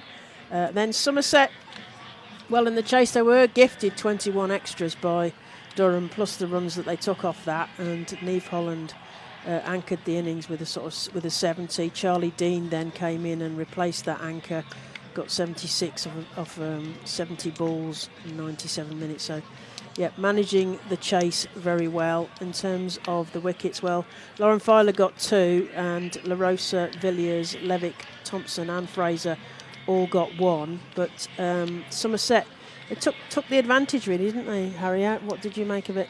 Yeah, Durham didn't really put on enough runs, really. I think 248 was a little bit below par. Somerset bowled well. There's poor catching from both sides. Lives were given. Yeah, credit to Marlowe and credit to Anderson, the stands at the first innings. But Charlie Dean showed her class with the bat and basically made Durham pay. That partnership with Neve Holland was absolutely crucial. And Somerset delighted to beat the team just above them. The table is always important. Kieran Peters shaking hands there. Coach Aaron Osborne as well. They're delighted. Pretty happy there. Thanking the ground staff. Yeah, so Somerset win here by 3 wickets against Durham in the Metro Bank One Day Cup.